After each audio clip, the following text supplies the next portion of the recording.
Alright, just a moment. I've literally nothing plugged in. Hold on. I got home early and I still didn't set up properly. It'll only be like, 5 minutes at most. Oy. Lights up. I have the other light, don't I? No, that's a scanner. Where's the other light? Oh, here you are. We'll just leave that one for now. Give me a moment while I take off my giant boots. Oh, let me start playing some music for you guys. Literally 2 seconds without musical audio, I think I would just perish. Just completely perish. There, you guys should be hearing it. Alright.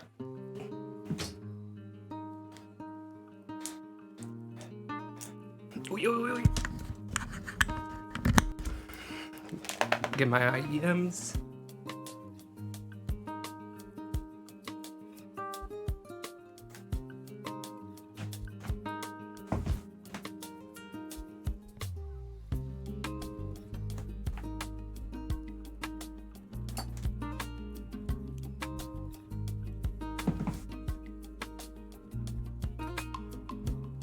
Oh.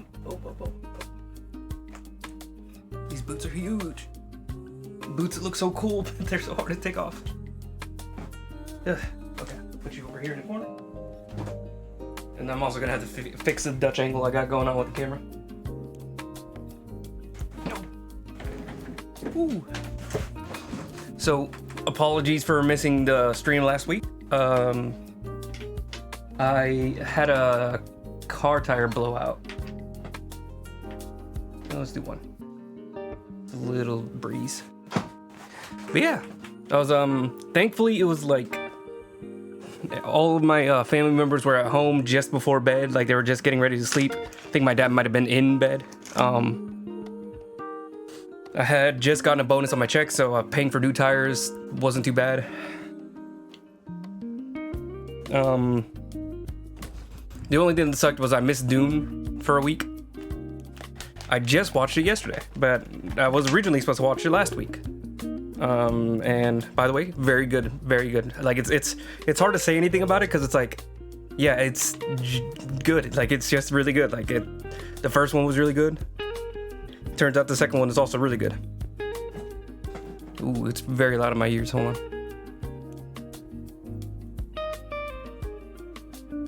There we go. But yeah, oh my goodness, like, oh, Dune is so good, Dune is so good, Dune is so good. It feels like it's not making any shortcuts. I think the only thing is that it does feel a little compressed, where it's like, you're seeing all these plot lines and all this political intrigue and all these little things going in and out and in and out with these, one character motivation, one character's motivations, and it's perfect, like it's world building, it's great. But then it gets wrapped up, a lot of it, pretty quickly. There's still plenty to go on. I know that there's going to be a third movie. But it is a little bit like, hey, I kind of would have liked it to be like 3 hours at this point. Like, I mean, I had to pee for like the entire movie, and I honestly still could have been fine like holding it in for like another 30 minutes or another hour. Maybe not another hour. I probably would have exploded, but still, yeah, the movie was great. I blew up my tire, on a Monday, so that Tuesday I kind of just, I was out of it. I was completely like just trying to get the tire fixed, and my sleep schedule was completely ruined. That entire week was just like a complete write-off for me. But this week we're gonna get started as soon as I'm done setting everything up. My camera. Let's see.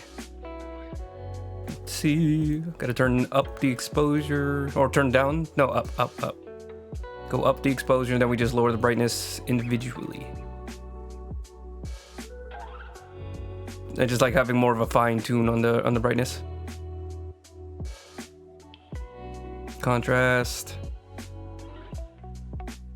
Much more saturation, because it always like completely washes out all my color.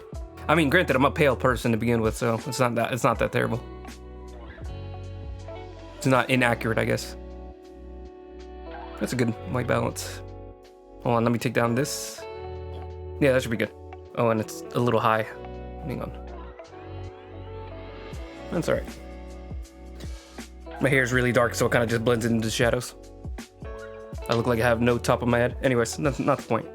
We're here for the art, not for me. Oh well, I mean, I guess we're here for both, but it's alright. Let me just open up Twitch on my desktop so I can keep an eye on it. It's always good to keep an eye on like the user end of things. Whether it's tech, whether it's art, always good.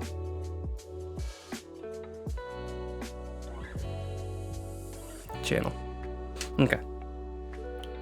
Say Chanel like channel.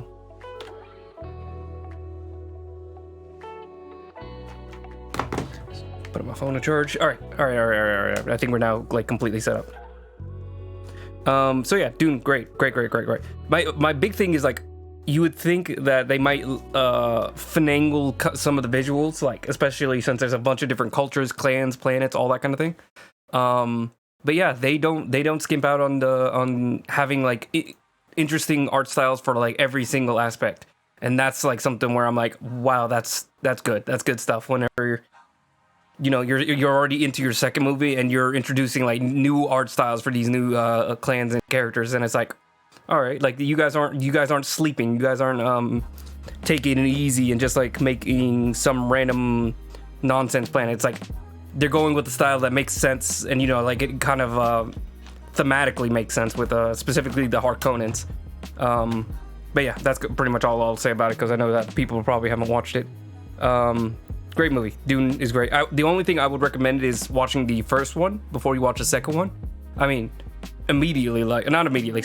recently. So like Dune came out like a year ago, maybe even 2 years ago. I don't even remember. And I did remember most of the things, but I think it would have just felt like a much fuller experience if I had watched the one, because it feels like Dune 1 leads right into Dune 2. Like it doesn't skip a beat. So it's having like a lot of those themes and like some of the subplots just coming up right behind it would have made a lot more sense just going right into it. Like I think maybe like the first 30 minutes I was a little bit like, oh, I kind of remember what was going on here. Yeah, this is all right.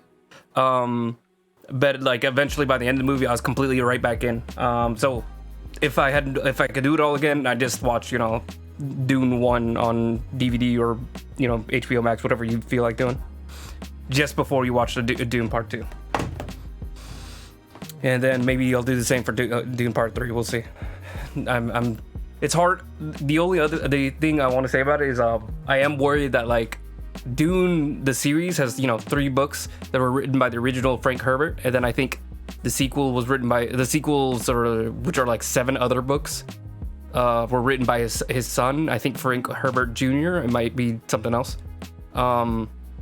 Which are a little bit, like if it's not the original author, obviously there's going to be a lot of criticisms and a lot of bit of like, is this really what Dune is supposed to be? He keeps saying that, like he has the notes and, like all the writings that his father had, and that's what he's based it off of. And it's like, by the 7th book, it's like, oh, you still have notes, like you still have things that secret little hidden things that your father wrote to continue on the story. So my big thing is like, when is it gonna end? How is it gonna end? Like is it gonna be the end with 3? Is it gonna maybe need a 4th movie? Like how far into Dune are we gonna go into? And I don't want it to be a Game of Thrones situation where it keeps going until like even the creators themselves just like stop caring about it.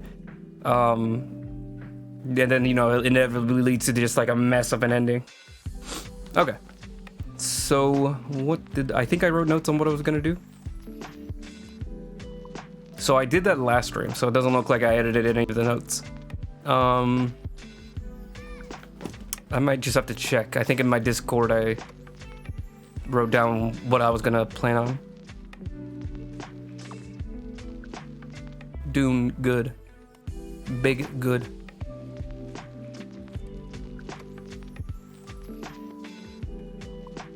Oh, I wrote like no notes. That's crazy. Hang on, let's see if maybe like an earlier version of it. I like 3 weeks ago I might have wrote a notes on what the plans were.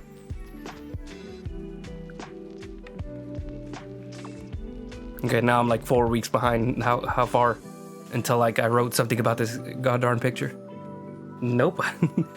I just wrote no notes. Hold on.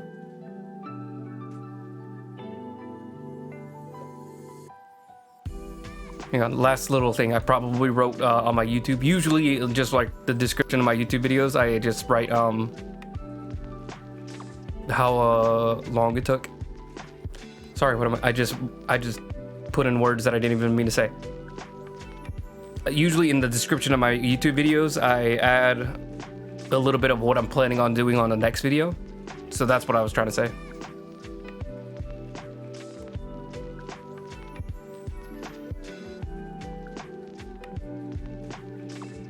Let me see, where am I?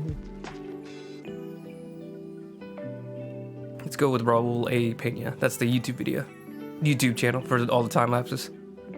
Let's see, 227. I missed the start of March, but you know, may as well keep going. Here we go.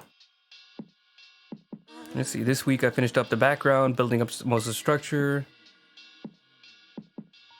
Weird angles. All right, here. Should be ready to move on to line art. Yeah, I think we got most of the details worked out in the background that we can just go right into working on the final line art. Basically, I got like most of the structure done on the pews and everything, and that was like the last little bit of like bone that I needed to work with. Or that might have even been the stream before that. I think what I wanted to do was just like push the background a little further back. I got the windows in. There's like windows on all sides now. Making sure that the chandelier little planter worked well. Just all those like little details. I want to make sure all that was at least the bones were worked out, so then we can like make it prettier whenever we get further into the project. The only other thing that I'm noticing is I kind of want to move the chandelier. I think it's not very well centered.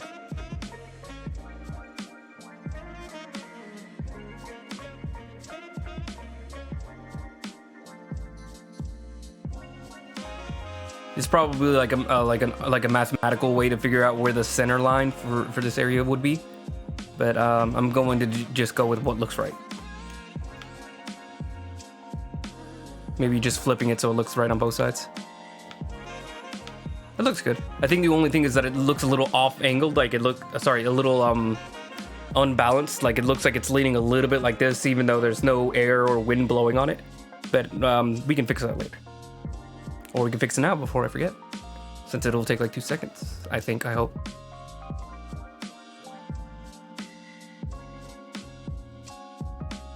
Oops. Oh, come on. Let's just start over. Oh, this is also the wrong tool preset. There we go. It was about to select nothing.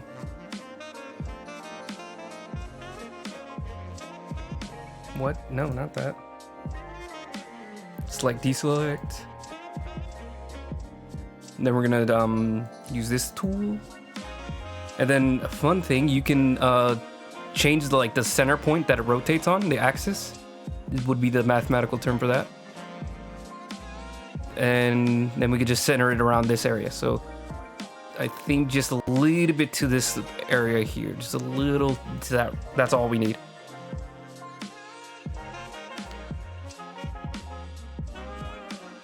Yeah, and then I think the lines are a little uneven there, or the line isn't like parallel to the ground, but that's as far as I want to take that.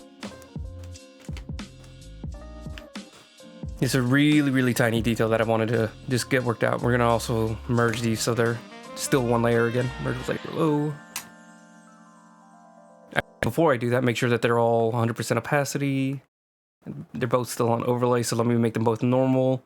Sometimes that does weird stuff to it. I don't. If they're both overlay, it might not change anything, but just to make sure. It also makes it so I can grab the color and fill in the little gap I just made.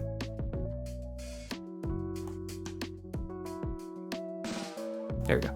So then change it back to overlay. Bop, we're in. Okay. So we're gonna just lower the entire background. Whoa.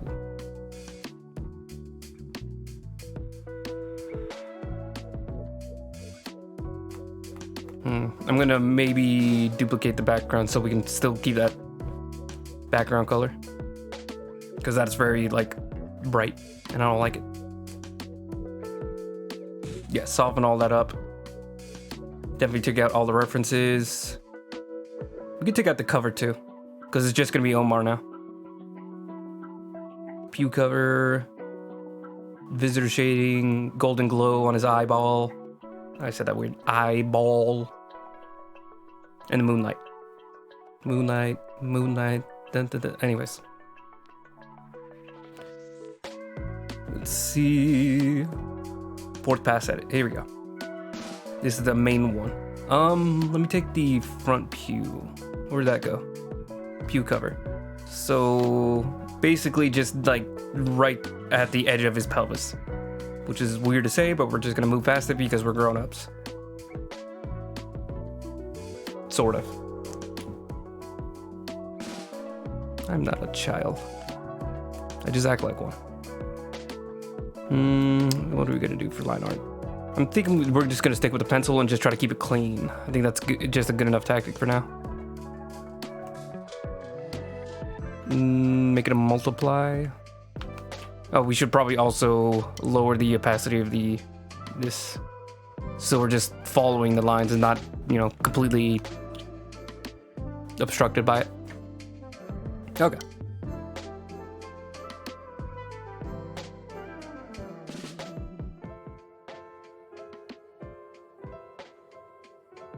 Not as obsessed with making it super clean. I think slowly my style is going to evolve into something a lot rougher and messier, because I do really like just not messy, but you know, looser line art and looser work, more of a painterly style. It's just what attracts me. Like I've always been like a big fan of just like more artsy styles, like Tim Sale and Batman, like his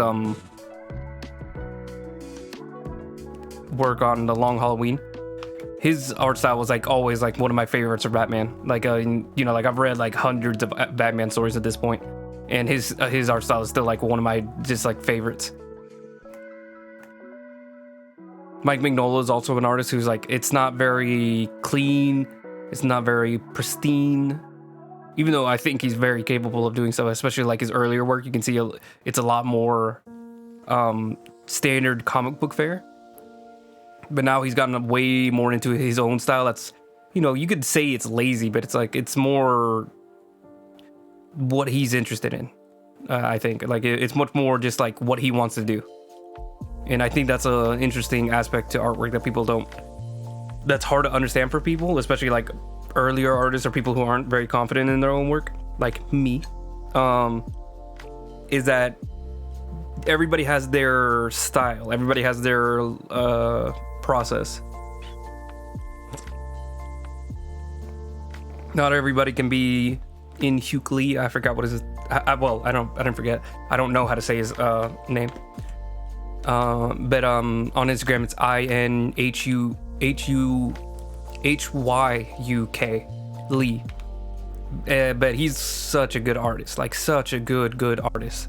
You know, it feels very refined, very strong anatomy, you know, like very consistent, good anatomy. You know, not everybody's meant to have like good, clean anatomy. Some people, you know, like have interesting aspects that, you know, like only they do, like what's his name? Todd McFarlane has like art things that only he does. Rob Liefeld is an artist that only does art the way he does. And you know, it's you know, everybody likes to make fun of Rob Liefeld, but it's also, you know, it's nice to have an art style where people can point out what you do. You know, like it's nice to have like a style. You know, it's nice to have what is it called? Little signifiers of who did this art.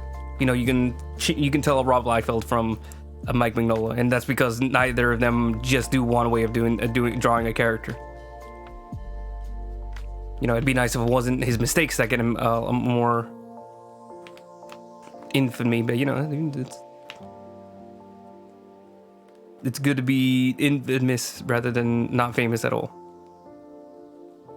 In some ways, you know, depends. I wouldn't advocate for everybody to make themselves infamous. It's not great.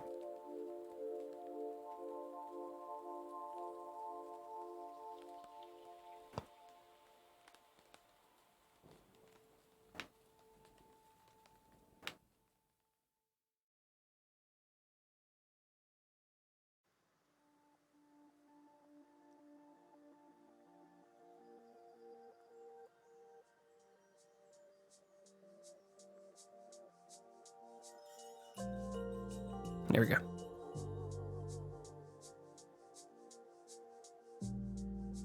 This is not a very exciting aspect to the art, just refining lines, especially whenever you have like good sketchy line art.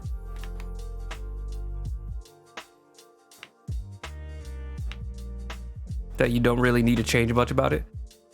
Like, it gets much more interesting whenever you have looser sketch work, because then you have like a lot of room to interpret things differently. You could change things around at the last minute, or there's details that you have to work out later.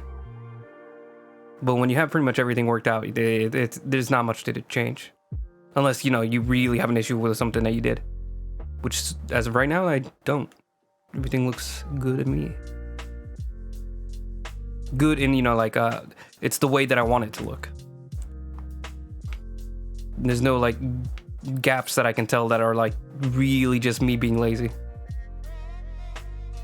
Usually, I don't figure that out until, I'm done with the piece. Then I'm like, wait a second, why did I choose to just keep this here and this here? Which is why whenever I finish these pieces, I kind of like to just take a second to look at it and reflect on what I did. Do I listen to what the reflection is? Do I take good lessons? Not always.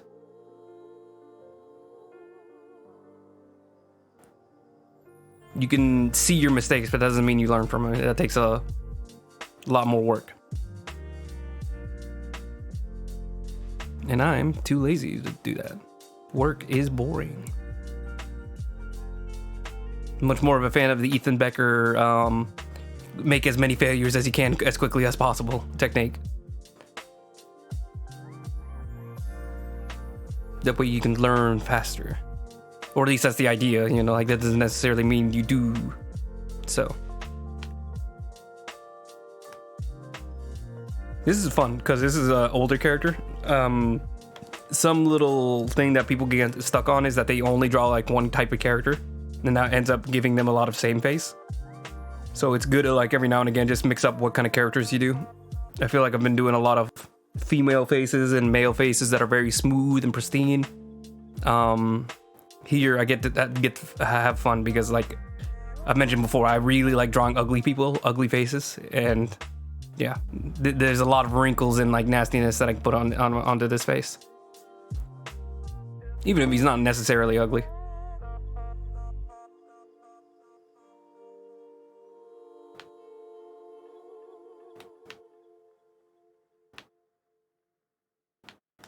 I'm gonna draw through the glasses because these are glasses. Obviously, you're gonna see through them.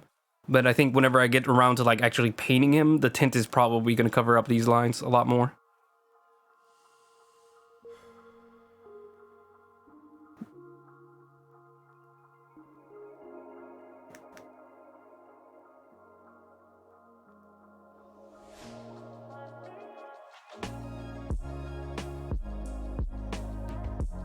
I feel like I was making a point earlier and I completely dropped it.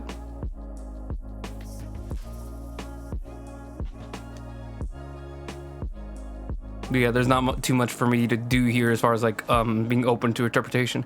I guess the only thing is interpreting the wrinkles. I was very loose on the wrinkles.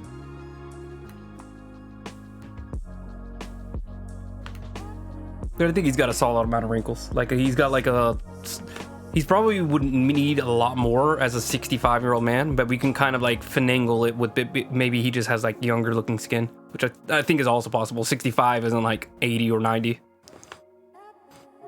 You grab a lot of wrinkles. I mean, in your 30s, you start to grab a lot of wrinkles, but it also depends from person to person. Some people don't wrinkle until they're in their 50s. My dad looks relatively young, except for all the white hairs. I think maybe until his 50s, 45. I think 45 is around the time he really started to become noticeably older. I don't think I'm gonna be that lucky. Kind of. I do have a baby face, but I think my eyes can tell you how tired I am. You can't really hide that.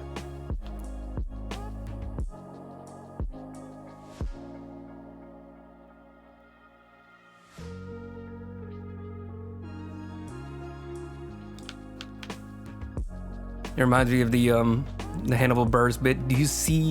Do I look like I'm under 21 to you?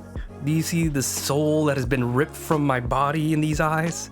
I have no youth, I have no happiness, no joy.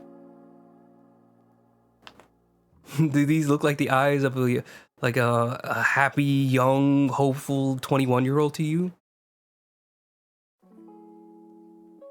I'm 25, so I still, I guess, have a lot of that in me, but I feel old. I don't like age. Age is gross. Age is cringe even. I've never been a fan of growing up. Whenever I was like 14, I achieved consciousness of being old, where I was like, oh my god, I don't want to get older. This is awesome. Like, I can just go home and play games all day.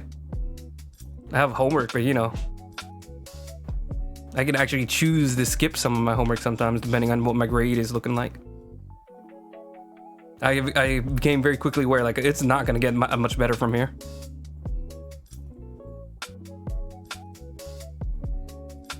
And I was right.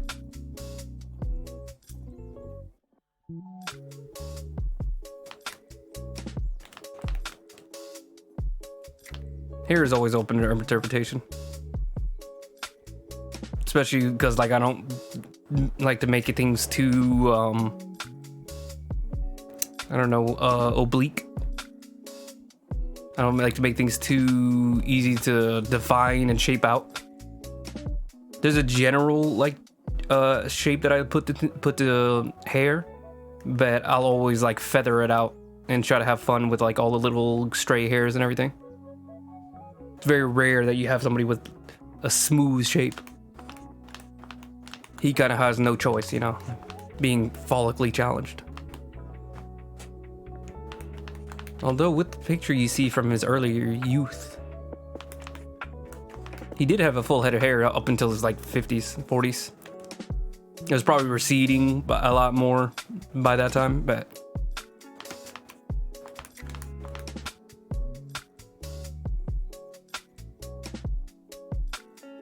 oh wait, I just remembered he had cancer. His character. That's why he's bald. I'm stupid. It's a character I wrote and created, and I forgot that he has cancer. He's not even follically challenged. He just went through radiation treatment.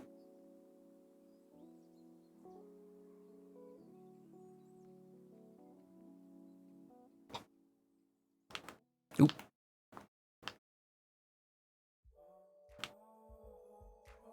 He's actually quite follically gifted.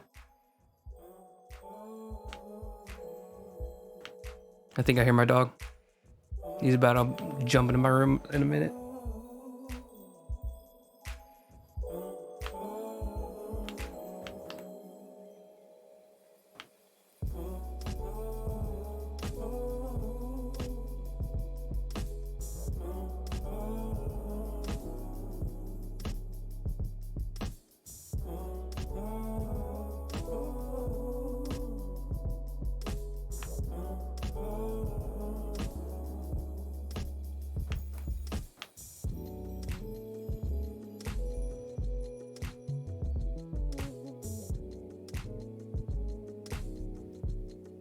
This character's got a nice goatee.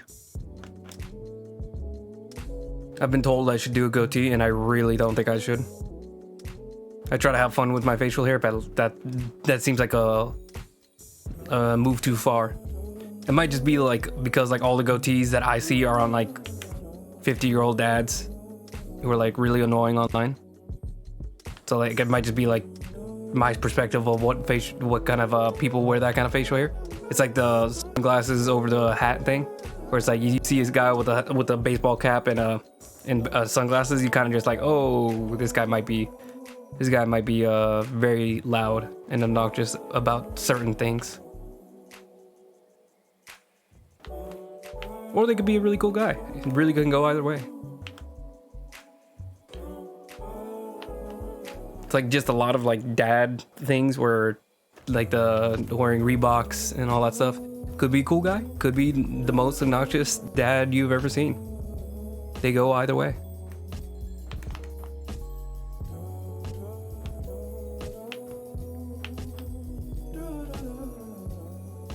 Still, I'm not gonna rush into looking like an old man yet. I do need some facial hair because I really do have a baby face, which is annoying. But it is what it is.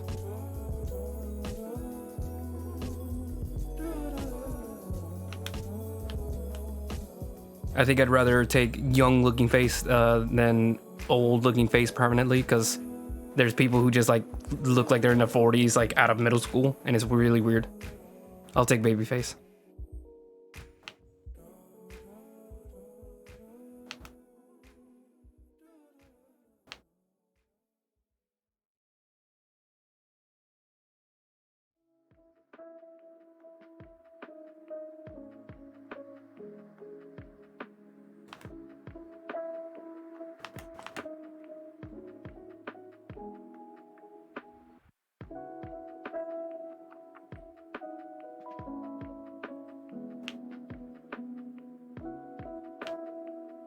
I forgot what this line on the face is called. It's like a laugh line, I think.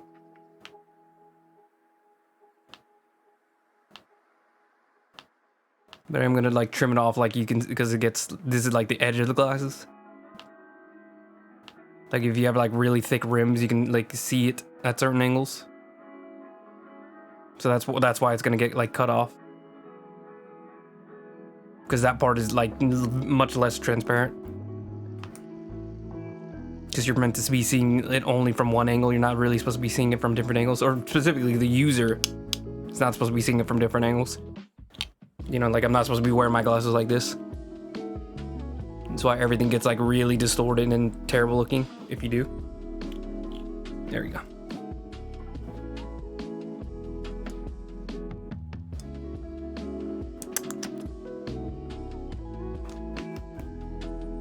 I wonder if having vampirism would make it give you like that Spider-Man thing where you would just like not be able to wear your glasses anymore. That seems like a shame. Not being able to not really needing to wear glasses anymore. Especially because like people like me, we have huge foreheads, so it helps like hide it a bit. We benefit from covering up our faces with glasses. Some of us.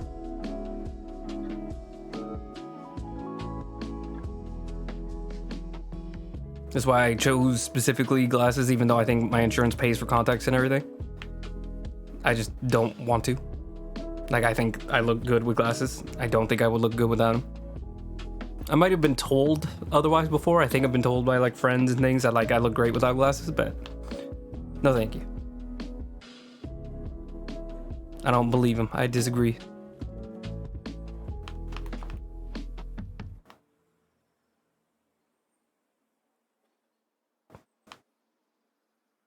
I might wait until later to do like any kind of hashing or anything like that. Some interesting like dynamic lines on the face, like shadow lines, like, you know, covering up this area, covering up this area.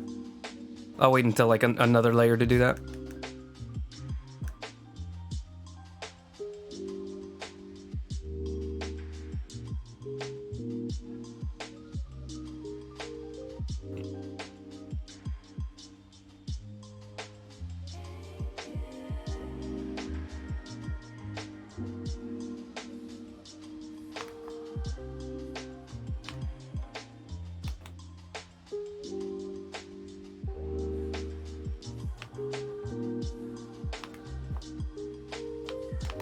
Is his jaw right?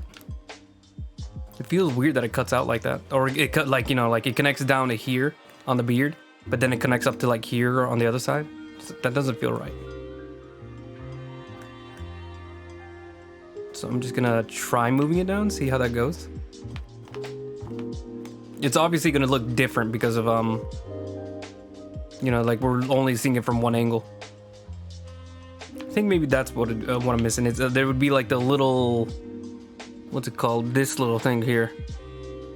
Some people have jowls, I think it is. Some people have like really pronounced jowls, and especially once you start to get older, like a lot of skin will start to bag down there.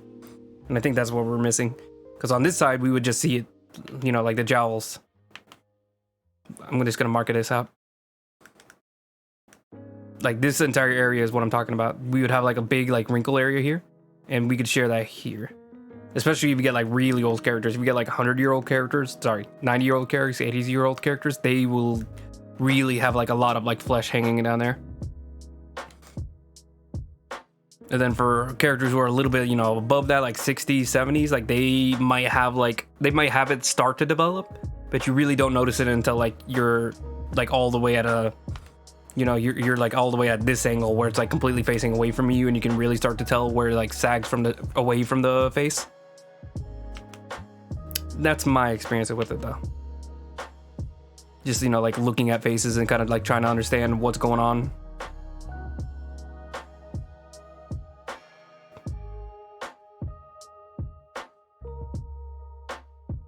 This is the philtrum. It's the line above the lip. I think I remember seeing on like a interesting word daily, like pluviophile, which is like somebody who loves the rain, or like rainy days specifically is a pluviophile.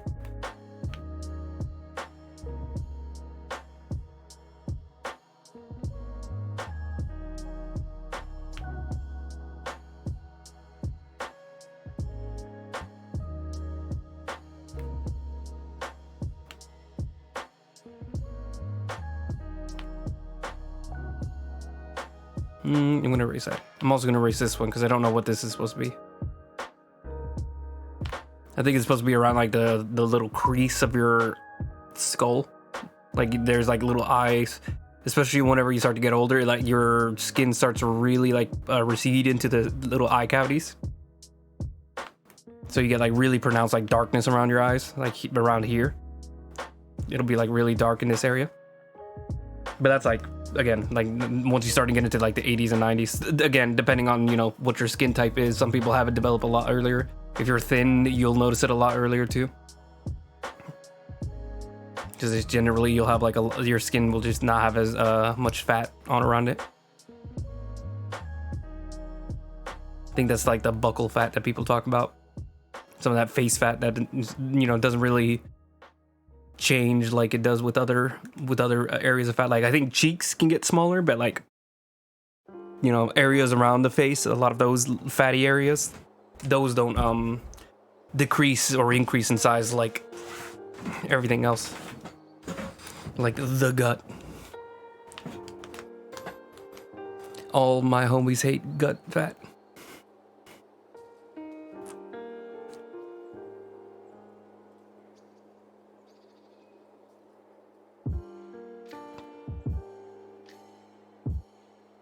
Eyebrows I really like making very loose and like sketchy, because eyebrows are very like, if you really like look at eyebrows, they're very rarely like these full like blocky things unless you have like very pronounced eyebrows. Like a lot of people you'll see like they're very scant on hair, like they're mostly like, people will have like eyebrows like this where it's just a couple hairs, like that's all you get. And that's why a lot of people get like tattoos for eyebrows, because it's just like they have just very weak eyebrows and they kind of just look weird without them, or they think they look weird without them. In some cases, I mean, sure. It really just depends from person to person. It's really hard to say somebody looks wrong without their eyebrows if, you know, like there's no right in that situation. There was no like situation where they were ever born with eyebrows that were just missing.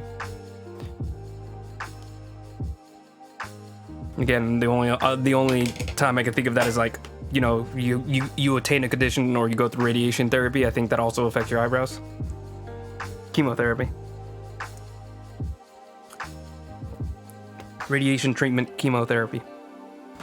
I think those are two different things. They might be the same thing. One second, I dropped my coaster.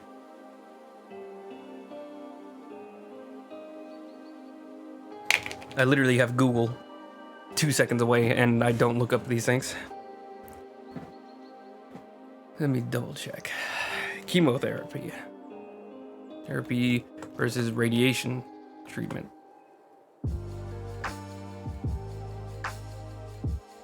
Chemotherapy targets cancer cells using cytotoxic medications. Radiation therapy uses high energy beams to target and kill cancer cells at specific tumor sites. They're both the same idea where they're killing large areas of cells and kind of just like crossing their fingers hoping that it kills the right enough of the right cells, the cancerous cells, and not too much of the actual regular healthy cells. Kind of like a zombie bite, you know, like you cut, you cut, you know, you cut just what you need so it can't spread. But you don't want to cut too much of the healthy skin and make it like a useless limb. You know what I'm saying?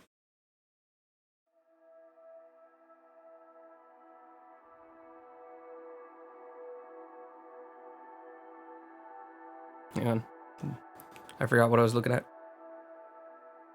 Oh, so yeah, chemotherapy is, I mean, the chemo, you're using chemicals to do the exact same thing.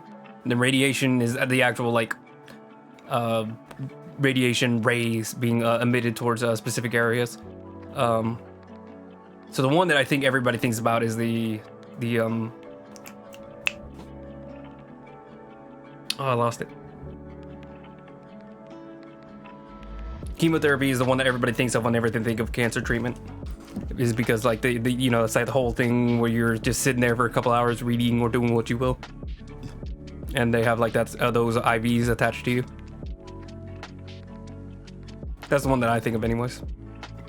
We have radiation treatment over here in my city, and I haven't known anybody to have needed it, but I passed by it like 100 times before like I actually noticed like, hey, so that's what that sign means, you know, like radiation center or something like that. That's what happens in there. Sometimes I wish you could like tour places, just for fun, but you know, like not in every area has that kind of thing. I mean, museums obviously, but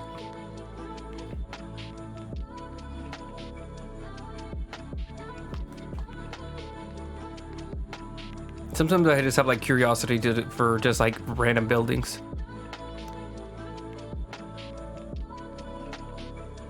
Like government buildings that have been there since I was a little kid. Like I always just have like a kind of curiosity of like, what even happens in this building? It's just been there, you know, like 100 yards from my house, and I've never looked at it, never been into it, never seen people go in or go out, even though I know it's still an active building. Like I work at a hospital and I only know like 2 to 3 areas. I've been to labor and delivery. I don't really know how it works. And that's when it's really weird, whenever you like literally work in a building, you know, a third of your life, daily life, and you don't know that much about it. Like people will call in and you know, they'll ask for like, oh, could you send me to the neurology department?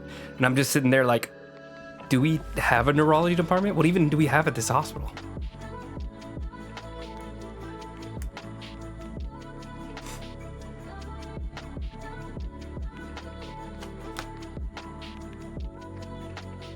Well, the one that was actually there is we do have a radiology department. And that was one for like at least like a year. I don't understand what people were saying. I kept telling like the people I work with, like, hey, wouldn't it be useful if we had like, you know, whenever you first get hired, just like a walk around the building, just to show like, this is the medical arts building. This is basically all the administrative stuff. This is the blah blah blah building. This is where all the doctors hang out and, you know, do cocaine or whatever doctors do. Doctors are also kind of like that too, where they're very like, they keep to themselves a lot. Some of them are very nice and very like open with people, but a lot of them are just like they'll do their job and then that's it. You know, they might chat a little bit with the nurses. They don't really usually, at least most of the doctors that I've talked to and seen, really just keep to themselves. It might just be my hospital though, so you know, don't take my word for it.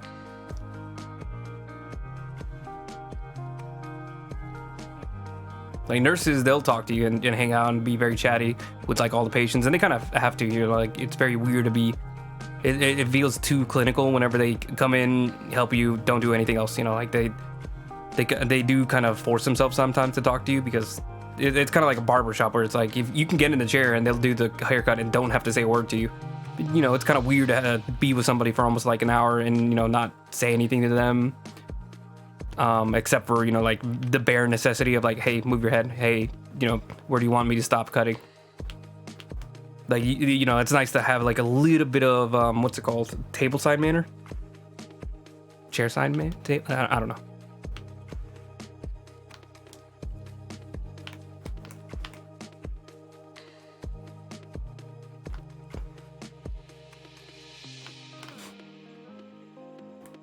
But doctors are very, aside from occasionally, like they'll talk to patients, they'll talk to patients a lot.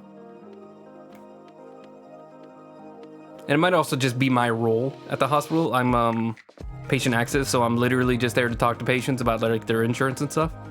So maybe that's why I do have a hard time like speaking with nurses too, because like you know, it's hard to push yourself forward whenever, you know, like they're dealing with medical stuff and you're just dealing with completely side, you know, like irrelevant administrative stuff, like, hey, what's your insurance? You know, like we can technically get it at any point in time. You can do your insurance yourself. You know, we can actually talk to the insurance and never have to talk to you in some cases, depending on the insurance. So it feels very much like, you know, you're just kind of in the way sometimes, and nobody wants to talk to you, like especially not the patients, because the patients are either a lot of them, their information rarely changes, you know, like they're still at the same address, still the same phone number. And then as soon as you start talking about money, you know, it stresses everybody out, it stresses me out, stresses them out. But yeah. I forgot what my point was there. Oh, originally it was about just like not generally knowing that much about the areas that literally are around you, even if you've like lived there your whole life.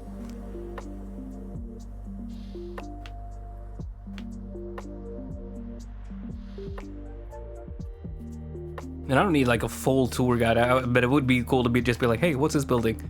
And then there's like just like at least like a Wikipedia page, basically just saying like, oh, this building was built here and blah blah blah blah. Here's what it does. Here's what it used to do. That'd be nice. There's some stuff like that.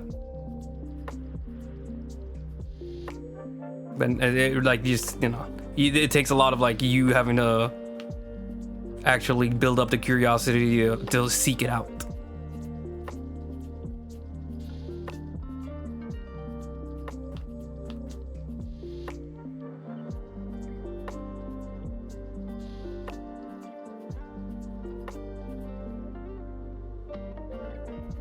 I'm going for a very bold line for this dome that he's got. I'm gonna thin it out a bit.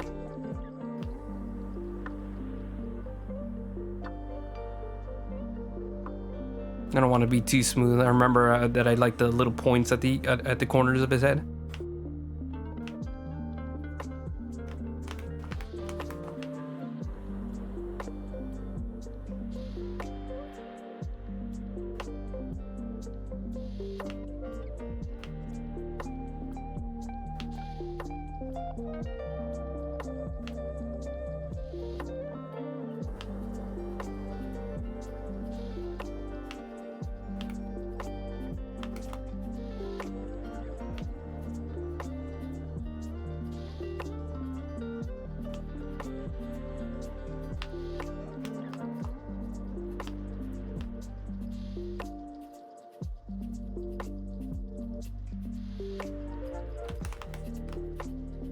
Okay.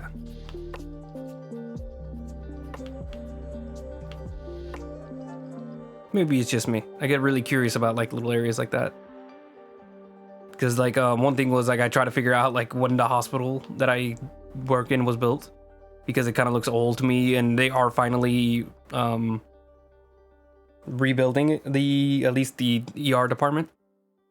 And I've always been curious, like, when was it built? It feels, I have like a gut feeling that it was built in like the 80s, and it hasn't really been like rebuilt since, or, you know, what's the word, renovated since.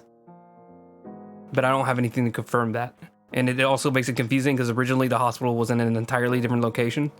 So like, I think originally it was built in like the 1920s, but since like I've been told like the 1960s is when it moved to the new location. But I don't know that for sure. It's really hard to understand.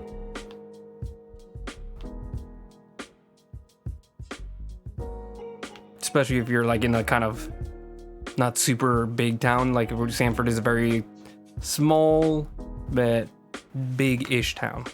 It's a exurb is the technical term, which means it's like an urban city. You know, like it's like almost like a city, but it's outside of a bigger city, so it gets like a little bit of that extra development that separates it from it just being like a suburb or a town. So we're a little bit more popular than a town in a suburb, but we're not a city like Raleigh or Durham or anything like that. I like forehead wrinkles. Forehead wrinkles are fun, especially whenever you have a bald character, because the like folds on your forehead go a little bit above your hairline. So when you're bald, you really get to like go crazy with it. Let me turn off the guide so I can see the original line art, so I can see where we're at. That is a solid dome he's got. Brother is looking spick and span. I keep dropping this coaster. I know what the issue is. Oh.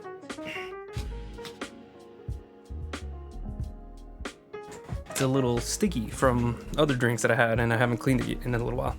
Just a second.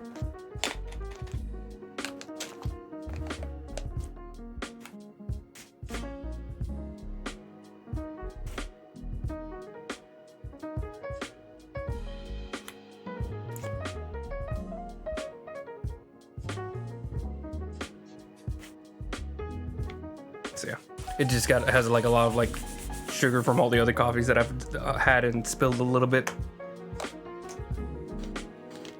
So once it gets sticky, it just like clings to the cups and just comes along with it. So I'll be lifting my cup and then it'll lose its stickiness halfway through.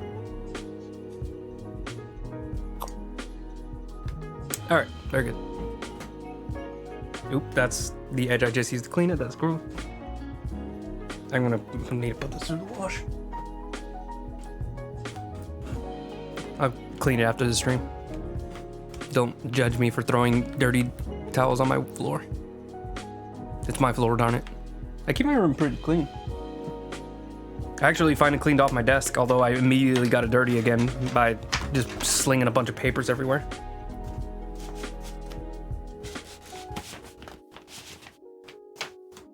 And then I have like a used mask over there, face mask.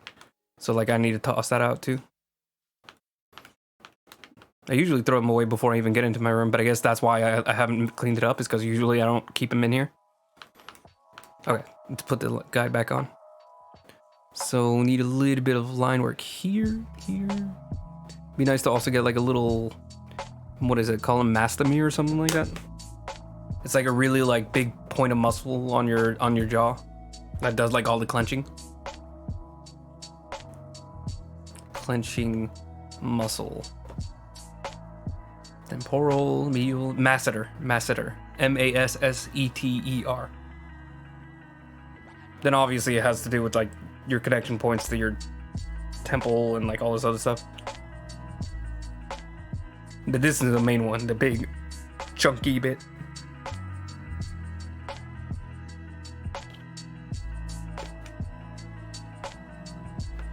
Oh, I forgot. This is what I was gonna look at, the forehead muscles. So, wrinkles. I think maybe it's just they're like right here. That's probably all I need to do. Just a few more wrinkles here. Now, usually they stop like meeting at the middle. Like right here is where like all the forehead lines that reach the middle go in with wrinkles. But like up here, it starts to just like separate because I don't know what it is about the scalp itself, if it's like a different kind of skin, but it usually doesn't show wrinkles the same way. So it will actually like follow your hairline a bit, like right here. Hold on. It really is like very sharp like this. Like this area right here is like the actual like scalp area. Usually you'll have grow like a little further out, so like your hairline will like be, see, like here. But once you start to go bald, you'll start to see like some of the wrinkles that go up to here. So that's a little like interesting little aspect to bald people that is unique. It's like they have superpowers. Professor Xavier. All right. Let me also erase this a little bit because this looks weird to me.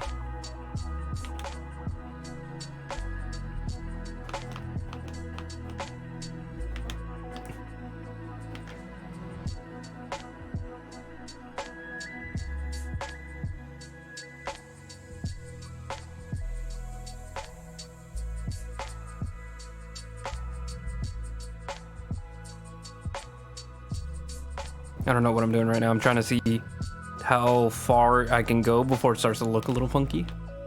You can go pretty high up. Especially since there's not really any lines for hair here. It's a very open area to like just put a lot of detail. There's a lot of real estate, which is a very funny thing to say. And then I'm also trying to like tweak with the wrinkles to like fit in the little section for the eyes. Why is that so huge?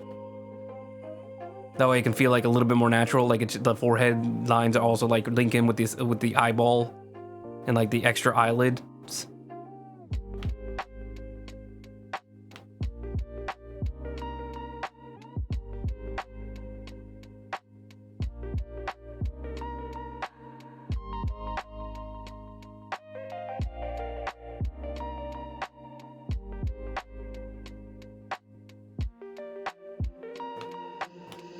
Let me double check something.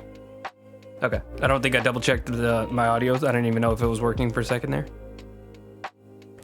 Would have been a whole lot of yap and you guys couldn't even hear it. Hey! I accidentally grabbed the eyedropper tool.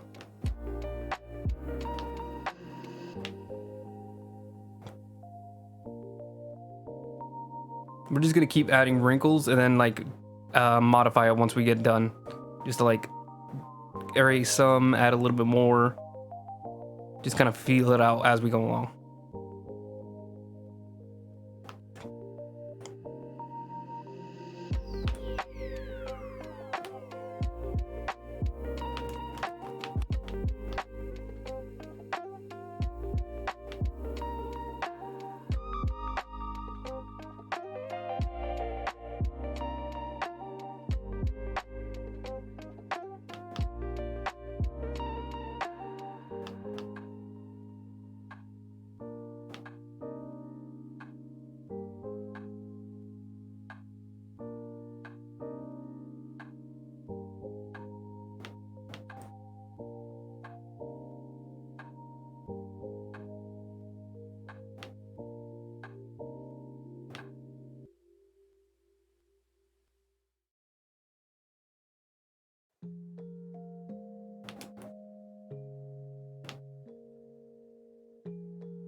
It's starting to kind of look like his skin is mutating into the eye, which isn't what I want. I think some of these gaps are like making a little too weird. Does the reference kind of have it? I think the reference feels like a lot more natural.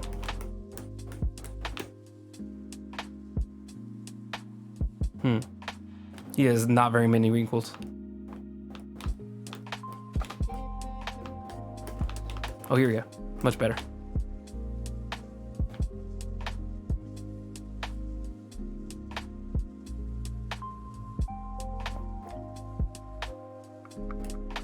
I think I might be overdoing the wrinkles on it, and that's why.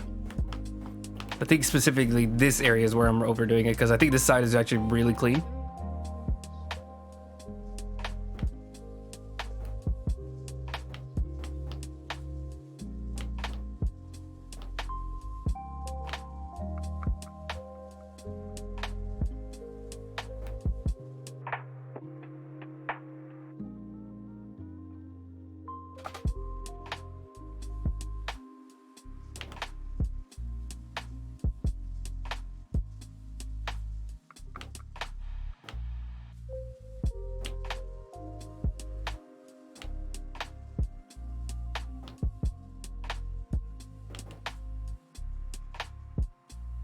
So I guess this is one of those areas where there's a lot of like room for me to change things around. So this is actually an area where I can have like a little bit more freedom and fun. I'm a little robotic once in this area, which, you know, like me just actually like focusing on trying to like make good lines and stuff, as opposed to just like slapping colors all over the place and just having just like literally like not having any care. Like I actually have to like focus and think about what I'm doing. Because when it's a sketch, whenever we're in a sketch period, I'm just going like, you know, flow of thought. Whatever comes to me, you know, like goes on the canvas. But now I'm already like past that stage, so now we have to actually like sit down and think, you know, like how is this gonna look in the end product? End product's a little weird end piece and the end of the piece. I still never figured out a word to use for that. I think I used my general terms. I usually say a piece of art or finished art. But I don't really know what terms to use for this because I like, you know, some people still say the word drawer instead of artist. I think I've said artist since like middle school. Like I've never really had an issue with calling myself an artist. I don't see it as like a hoity-toity word, you know, like a very just upper echelon word, or what's the word? Elitist. I don't see it as like an elitist kind of thing. Just calling yourself an artist. I think like whenever I say artist, I'm thinking like you know, like workman, you know, old Renaissance artists where they're like, you know, like they almost aren't even allowed to put in their signatures because they're just like work for hire people. They're like, you know, back in the Italian like Renaissance period, they were like the exact same as like having a carpenter or a bricklayer artist. It's like they were just workers. And I still think we are workers. We are like, you know, just the direct toils of our labor. That's where we profit from. Although in my case, I profit from working at a hospital. That's my labor, and then I don't get anything for doing art. It's just what I like to do.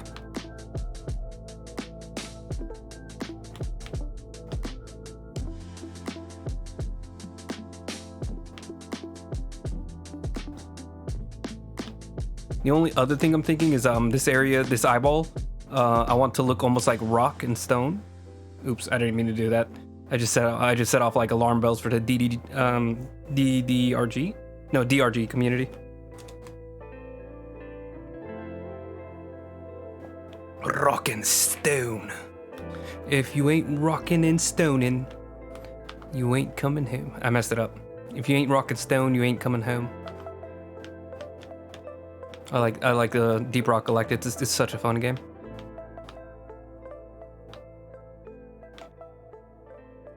It's just a little hard to find time of it because it's kind of like find time for it because it's one of those multiplayer, no real campaign kind of video games, and you can only play so much of a game before you eventually have to drop it. It's like Rainbow Six Siege. It's like, you know, like there's no campaign. It's just you play multiplayer until you get bored or angry or whatever. And then maybe like after a couple months you come back to it to see if there's any new stuff to play with. It's really unfortunate. I really don't like that model. Even though, you know, I have my favorites, you know, like I have those communities that I really like. It's still like, you know, like I always prefer like just a clean cut single player. You play through it once, maybe you'll play through it a second time. If you really love it, you'll play through it another couple times. You know, like Oblivion, Fallout, like those kind of games, like those are, you know, what scratched that itch for me. Because, you know, there's eventually a point where you can call it and you're like, you know what? I've played through this game. I've gotten my fun out of it. I'll still remember it. I'll come back to it, you know, maybe in a couple years I'll do a replay of it. But, you know, like there's a clean cut area, you know, like you get to the end of the game, you don't have to come back. But like live games, whenever it feels like there's non-stop like live game after live game, it's just like, oh my goodness, it drives me nuts. It's like my friend, he's doing a playthrough of all the games in his Steam library, like every single one. He has like 6,000 games or something like that because he just collects a lot of them from the Humble Bundles. So he's doing a playthrough of all of his games, and it's just like, how many of those games are like games that are live? Like how much of the game do you have to play before you can call it done? Like, you know, the finals is a game right now where it's like, is it finished? You know, like, if I played it for a couple months, can I say that I'm done? If, you know, like, I know that there's going to be a lot more content in the future, and, you know, like 3 years from now, there'll be videos that'll be like, this year was the, you know, the year where the game was actually, like, completely popping off, and it's like, it's really too loose for me, and it gets really obnoxious in my head, trying to, like, keep it all together. That's just like a, you know, a personal complaint I have for like the current state of games, I guess. It's not really terrible because, you know, like they serve different audiences. Some people really like having that one live game that they can always return to. And, you know, there's definitely been a plenty of good to like, to have established that it's not like just a nothing genre, you know, like a nothing kind of genre. Like Battle Royale, if it was just PUBG and then, you know, PUBG died, then there'd be nothing to it, you know. It would have been a genre that was just a flash in the pan thing. But now there's been a lot of Battle Royales. There's been a lot of evolution in the Battle Royale genre. There's different kinds of Battle Royales now. It's like now you can really say it's like, you know, you might not like the games, but, you know, like at least it's firmly a genre of game. Does that mean every one of them is good? No, you know, like there's still, what was it, like Hyperscape or whatever the Ubisoft game was that like came out, completely crashed in players. They actually like started paying players in a way. I think they gave like, you know, free items for people just for picking up the game. And it's just like, you know, eventually like they completely shut down all servers within like 2 years, I think, of the game being out. So not all, you know, of a genre or, you know, worthwhile. Even if I heard the game was like decent, it was just like there's no room for the game, and that's where my like annoyance comes in. It's like, how are people realistically supposed to fit in all of these live games? You know, like I play Battlefield 1. It's also like a live game. It also has a campaign, but, you know, mostly people play it for the multiplayer. And that is a game that came out in like 7 years ago.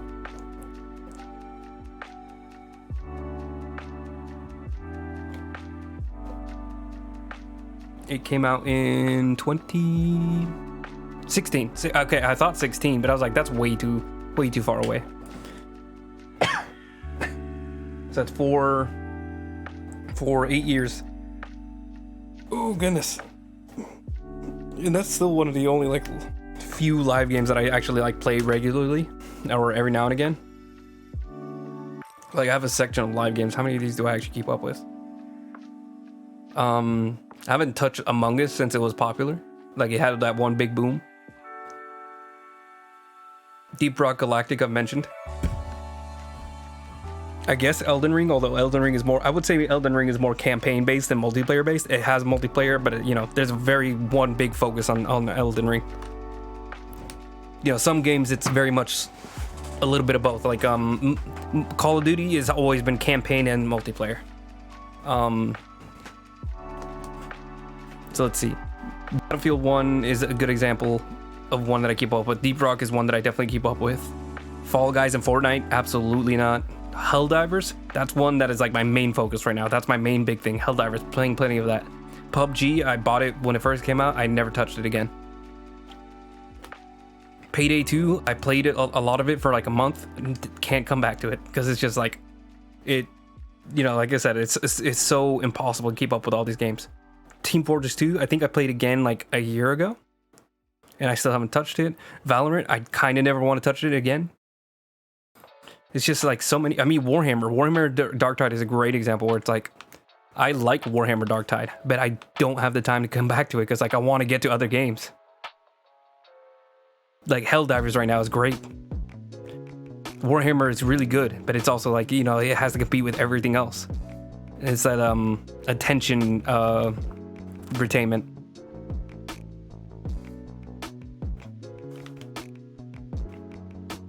And that's not even to say, you know, like some of these games aren't good when they first come out. Like Darktide is an example of a game that I hated Darktide. Like I felt like I straight up wasted my money for like the first year. And then I finally came back to it after like months and months of being away from it. And it finally felt a lot more full. Now I think it's actually a really solid game. I can definitely recommend it for anybody. But there's still, you know, issues. There's still a lot of like things they could fill in. But like I said, now I think it's like legitimately at the point where you can buy it get enough enjoyment out of it that you won't feel like you're wasting your money, depending on what kind of person you are. But it's also a live game where it's like there's no campaign. You know, like once you stop, there's no section where you're like you can really say you're done. The only thing I can think of is like when you have all 4 classes completely maxed out, which isn't that impossible to do. You can do that in like 60 hours. I have all 4 classes maxed out, which is probably why I don't feel any like need to return to it. There's plenty of achievements, there's plenty of challenges, but it's just like I'm not that interested in like 100%ing the game. There's just so few little attention I can give to live games. I mean, Helldivers is my big one right now. I'm going to stop playing Helldivers eventually.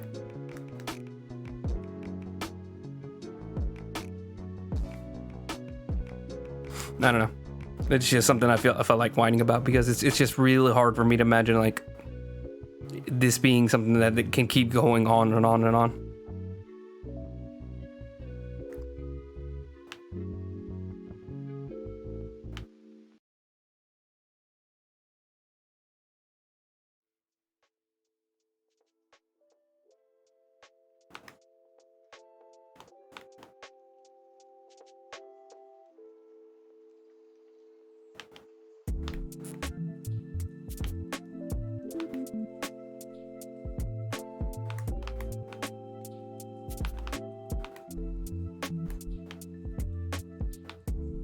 Okay, let me turn off the lines underneath. I blacked out while I was yapping for a minute, but I fixed the eye. I did a lot more wrinkles on the forehead, and then I also did the other side of the face that was missing. And let me do a little bit more for the eyes here.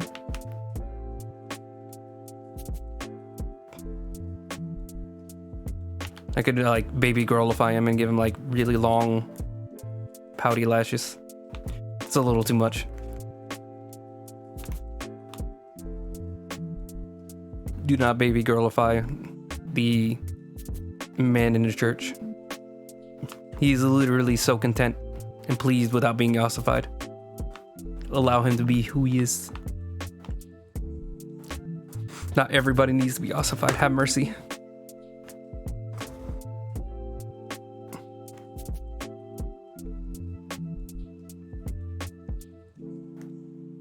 You can't baby girlify me. I'm a vampire that is literally centuries old. Didn't ask. And then immediately just like cut to an edit of him being ossified.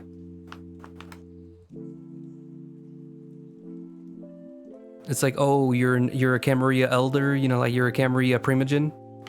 You come from the 16th century. You have fought in several wars. You've committed unthinkable atrocities. Didn't ask. Baby ossified. Reminds me that the Instagram account for Vampire the Masquerade has very memey lately, but they keep doing like non-stop memes to like get attention.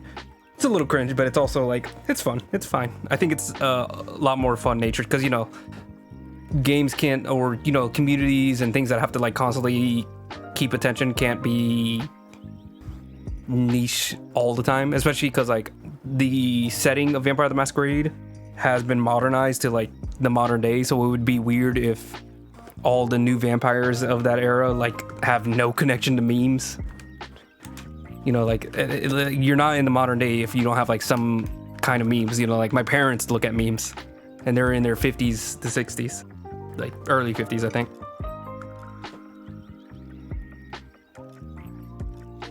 It would be weird for people who were like 20 in 2008 to not like know a single meme. They might not know the word, but they have a look at memes.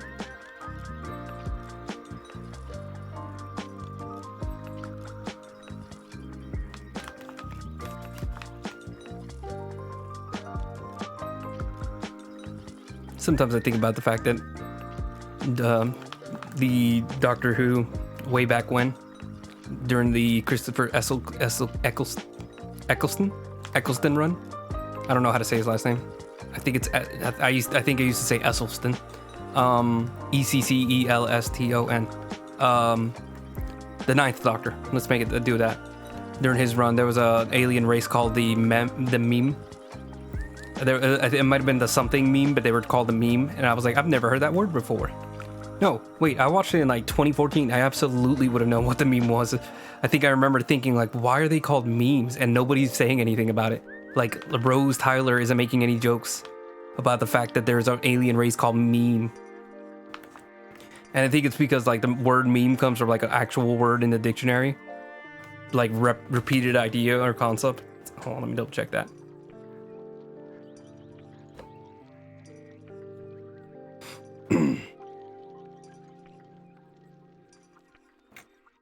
Mm-hmm.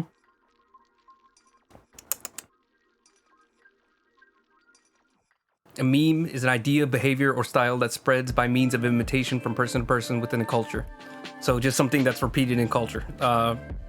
Some like concept or idea. Let's see. Etymology. He knows. Yeah, there's one. It comes from like it was coined in 1976 by Richard Dawkins, which is hilarious.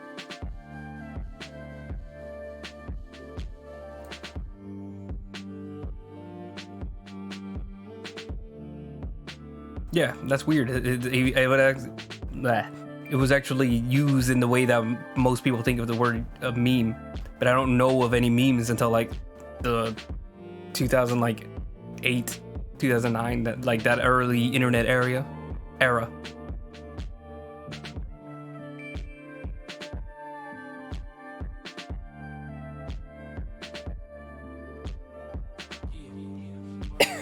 Sorry.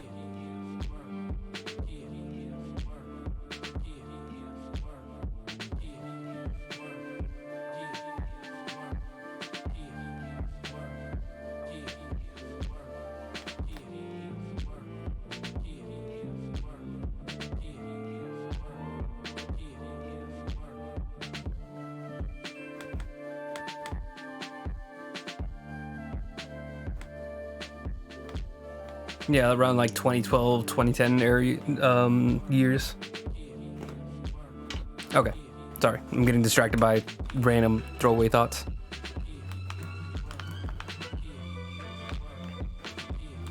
Before I do that, let me see.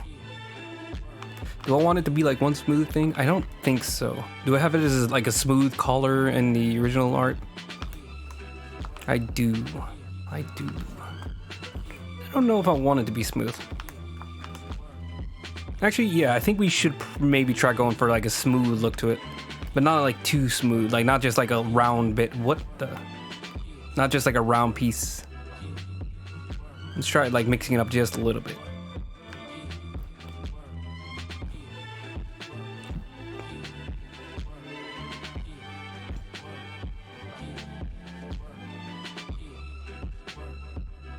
That's just a straight line.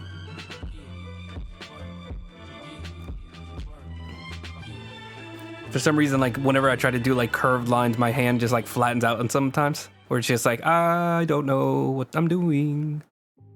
It'll just like, it's almost like error where it's just like, it doesn't curve at all when I'm trying to like do these.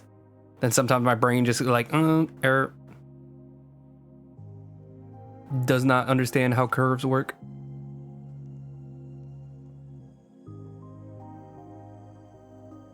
I want like that. I want this, like I want a little bit of like a curve like this. But it's really hard to do. Because I want it to be subtle, like not a huge curve, but also just enough to be noticed, but not to like completely break up the silhouette.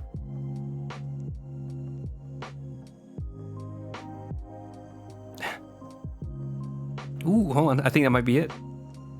I think it should go on a little further. If I can just like stretch it out a little bit further without like completely breaking it up.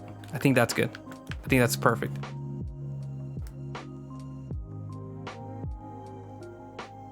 I'm just gonna erase all this.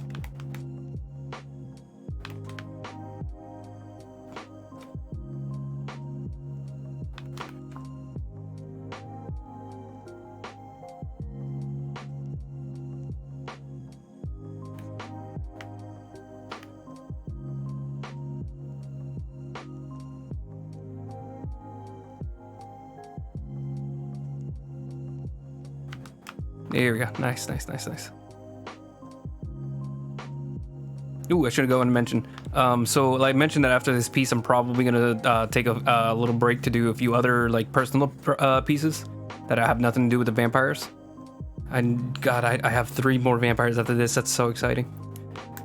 Especially because like at least one of them is gonna be really good. Like I really love that Malkavian that I designed that I did, because it's like based off of New Wave, and it's like such a weird, crazy area of design. I got sidetracked in mid conversation. You know what? I'm gonna finish it. She's like based off of, I think it's Power Wave or New Wave, one or the other.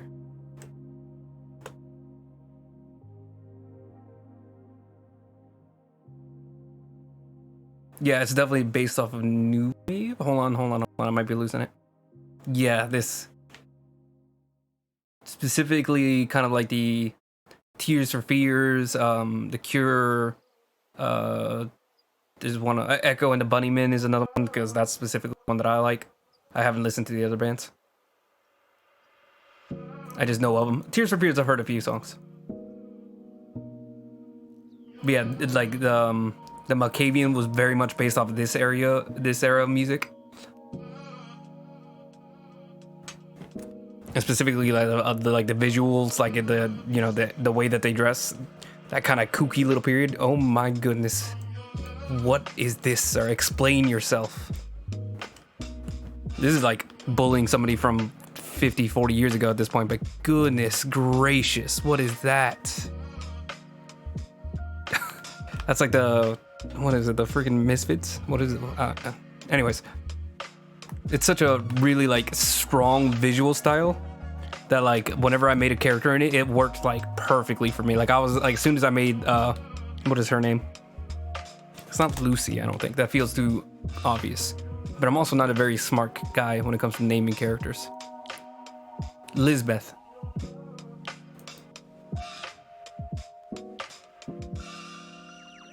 Let's see, vampire notebook sketches. Insert new layer. Lisbeth sidetrack, because I can't help myself from sidetracking myself when it comes to Lisbeth. Yes. Now, granted, it's it's kind of a kooky style like that I didn't go through many iterations of. Like I didn't think about it very much. I think I thought about this style, and then I was like, I came up with the justification later of like New Wave and everything. And like I think Sushi and the Banshees is like a lot of inspiration as well. Sushi. I don't know how to say her name. I think it's just Susie. But yeah, like I like, especially like with the album cover, this like poster, like the weird suit, but then it's like torn up and she's got fishnets. I think I made her way more buff than she should be. She should be like pencil rail thin, because the 80s, that was just how people were.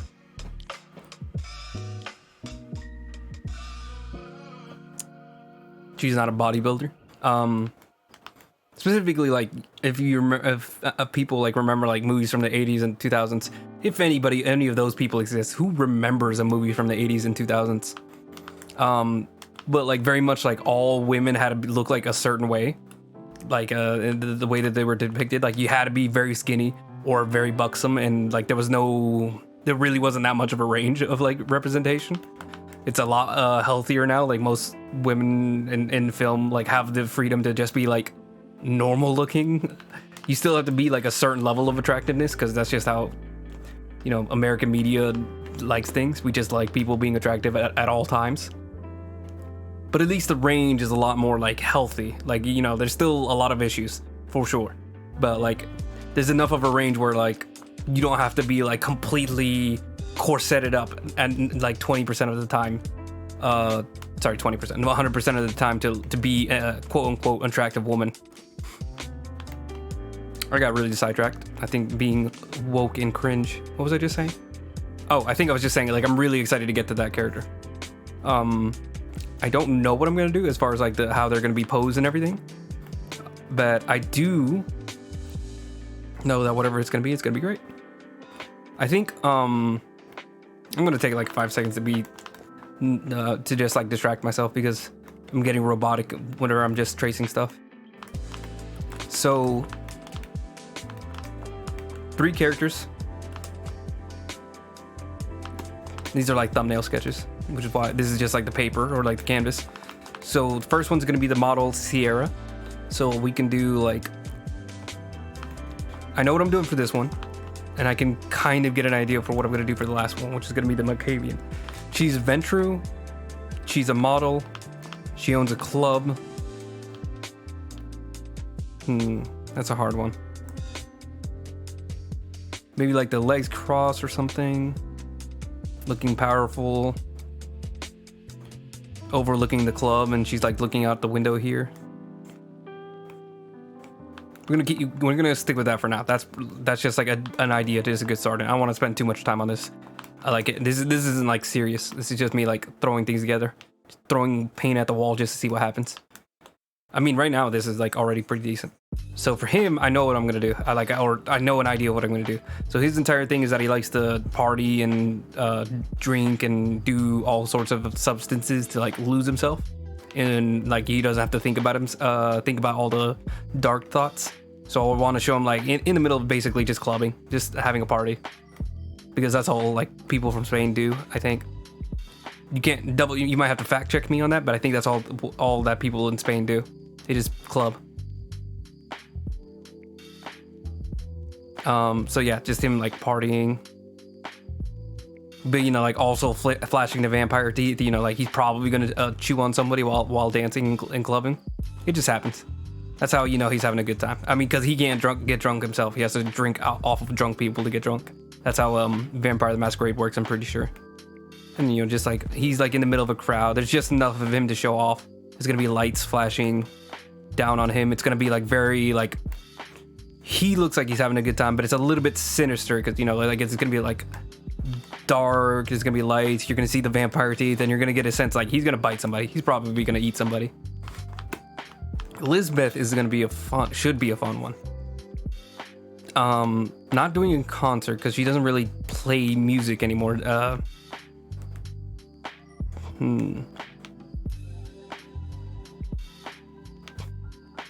But she's like a fun character. I don't know what I'm doing to the paper. It's supposed to be a square, and then I decided to like tear it up into pieces, and then I don't know what happened. Like, and now I'm like just drawing like a wrinkly piece of paper instead of drawing a character. Hold on.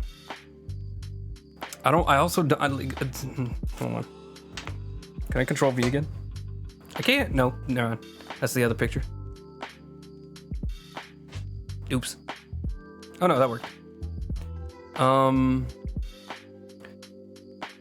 So I don't want to do her like singing. I don't want her to look like too serious, because this is an awesome piece. This is based off of some art done for the Malkavians on a card game. It's called like the Network. All Malkavians have like this ability to like talk to each other and feel like the emotions of each other. Oh shoot. This is kind of her tapping into that. And the idea is that she's supposed to be really well connected into that kind of like network. Like she can really like tap into all the emotions and like the communications between Malkavians really well. Wait. That the prince cannot, which really annoys the crap out of him. Because he hates Malkavians despite being a Malkavian himself. Partially because he doesn't have like that really deep connection to the network. You know, like he doesn't have that like camaraderie that a lot of Malkavians have. It's a really unhappy family, and he's kind of hates that he's not even a part of it. I like this one right here where she's kind of like feeding off of a punk guy, like a punk just random like audience member. I think because it tells you what kind of community she likes to exist in. She's a scene queen. She likes to exist around like the edges of punk concerts and that kind of stuff. Goth concerts, punk concerts, that kind of thing. But it does make her look a little more evil. Which I guess they all are, technically. They're all vampires. That's kind of like a core aspect of Vampire the Masquerade is everybody's evil. Everybody's just evil. Even the good ones. That's why I'm trying to like ensure that the Salubri that we're working on right now, even he has like kind of like an annoying personality that really overestimates how well he knows every single creature, kindred kind that comes across him.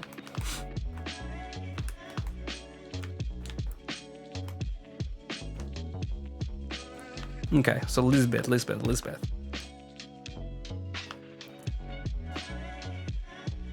see. We got Sierra looking fancy. We got Maurice looking like he's partying.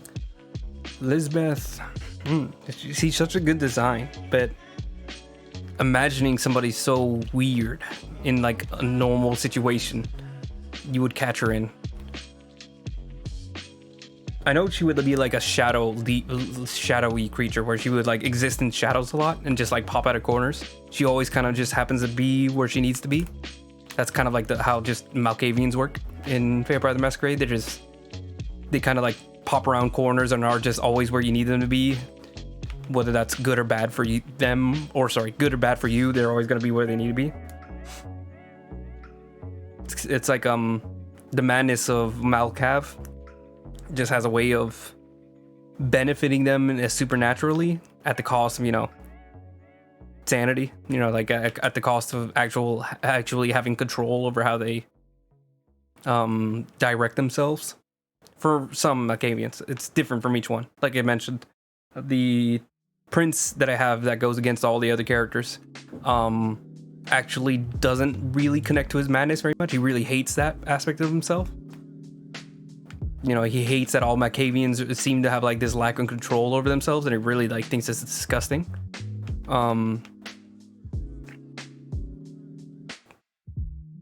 Which is almost like a madness in itself of like being overly controlling and manipulative. So that's his that's his way of madness, I guess. What am I doing?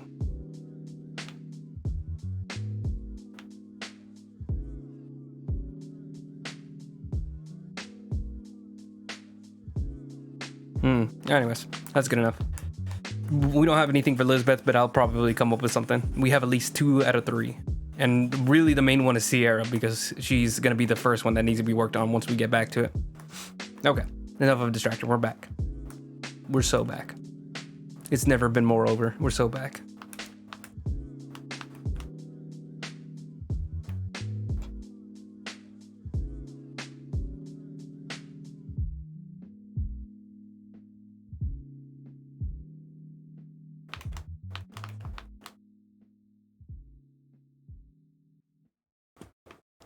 I feel like I can't hear any music. What's going on?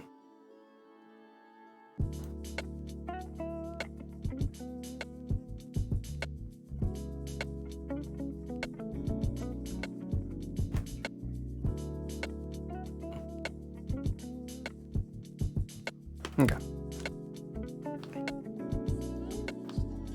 How far are we? Oh my goodness, it's already been like 2 hours. I really need to focus. How far do I think I'm gonna get?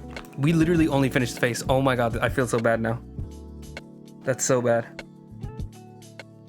Yeah, because I literally had a half an hour, 2 hours. Has it really been 2.5 hours already? No, it's been an hour and a half. Okay. So yeah, we can go to like 9. I'm thinking hopefully we at least get the line art, because all I really need to get to is here. That's all I need to get to. We're at least like 20% of the way. We got the most complex area done, which is the face. And I really like finished up the face. Like I that's probably why it's been taking so long, is that I've only been working in one area instead of focusing on everything else I need to get finished too.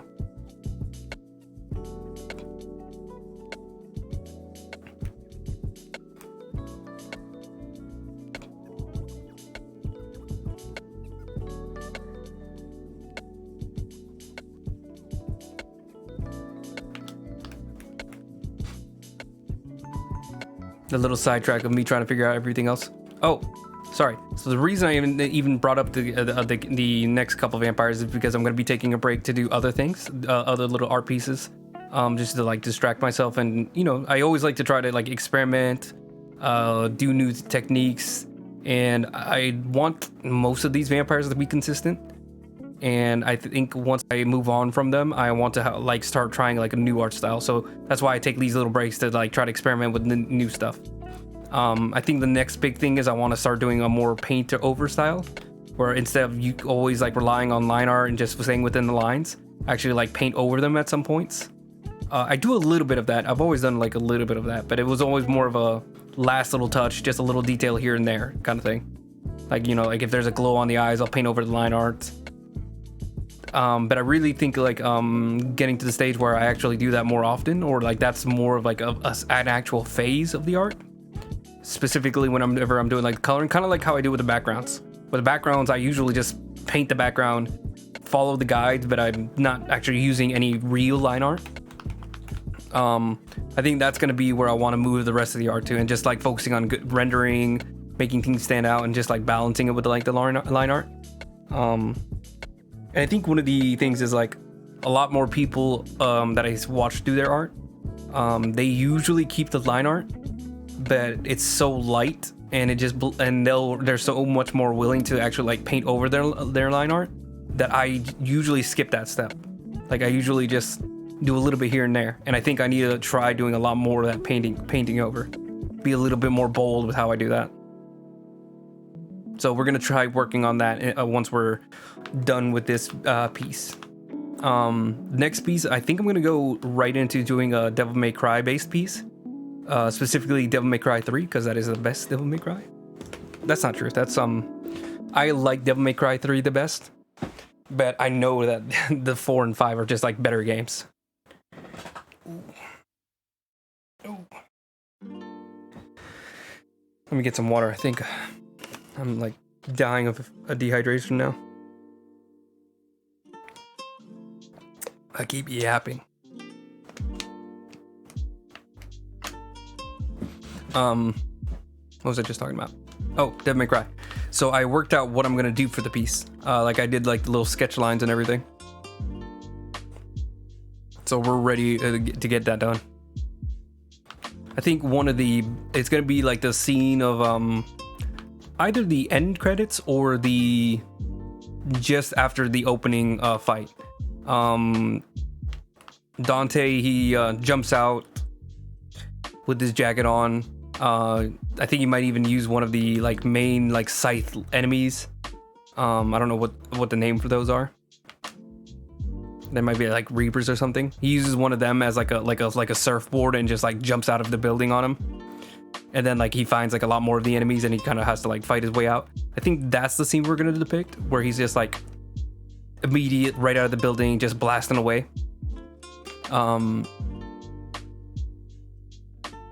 Or we're gonna do the end credits, which is very similar, like just still fighting a bunch of Reapers. In the game, in Devil May Cry 3, you have an end credits where you're actually still able to like fight all the characters. It's basically like the credits will roll and you're just like fighting away in the background, and you can like actually like do all the moves that you normally would be able to while the credits like roll over the screen. It's one of my favorite things in the game. Another one of my favorite things, just to bring up things that I like about Devil May Cry, is that you can shoot the loading bar. Like whenever you're loading the next area, they give you like a little mini game where you can just like keep shooting it or slicing it with a sword. So like the same button that you use to use the sword, same button that you use to use the gun, you can do that on the loading screen, and you'll just see like bullet holes pop up on the loading bar. I think in Devil May Cry 4 it actually like shatters and then it like resets. Like just having like a little bit of like mechanics and a little bit of like that, you know, getting a little bit of that itch during a loading screen is so much better than, you know, just a regular loading screen. That was one of my favorite parts of like the Assassin's Creed games that eventually they got rid of for some reason, which was you could actually like control your character as they load up the next area. In the first Assassin's Creed was the absolute best, because you could use all your items, you could, you know, use your attacks, you could slice. You don't hit anything, but at least you're pressing buttons, you're occupying your time while you're waiting on the next area to load. But in like future ones, they made it, I think like Assassin's Creed 3, they made it so you can't use anything. You can run around in the little like loading screen, but you can't do anything, so you're just running, which is a lot less entertaining. Like you just run. In the original ones, you can do all of those things, but now you can only just run. And then I don't know what they did for the future ones. I think they got rid of it after the 4th game. Yeah, I remember Unity. I think it was just like a regular loading, like now loading ...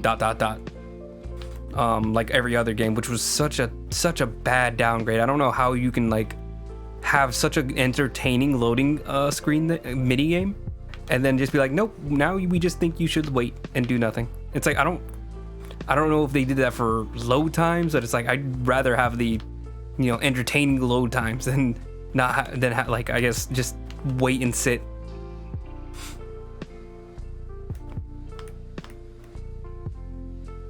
I think even Assassin's Creed 2 had like you could still like do attacks and stuff, and that was still so fun.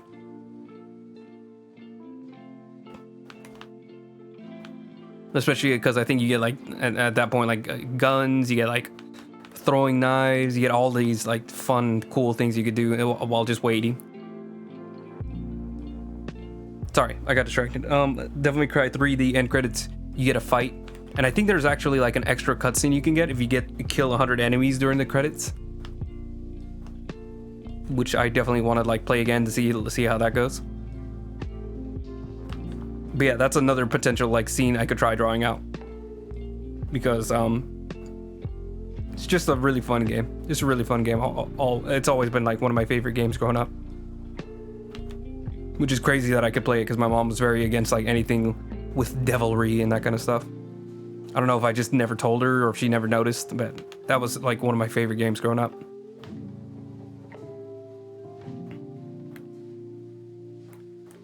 Very edgy, very hack and slash, lots of fun stuff.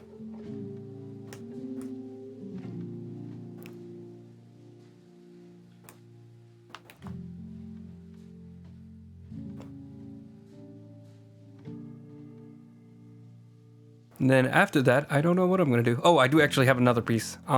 So the idea is cowboy maximalist, and it's gonna be very strange. So the idea is that they're like drawing out their pistol, but you know, there's that kind of like classic thing, you know, like they're pushing their coat back, they're reaching into their like bandolier to grab their pistol, and you know, sometimes they fumble it a little bit. It's supposed to be like that little like key, like reaching for the pistol, you know, the coat's flying behind you really extravagantly.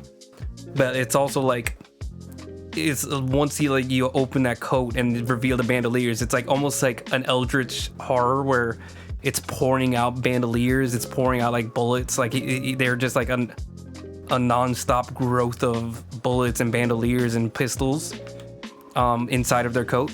So that's gonna be the idea. I don't know how it's gonna look, I don't know how it's gonna work, but I just want it to look crazy. I want it to look like, you know, inks that they scraped off with like purple revealed underneath and colors underneath.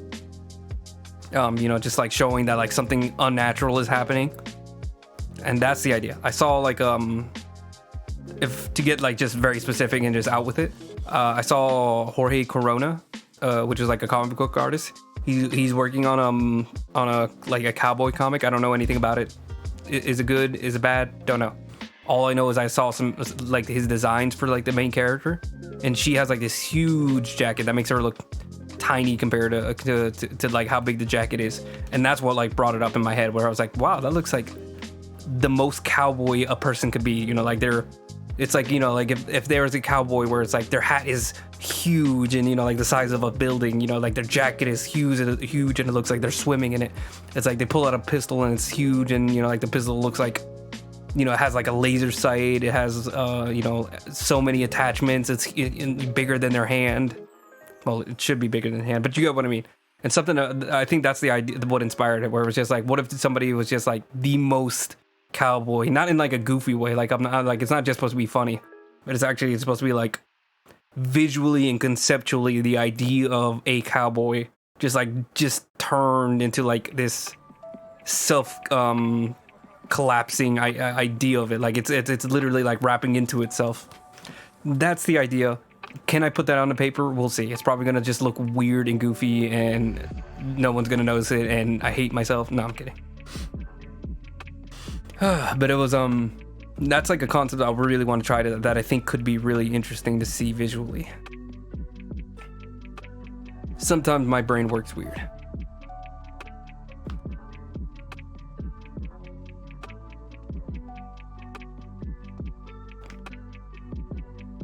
And that's obvious.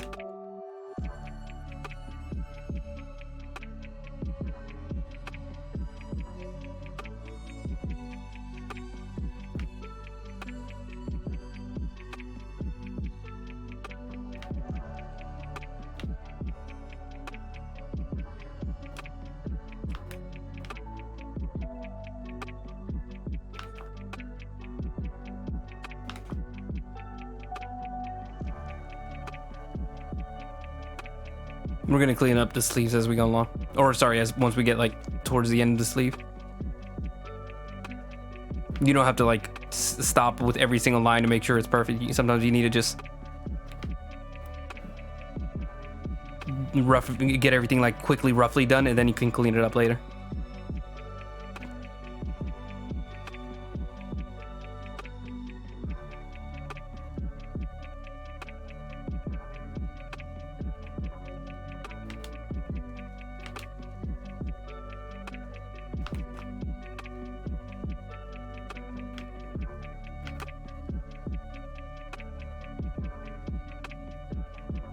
So I have at least 2 ideas. I think I'm gonna do like maybe 3 or 4 drawings before I get back to the vampires.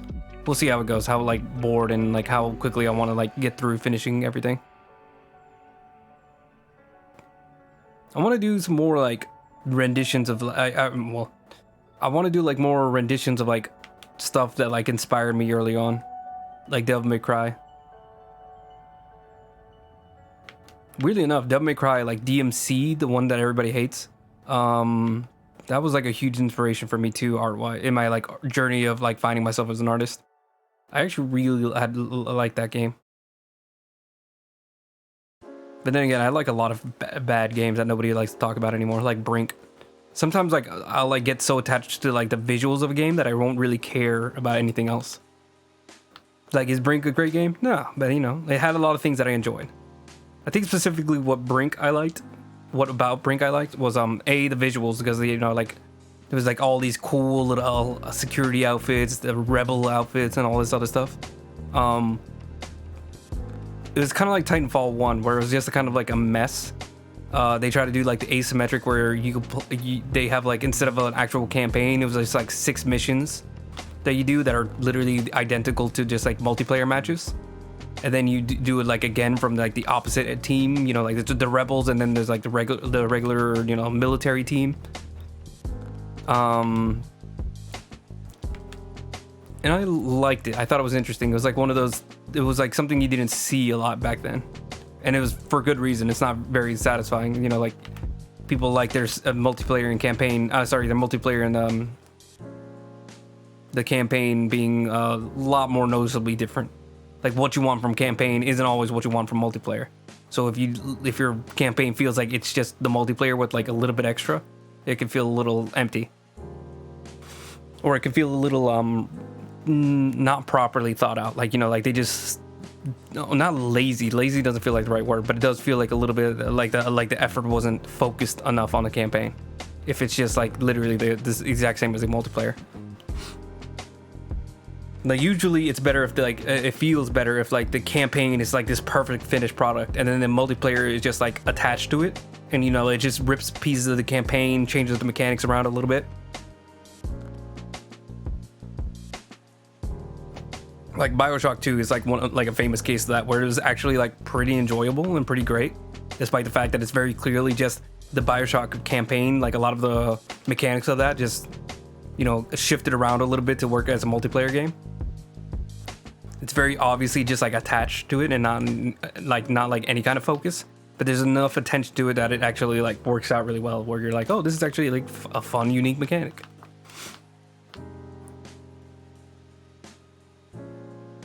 But yeah, sorry. It was like the visuals of everything, the concept of everything I really enjoyed. You know, like it was this, it's really weird. Like even now thinking about it, it's like I don't think I've seen a game like it before, where it's got like a weird blend of like African, Caribbean, like ethnicities and characters. There's like American, there's like British and Scottish.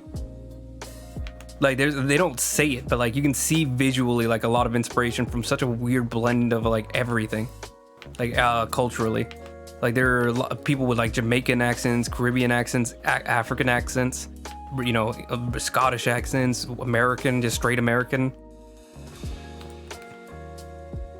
But it's because it's like you know, what the idea is, there's like one island after like the world's fallen apart, so you know, like it's a blend of a lot of different cultures and everything. The rebels are trying to leave the island to try to look for something else besides the one island. Security is just, you know, trying to prevent all the violence and terrorism and all that kind of stuff.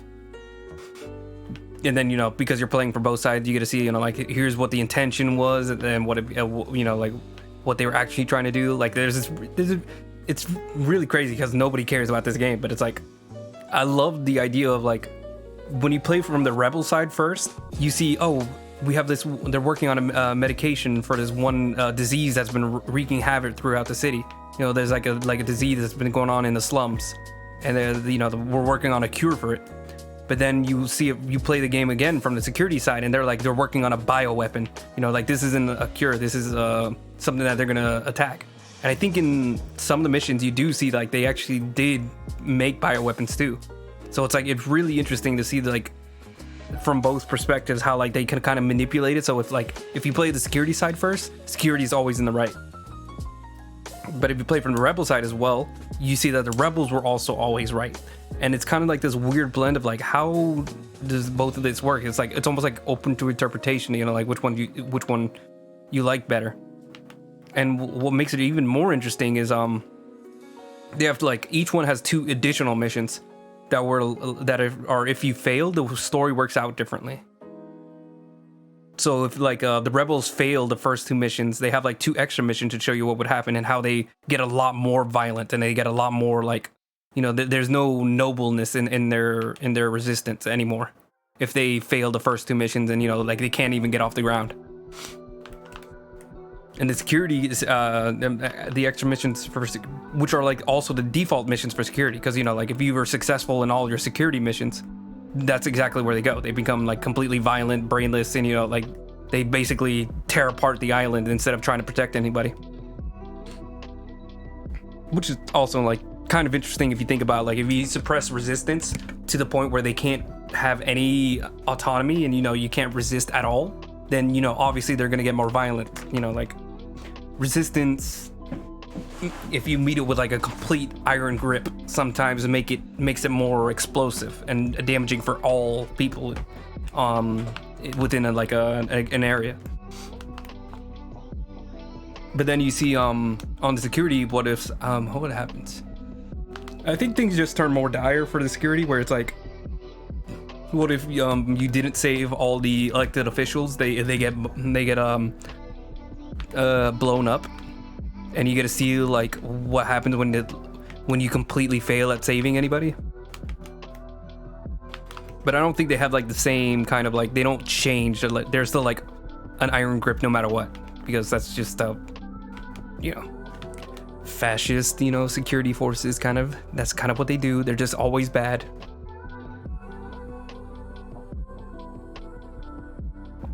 I'm trying to think. I don't think they don't. It would be interesting if they got like more fascist if they failed, and they felt like more of a desperation because of their failure to like completely clamp down on any kind of like ability to protest or voice your freedom of speech. That would be an interesting thing, but I don't think they get anything like that in the game.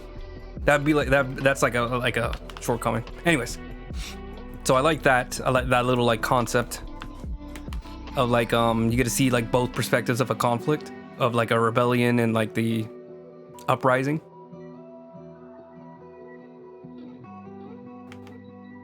And there's like a lot of like audio logs and all this other stuff to like help the world building. It was really an interesting game to me. Like, I really like, which is funny because it's like, it's a game that like died within like 2 weeks. Like, the game died so quick that like I got so attached to it despite that.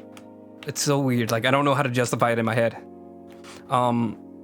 Mechanic wise, I also love the idea of there being more than one focus to a multiplayer match.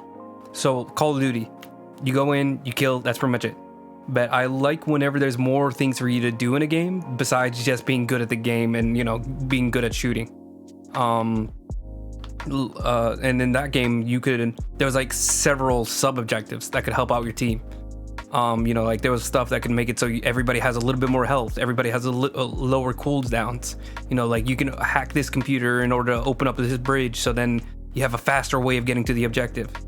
So there was like, and you know, like if you open up the bridge, they could blow it up. You know, like, and then you can set it up again. And there was such a fun multi-lane push where, you know, like everybody had like something that they could target besides just going for the main thing and just being, you know, better fighters or whatever. And I love that in a game. whenever there's like an actual idea of like, what do you do if you're not that good at being the main, you know, like shooter or being the main fighter. And Rainbow Six Siege is another game that I like, that where even if you're not very good at shooting, there's still like plenty of things that you can do to help out your team. You know, like everybody can focus, okay, this guy's the best shooter on our team, we focus on giving him more buffs, more abilities. We can help him with like defending this area so then he can focus on another area. There's a lot more room for people who aren't that great at the game or aren't that great at shooting. Like, you know, like if you don't have like super fast reflexes like a lot of like professional shooters. I like a game where it's like it's fine. Like Battle Royale, Battle Royale games I have a really hard time with because I'm not that good at Battle Royales. Like I'm not, you know, a great shooter. I'm okay at shooting in FPS games. But you know, like whenever it's just like, okay, here's your two options. You either are great at shooting or, you know, you lose. It's a lot less fun for me. So Brink I also like really enjoyed because there was like a lot of room for you to do a lot of other objectives that could still help out the team, but you don't necessarily have to be like the best at the game. I always look for that in games, just like having that, like, you know, like that alternative focus for people who aren't great. I like Titanfall is a great example of like a really interesting mechanic and design where you can still kill like AI opponents. They have like a bunch of AI clutter that act as like enemies. So in the game you're like trying to kill other players, but you're also killing the AI because they also count as a point, I guess you could say.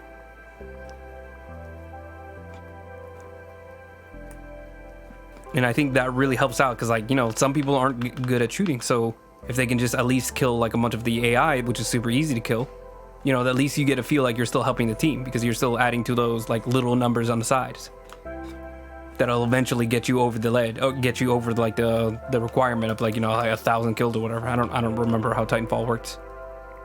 You know, like if you're not good at, you know, playing all the robots and then the giant exosuits, you can still, you know, focus like entirely different aspects of the match. That way you can still like play the game without having to be like exceptionally good at the core mechanics of the game.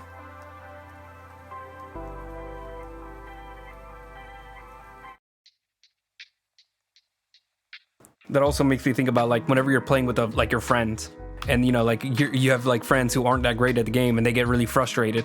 It's like I like whenever there's still something for them to do even if they suck at the game, like because I want to have fun with my friends. You know, I don't necessarily want them to be ranked champion, you know, elite gamers, because then, you know, like what am I supposed to do, like not be friends with them anymore, not hang out with them anymore because they kind of suck at games? It's fine. Like I don't care if you suck at games. I still want to be your friend. That's my always like a quip I have with like games. Because, you know, it sucks whenever you play a game, you guys like lose a match and then you start taking it out on each other. Like I hate that so much.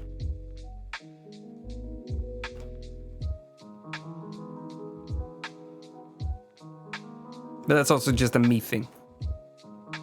Other people have their own preferences and that's fine.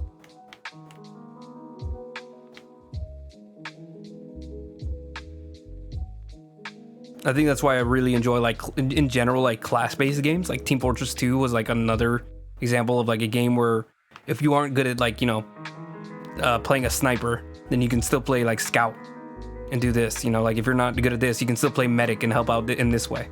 Like I think good class-based games are like the perfect example of those games where it's like even if you're not good at the main shooting mechanics, there's plenty of other mechanics that still can like help out your team.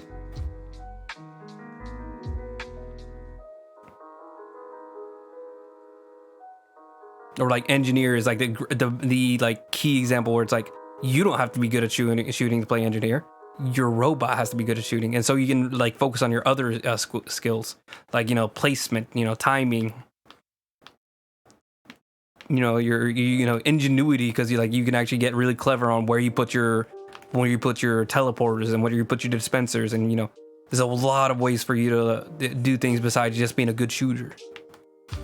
Like as a scout, like you're using your ability to be fast and just get around like areas. Like one of my favorite things was I don't remember the map, but it was a map where the scout, if you have the right setup, you can triple jump onto the bridge, triple jump, and then you're already on the other side of the map in the enemy base. And then if they have like sentries all over the place, you can use your invulnerability drink. I forgot what it's called. They have like a special drink that you have for the scout where it makes you completely unable to shoot, but you're also unable to be shot for like 10 seconds. So you can use that to squeeze past certain areas where there might be a bunch of bombs, a bunch of turrets, a bunch of everything, a bunch of enemies. Squeeze right past them, grab the intel, and then run right out. You have to be a little bit more clever on how you get out, but you know, if you plan ahead, you know, like there's ways that you can beat the enemy team without even shooting anybody like once, and that's so like fun. I remember games where it's like literally like we spawn and in like 10 seconds I already have the objective and I've already capped it because it's like I knew like the map well enough and how to like take advantage of a certain defenses that like it wasn't even like required, you know, like it wasn't, you guys wouldn't even have like time to set up everything or time to plan ahead unless, you know, like I've been playing on that same lobby for hours and you see what I do. Then people get smart about it and they're like, okay, then we're just gonna set up over here. It's like, all right, now you got me. Now I actually have to play the game like a normal human being, as you know, the devs intended. The devs, God gave in himself, everybody intended. Wait. Stretch. I just realized his fingers make no sense. 1 second. I'm just gonna fall asleep like this.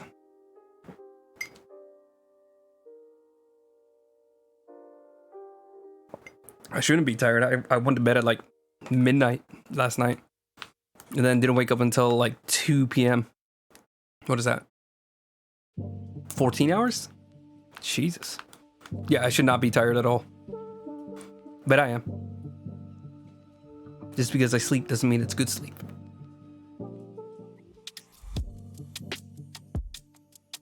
I'm gonna keep that line. I think we can just fix it.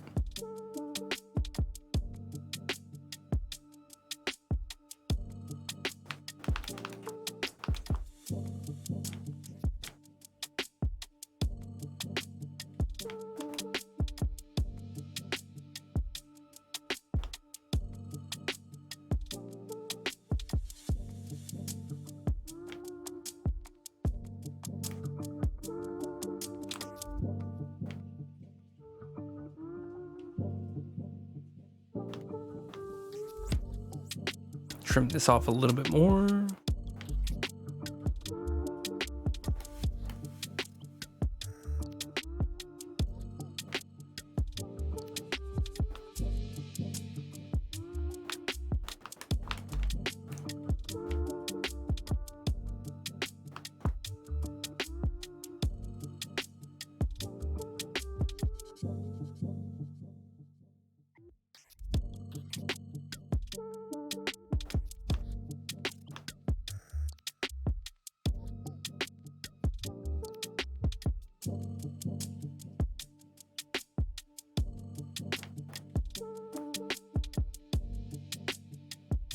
I'm trying to get this line. Please stop.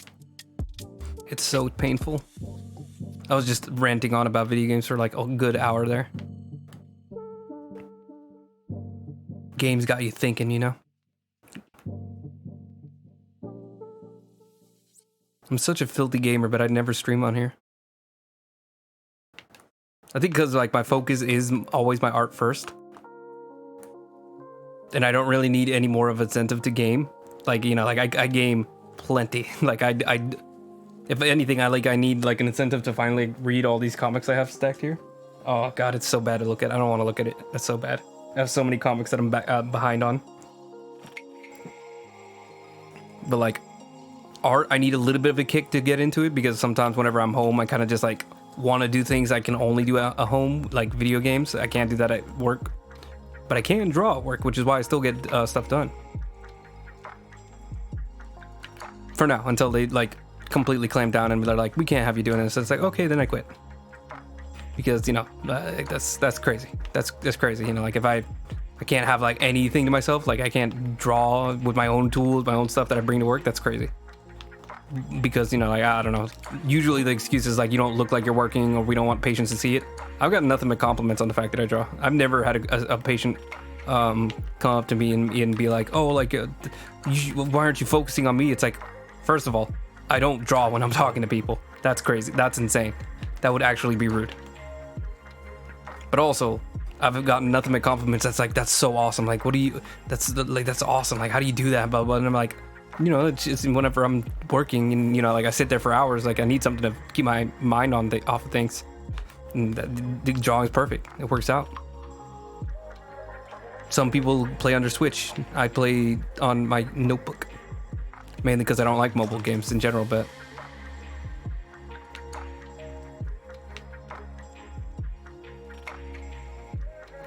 There's a reason I brought that up and I completely lost track. Oh, I need more incentive to like do things that I don't normally do. Gaming? Absolutely do plenty of gaming. Usually the second I finish these streams, I'm like immediately onto like something in the game. It's really hard because I actually have to do like editing on the videos that I post on a YouTube channel as soon as possible usually. So like I'll have to like really like bite my tongue and just like get it done. You know, focus on getting out a good video before I actually can reward myself with video games.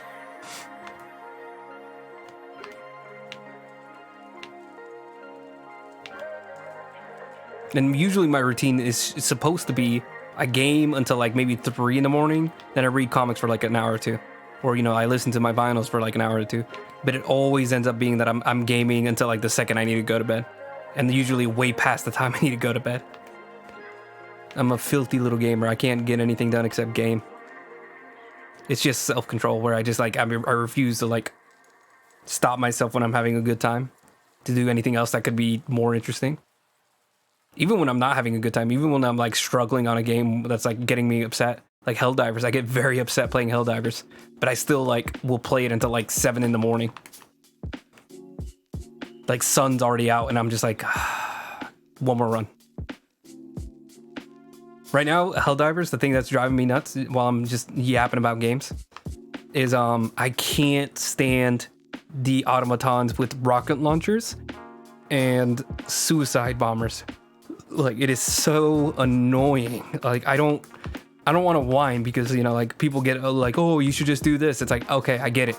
But, you know, like maybe I'm not the greatest gamer of all time. But it's so infuriating to just be like, you know, like I'll spawn and I'll die in 2 seconds because I get charged by a suicide bomber. Because it's like, I get the mechanic. It makes sense for them to do that. You know, like it's fun. But it's like, what am I supposed to do if a person is explosive and they charge towards me? If I can't get away, they run as fast as you, so you can't really run away from them. My immediate thought is like, oh, let me run back away for a little bit and then shoot them. That's like the easiest thing to do. But they run at the same speed as you, so running away doesn't do anything. It doesn't help that they also have jetpacks, so they'll like jump pack towards you. If they're really far away, they'll jump pack towards you the second you start shooting. So if you shoot them first, there's probably another one. They come in like several packs. My goodness, I don't know. It's very frustrating. Or the rocket launchers ones. There's a lot of issues with the rocket launcher ones. Most of the time they have terrible aim. Sometimes they don't. And sometimes they'll shoot you the second they see you.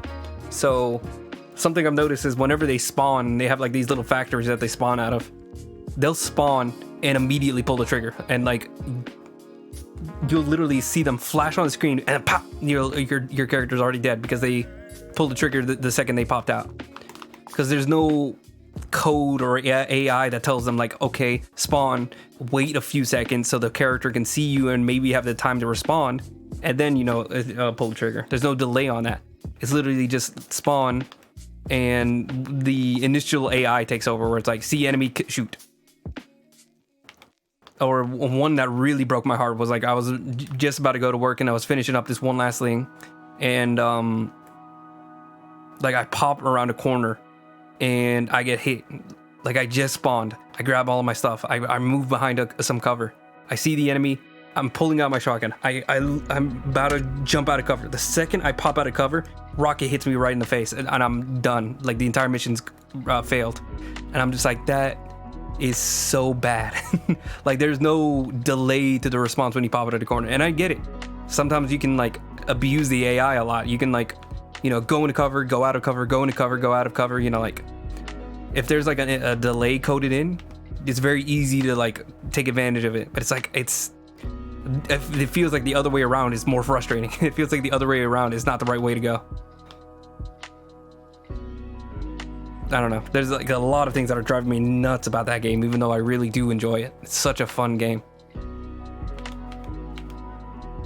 But I think I'll probably get tired of it. Now that I'm actually talking about it, I think I might get tired of it. If in like maybe 1 or 2 more weeks, I think I could probably like get out of it before I'm really done. Because it's a great game, but it's also, there's not enough variety right now. And it doesn't help that like a lot of the stuff is really hard to get. Like all of the loot, you have to grind for a while to get it. All of the upgrades, you have to grind quite a while. I think specifically some of the like the extra stuff, like the ship upgrades, really take you a while to grind for them. The any of like the loot, the visual loot, like the war bonds, those also take a long time to get. It's not terrible. You can usually get like 1 or 2 things every mission or 2. But like if you really want to get to like another level or like, you know, like a new weapon, that can take like 3, 4, 5 missions before you get there. And you know, each one's like maybe 30 minutes unless you're just rushing through them. You know, you can get them done in like 10 minutes, but you know, if you really want to get all the available materials for your ship upgrades and all that kind of stuff, like that's going to be the full like 30 minutes. Like usually I don't finish a game that quick.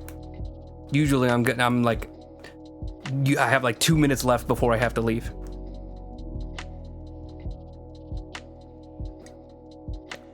So yeah, Helldivers 2 is a fantastic game, but it is a little frustrating and a little sparse for content right now, at least in my opinion.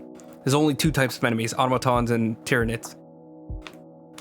It also doesn't help that I refuse to fight the Tyranids because they need help in the automatons. The automatons are very much taking over everything in the game.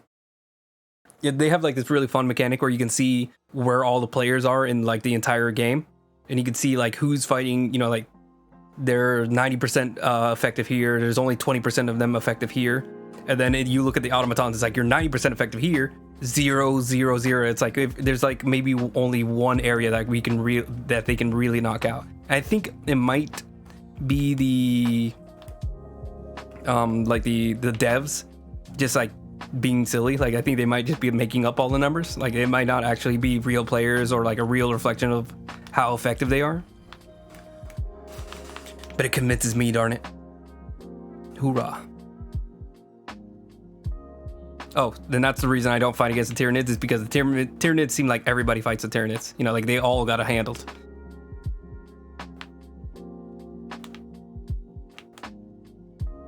But the automatons, that's where the real challenge comes in. That's where you really get some combat in.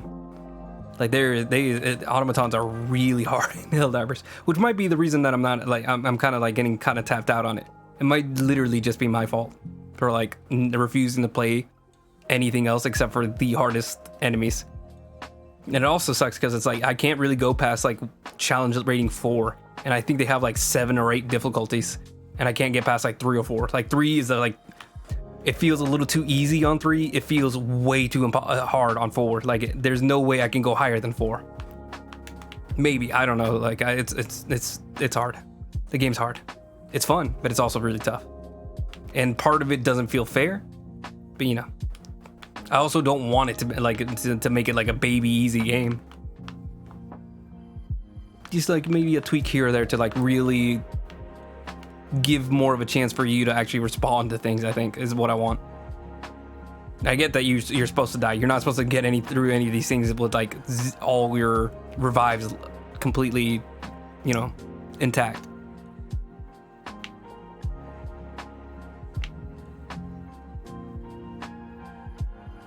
You know.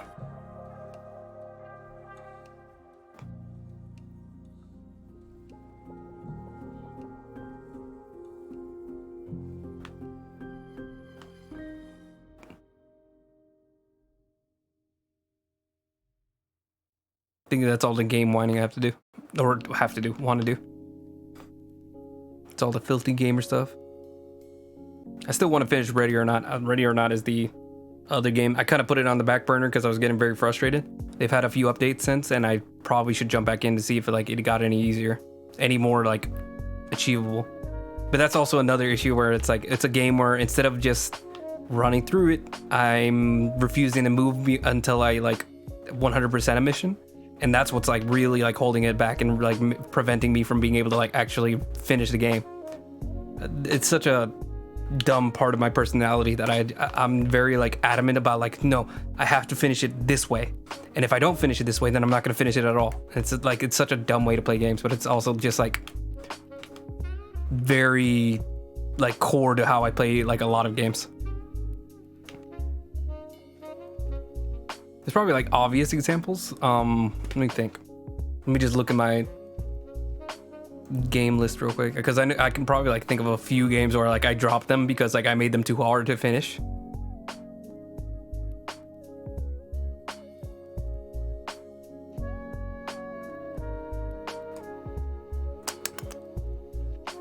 Let me see.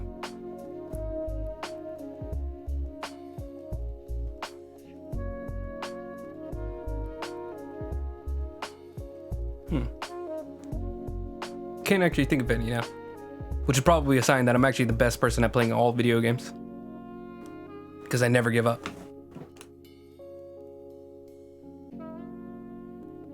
Sometimes I'm very like from the get-go I'll realize like, okay, we're not in this to prove anything. We're just gonna play on like a normal, and that's as far as I'm gonna go.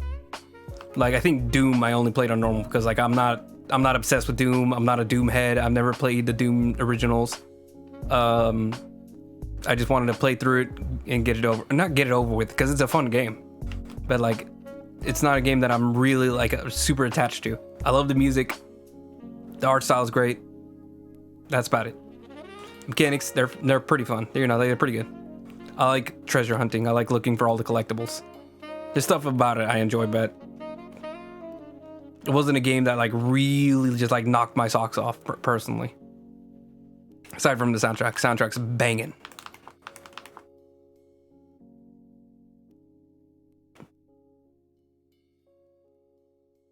Mick Gordon did like a masterpiece on that on Doom. But mechanically, it's just run, shoot, and that's kind of the whole thing. But that's just me. You could argue the same for a lot of games, but I think probably the best thing is like the whole chainsaw system, where you can, like you're incentivized to like get up close to creatures and enemies, demons. And then like take them out. That way, like they drop a bunch of like health items and ammo. That's probably like the best mechanic that really makes Doom unique. And like having those extremely violent takedowns and everything, like all of it works together really well. But for me, it was also a game that I just wanted to get a good playthrough of it, get all the little collectibles, then we're done. But it wasn't one where I wanted to like 100%. I wanted to get all like the masteries of all difficulties. Like no, like that's gonna drive me nuts. Like it's not a game where I have that much fun with it, where I want to really like master all of its mechanics.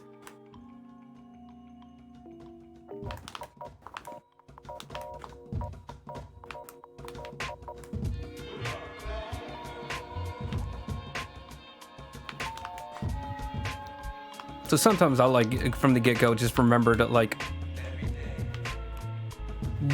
go for a normal difficulty, like the difficulty that it's intended to be played on. Like if you have a normal difficulty, that should be what you're balancing everything around. And then later, like you can add the hard, you can add the extremely hard or super cool, like you one bullet left things where like you only get one bullet and then you only get back one bullet if you get it. It's cool, crazy, like make difficulties. you know, or game modes basically, where you can play the entire game with like special modifiers. But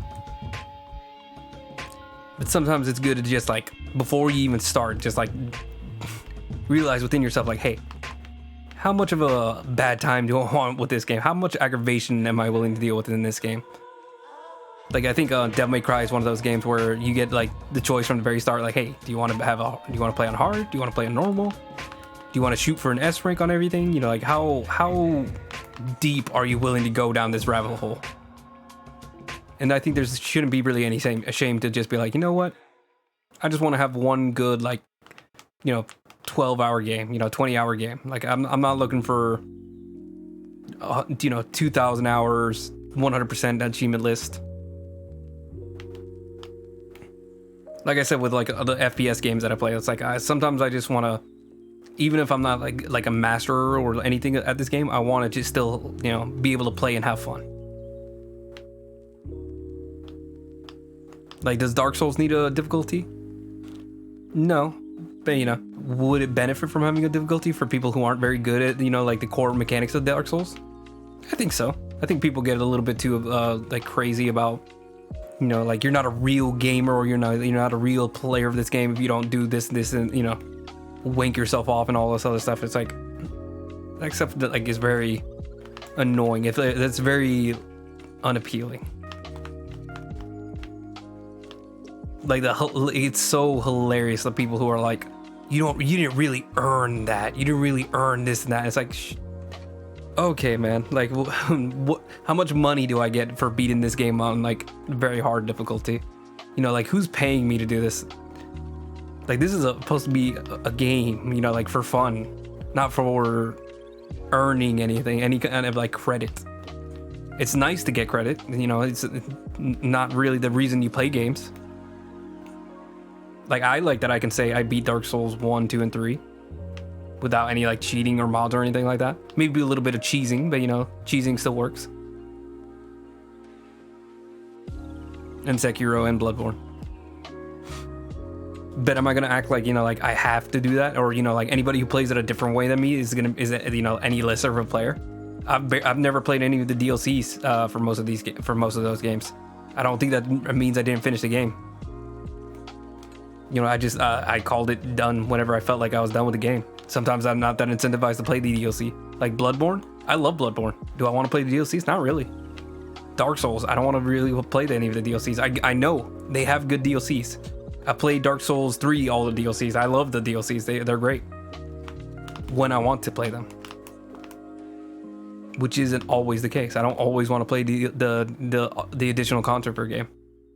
Elden Ring, I'm waiting for the DLC to come out to actually get through it. That's not true. I just am being lazy to get to the game, period.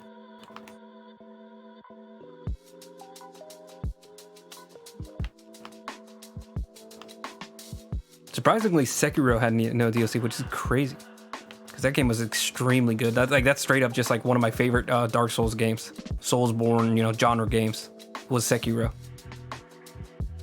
And they had no DLC for that. That's crazy. I absolutely would have bought the DLC. Like, I mentioned that, like, some of these games I don't want to do DLC for. Sekiro is 1000% one that I would go back and play the DLC for. Like, if they released it tomorrow, I would buy it tomorrow and then start tomorrow. Like, that is how much I enjoyed Sekiro.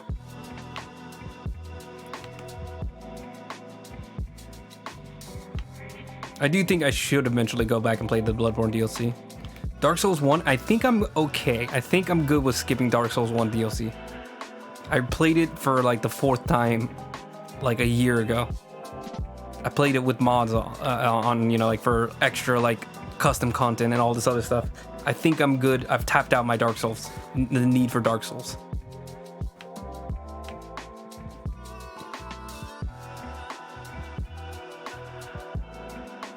Like, the second if they get a Bloodborne PC release, no question, buying the DLC, or I hope it comes bundled with the DLC, but I'm 100% actually playing the DLC at this time. Originally, it was a little bit of fear. I like Dark Souls 1, I didn't want to do the DLC, because I was like, I'm so tired of bosses, I'm so tired of bosses, I'm so tired of bosses. Well, now I'm a lot more like glued to like the Dark Souls and From Software games, where it's like I need to actually like experience everything that the game has to offer. I think especially with like Dark Souls, it was a lot clunkier and less user friendly. Some of that's fun, you know, like not having teleportation until halfway through the game. That's fun. That's cool. It's actually like a really awesome design aspect of the game. Because, you know, it makes everything feel a lot more connected in the world.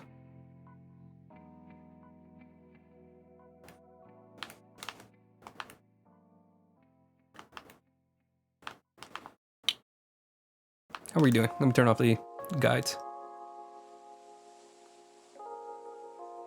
Yeah, it's pretty good. I think I need to go back and add some like weight to things. Like the underneath the neck, it needs a little bit more darkness.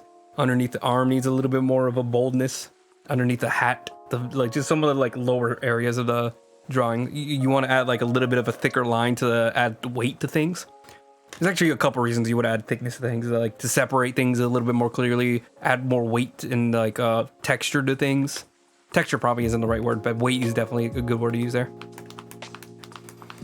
So I think I need once I get all the lines done, I want to do like a quick pass of just like boldening some areas to help like pieces stand out a little bit more.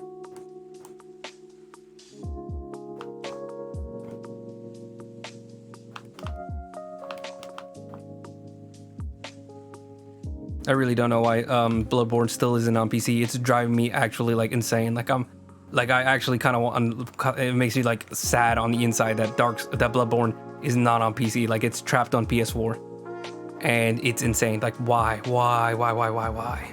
Of all the games of like the entire PS4 era that I would want on the PC, that's one of them. Like forget Spider-Man, forget God of War, forget all those games. I want Bloodborne. It's like they're good. All those great games. I would cut them all out for Bloodborne again. Like Bloodborne is so good. Like Ghost of Tsushima. I want to play Ghost of Tsushima, not more than I want to play Bloodborne again.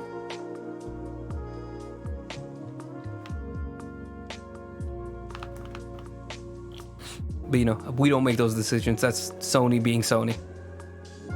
It's awesome that they've eventually decided to add games to the PC eventually. Like that was so silly. That was the decision for such a long time.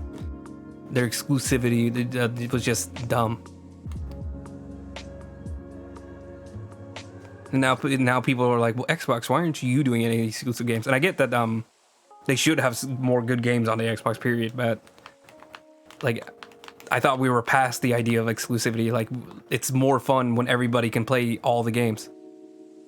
Like the superiority complex that people had during like the PS5, Xbox 360, sorry, PS3, Xbox 360 era where people were like, yeah, but you guys don't get God of War and Halo. It's like, I thought we were past this like dumb stuff.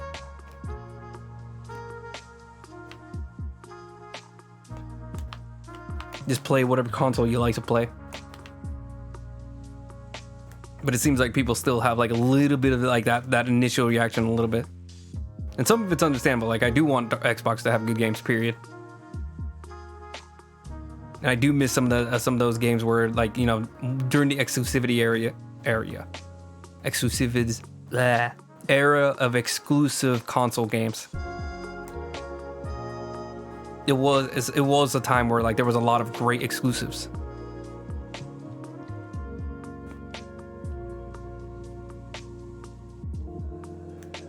And it's hard to tell if it was like because of exclusivity or in spite of exclusivity.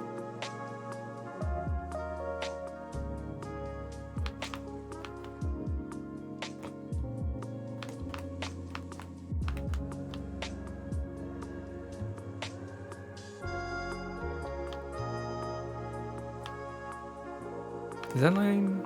Yeah, that's supposed to be there.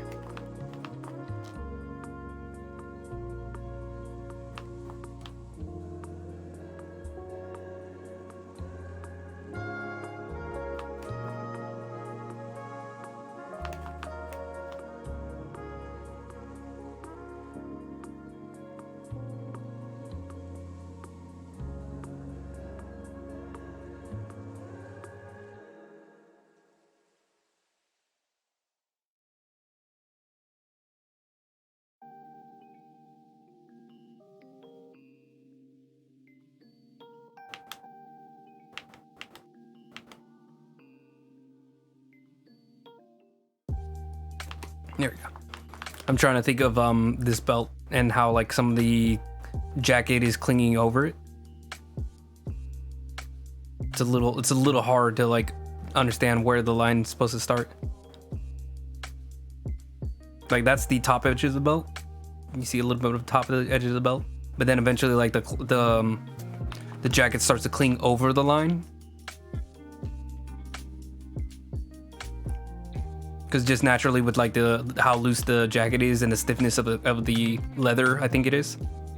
It would it would take a little while before like it starts to pour over the edge, kind of. And it would need a little bit of room, or else you would be like stuck stiff like a plastic toy. Like you would need a little bit of give and like looseness to that. Like if you ever tuck in your pants, you know, you like pull out the shirt a little bit so you can like turn and twist and all that without having to yank your shirt out of its the tuck. Untuck the shirt, I guess.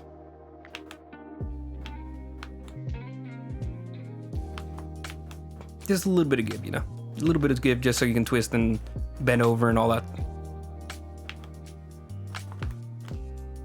You don't want to look too schlubby, but you do need to remember that you are a human being and not a stiff mannequin.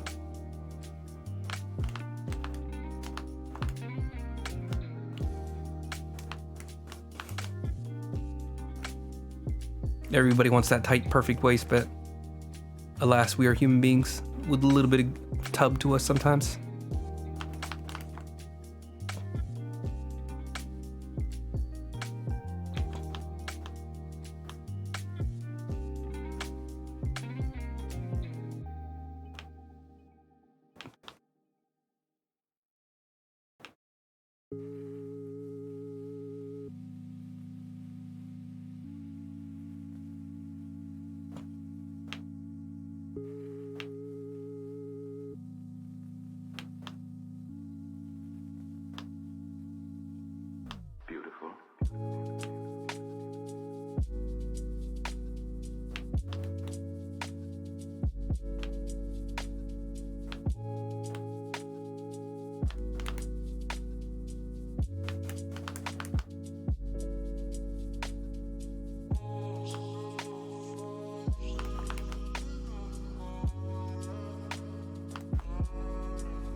Okay.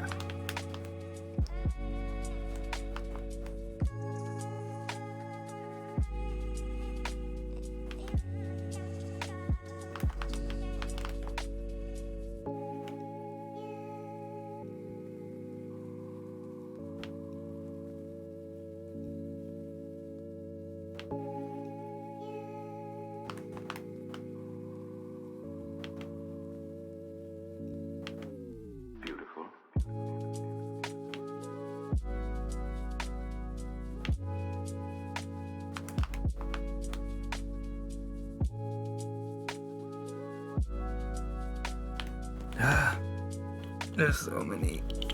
Blah. My God, my brain is like shutting down. Again, I've had like 14 hours of sleep and I'm still like falling asleep because this is not my favorite part of drawing. If I like change my process, I really want to see if there's like any other routes besides like inking over things, because it just drives me nuts. Like if I could get away with never doing this part, that'd be awesome.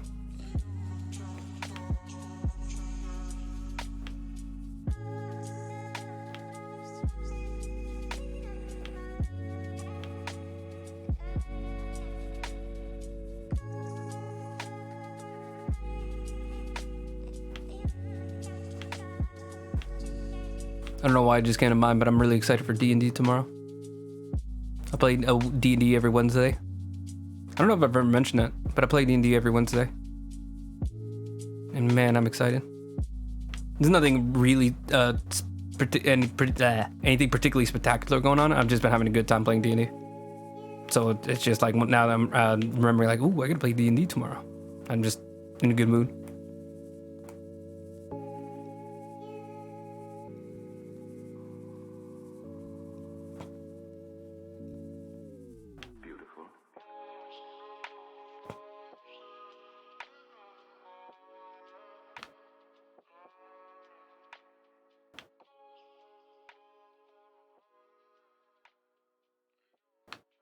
There we go.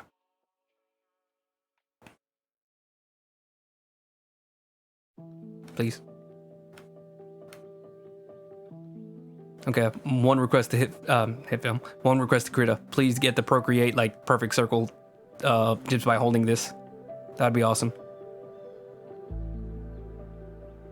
Part of me doesn't want them to, because like that feels like a very Procreate thing. Like like it feels weird to just like directly steal from other programs.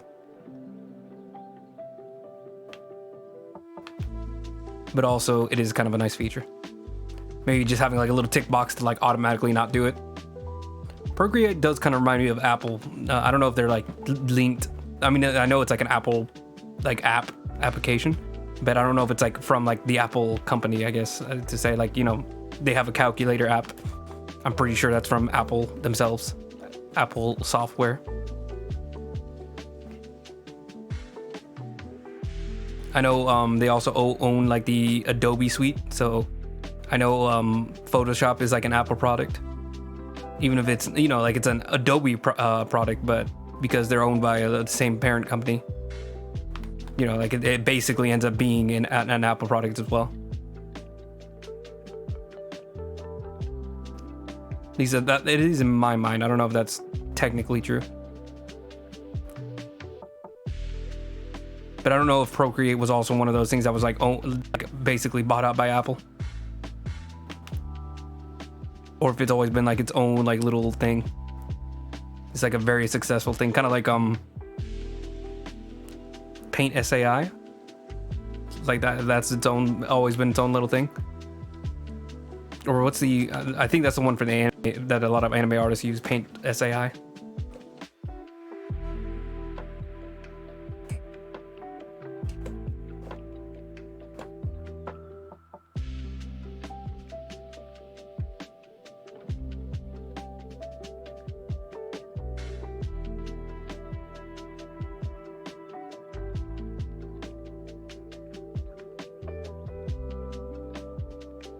Clip Studio, that's the one.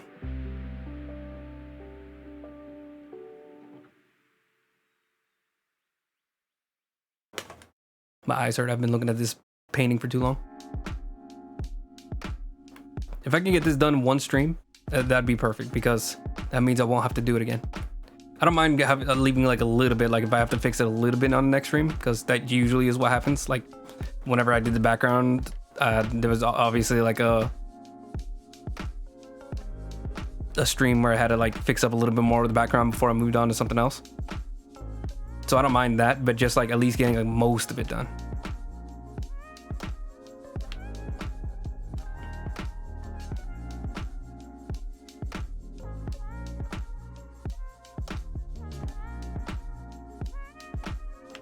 A little bit too thin.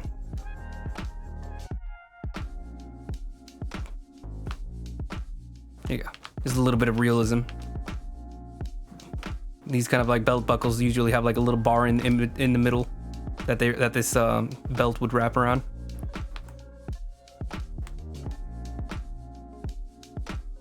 The only unrealistic part of this is that I don't show where the belt wraps over. Which actually, now that I think about it, I don't know how it would work. But I kind of don't want to draw it because I've never drawn it before on this character, and I don't want to think about it. Little bit of realism and then a little bit of and against realism. You could justify it saying like there's it loops all the way to the back, but I also am okay with just being like, no, we don't actually know. Don't worry about it. Because some jackets are made like that, like they're more like vestigial, where you'll see like a little belt thing, and it's like it's not actually meant to be worn, or it's not actually there's no ability to unloop it. Like what is it? The word is vestigial, which is whenever you have something that doesn't actually have any function. Pockets. That's the one that's like obvious. So some outfits have pockets that you can't actually open or use, but they're still there just because like they do look nice visually, but just not whenever you actually use them for anything, which is stupid. Sure, you know, like I agree, that's stupid. Like it would be nice if it's not vestigial, but they are also right in that, you know, it would look nice with the pockets, you know, like that's not the part that anybody disagrees with, you know. It does look better with pockets. It's like this one is like, maybe the belt doesn't actually work, but it still looks nice with the belt. It'd be nice if the belt worked, but it would be worse if there was no belt at all. You see what I'm saying? See what I'm feeling? You getting up? Bleh. You picking up what I'm putting down? I'm just saying, you know, it's just something to think about, you know. You know, don't shoot the messenger.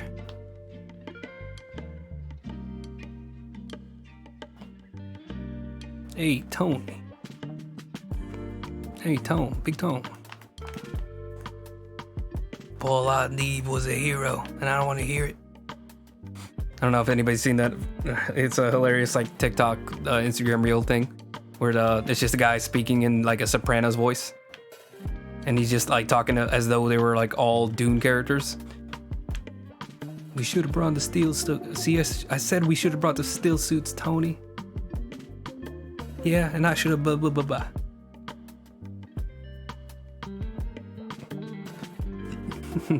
Hey Tone, you already know what I'm doing to that bucket. Know what I'm saying? Get it? Cause Dune 2, get it? That one's one of the funniest ones. You know what I'm doing to that bucket. I really wanted the bucket, man, but it's sold out. Like I'm pretty sure it's sold out on the premiere, cause I called like the day after the movie came out, like just to see like, hey, do you guys have any of those buckets? If you know, like if I could, I don't know, like buy it before, and you know, like, you guys just hold it when I get to the movies, because you know, like I wasn't gonna watch it until like almost a week after the movie came out, and they were like, no, we're already out, and I'm like, oh, okay, I'm like, oh, that sucks. They're not expensive. They're like $40, $50 online, but it's also like, you know, it's not that worth a meme.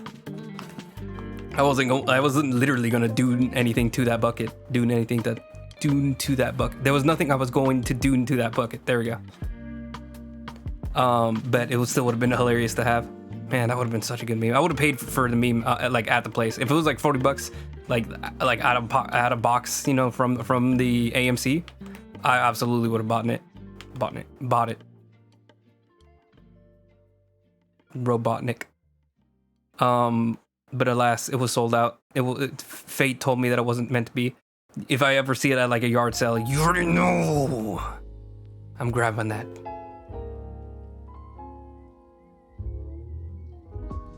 Sometimes it feels good to let guilt go into the meme. Just buy stuff for the meme. I bought one of those Seattle cat hats once.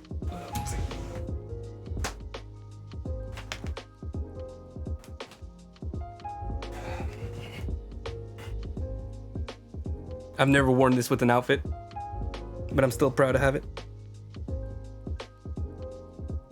No, how does it look on camera? Hang on. Will I ever wear that with an outfit? Probably not. Do I still love it? Absolutely. Jesus, what happened to my saturation? Hold on one second. We're gonna have to tweak the camera a bit. I think sometimes it adjusts. Oh, it was morning whenever I had this on. Duh, that's the issue.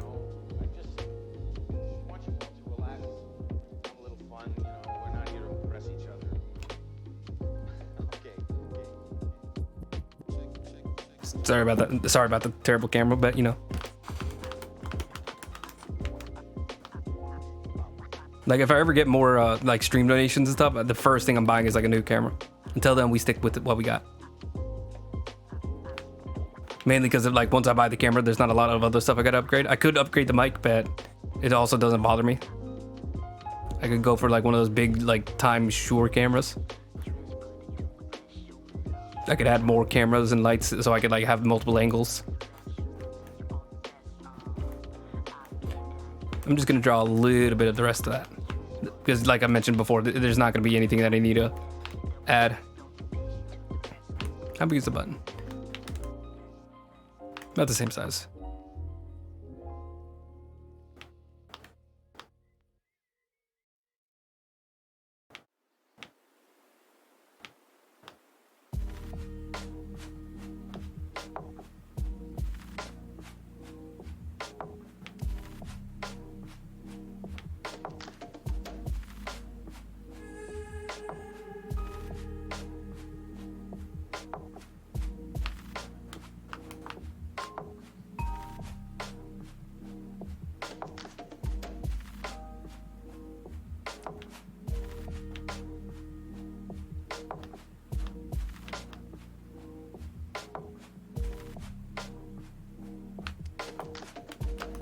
There we go.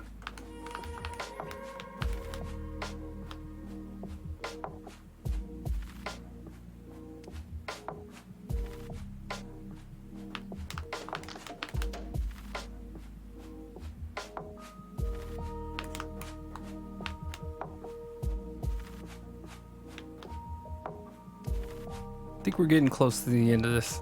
Wait, hold on. Where's the other arm? That's not too bad, actually. Let me look at the original guide. How crazy are the wrinkles on this wrist, on this sleeve? I think I overdid it on the sleeve.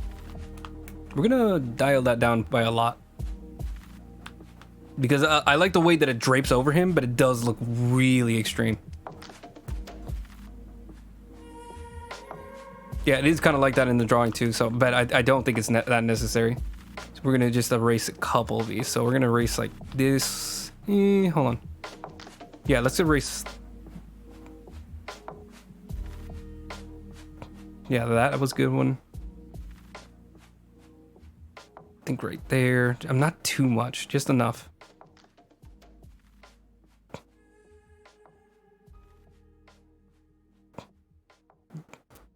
Just enough to give like the impression of what's supposed to be here, because it just I think I went a little overboard with all the wrinkles, because like, you know, like a lot of those streaks are just to like think through of how it's gonna look,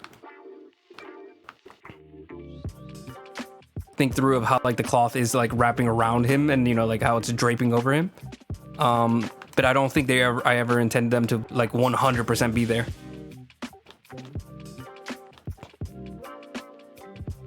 Oops, that's the wrong one. I'm on the wrong layer.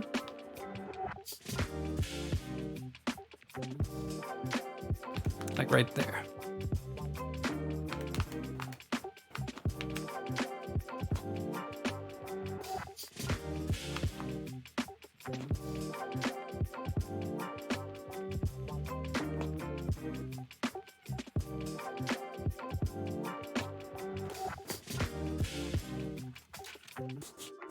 Sorry, I felt like there was like an ant crawling on me.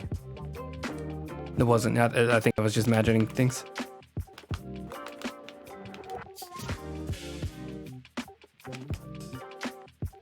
I'm not at like a Aspen Gold. I don't have a completely filthy room. Or XQC. Or a lot of streamers, for some reason, they just don't clean their rooms. I mean, mine is a little dirty. I have like 2 batteries that I think are dead. Just chilling. There's a lot of clutter, but I wouldn't say my room is messy. Like, there's no empty bottles. Okay.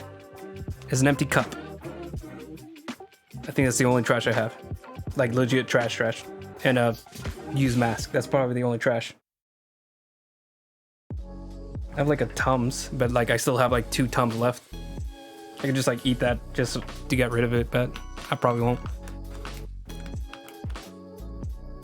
I forgot he had a ring.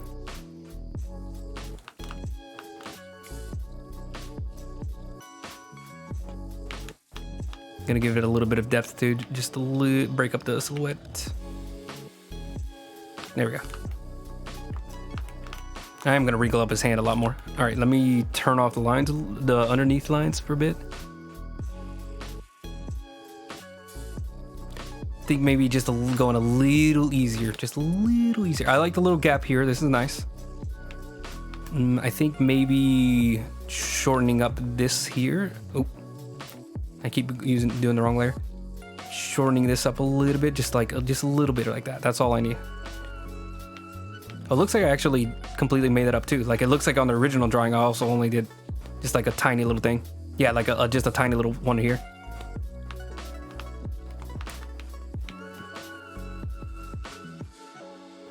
I think maybe most of the contours we can get like in the actual painting part of it. We can just like render it out. That's usually like the issue with like a lot of these like little lines for the cloth is like I only need a couple, and then if I really wanted to do like all the contouring, like we can do that during the like shadowing part, like the rendering part of it. For those who don't know, rendering is the word that I use to or I guess a lot of artists use it too, talk about shadows and lighting, because right now it's 2D, and in order to give the illusion of something being an actual 3D object in lighting, we use the word rendering, which is more actually like sculpturing in specifically like 3D art programs, like, you know, Blender and that kind of thing. But it also works for, you know, 2D because it has the exact same effect.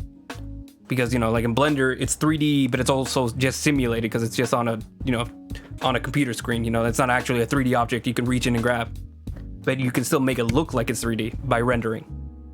A more appropriate word is just like shadowing, lighting, adding lighting.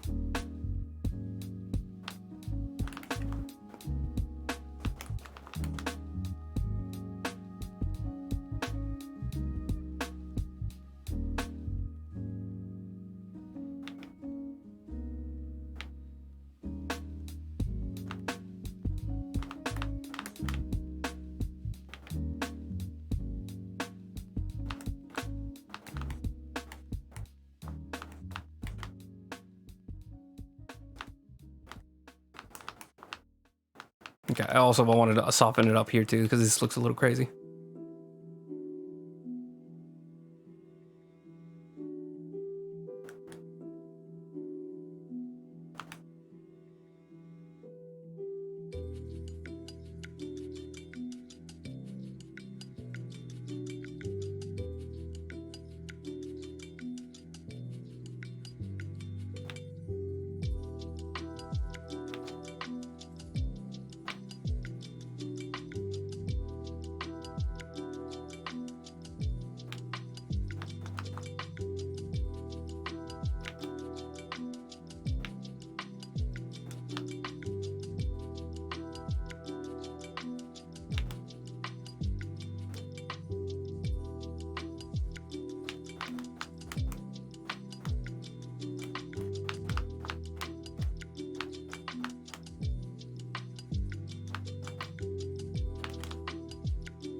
Hang on, let me turn this off. Definitely needs a little bit of wrinkles, so we're gonna put a little bit back in.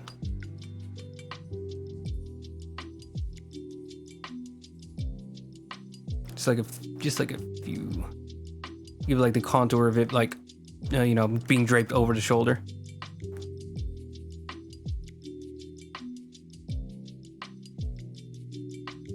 And just like one more.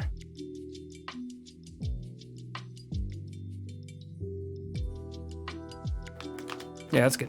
I think it's a good amount. Maybe just like one more like down here, just to kind of denote like the way that the cloth is being like is like curling around him.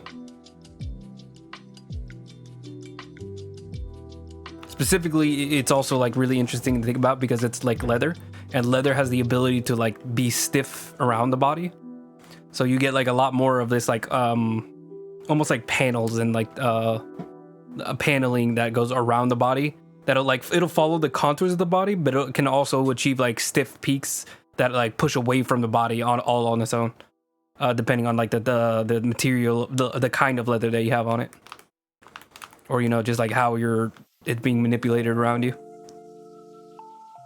You know, other kind of cloths, you know, more looser cloths will literally just like cling to your body, like, you know, it'll just like drape around your shoulders and you know, just follow exactly to the contours of your body. But leather is a little bit more stiff and can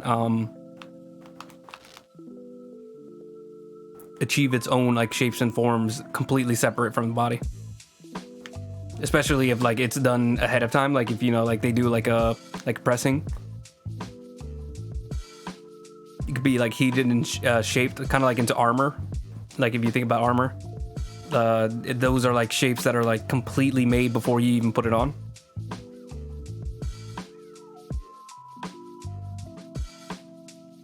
But then, you know, like you have like other looser, you know, like leather trench coats, like the one he's wearing, and it'll generally still follow like the shape of the body.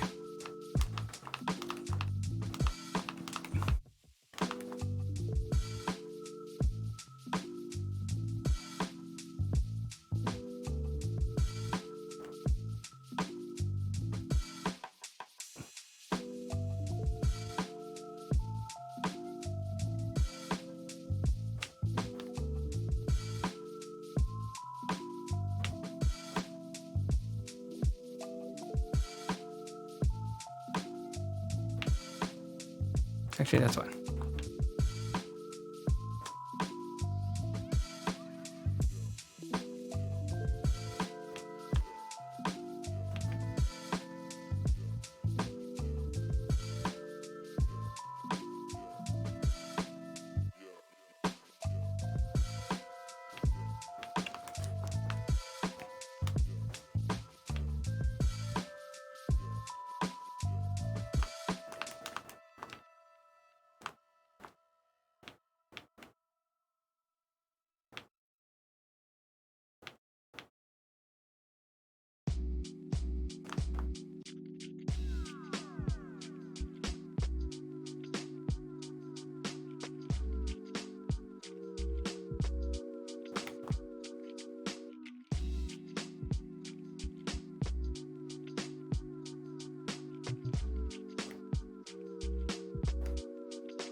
Oh, I'm sorry. I'm losing my head for a second. I was kind of getting mad because it didn't feel like any of the lines were going the way I wanted them to. So I just kind of like try to brute force it for a second there. I mean, even now it's still like really not going the way I need it to.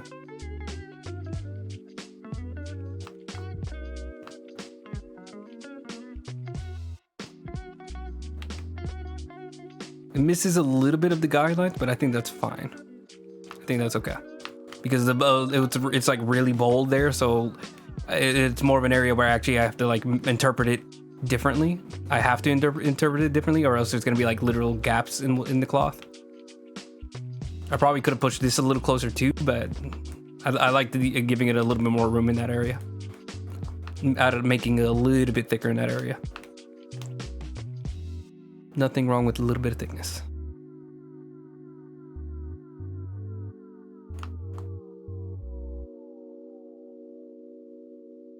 There we go. Oop, what? I hate misclicking and then using the eyedropper tool and then grabbing the wrong color. I'm so upset. Okay.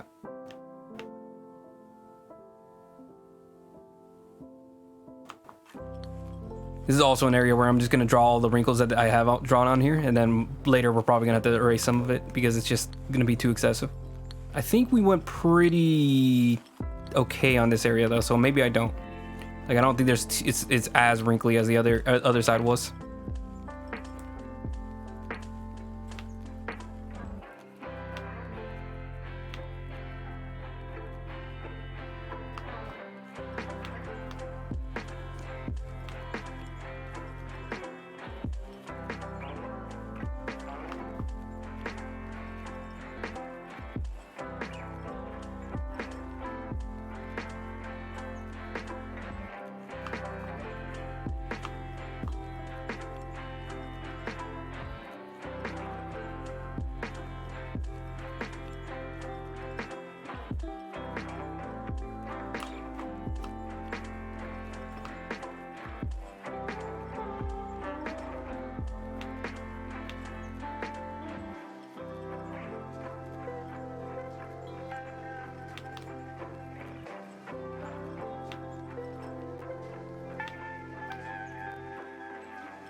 I feel like I'm losing my eyesight.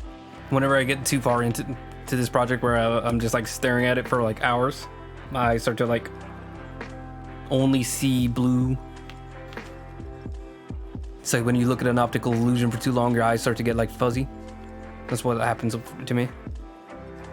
Which is why it's a good idea to just like take breaks every now and again, but like I haven't thought of a thing to do during a break for drawing stuff like this yet. A good answer would just be like having another thing to work on and just like switching between the two. Like having a goofy drawing, but I don't know, I haven't started doing stuff like that yet.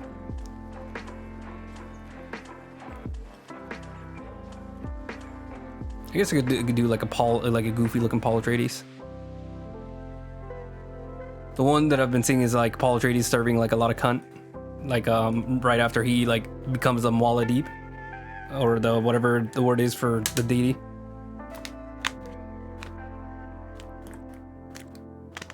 Like there's this drag performance where somebody that has hair like Paul Atreides just starts dropping it, just absolutely destroying the runway. And that's a really funny one. I could draw something like that. I might. Let's see. If I finish this before like 10 and I got like 10, 20 more minutes, I might do that just for fun. I have an idea of something I could draw like super quick.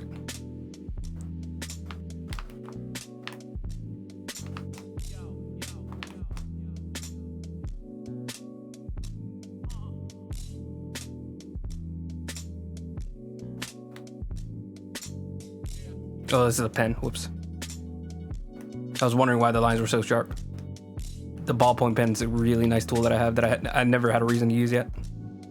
Mainly because it doesn't do color well.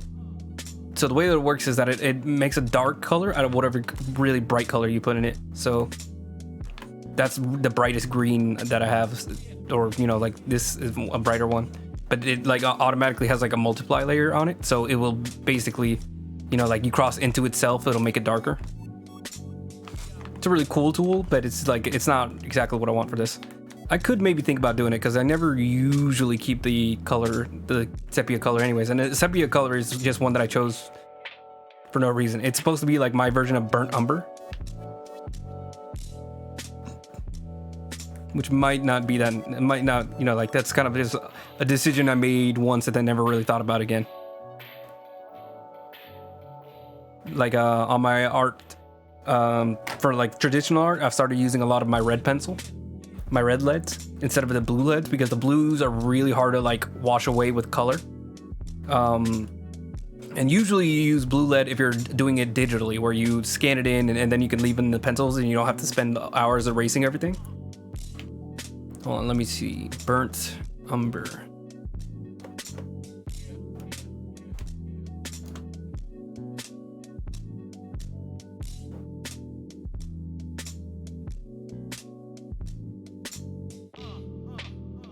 Like this is the color it should be.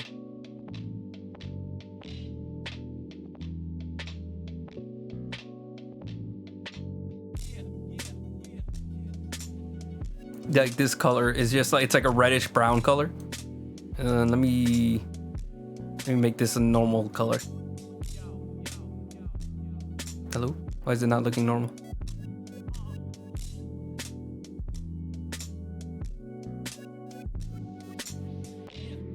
It's really weird. Oh, I guess because of the background.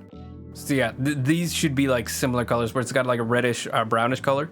I think that just blends really well into like much warmer colors that I usually end up using. Like, you know, characters with regular human skin usually have a nice reddish tone to them. If you don't have a reddish tone, then that probably means you're dying. Or I guess no, even olive skin people, like they have like still like redness to them. Like, you know, they still blush like normal human beings. Even though some people don't know how to do it, black people, they definitely have like blush to them. It's a little different, you know, like you have to learn different techniques to do it, but you know, they still blush. It's like hair. It's like, you know, just because it's different doesn't mean it's, you know, that hard to learn how to do it. Unless you only choose to draw non-black characters, which I don't think is good. If you have properties with no black characters, that's a little crazy. Unless, you know, like there's an actual like historical reason for it. You know, you go in Japan, there's not very many black people, so I understand. But I feel like that's kind of a crutch because, you know, Black Lagoon has a black character. You know, there's still like cases where it can happen, and they're not common in Japan, but there are black people who live in Japan, black people who are born in Japan.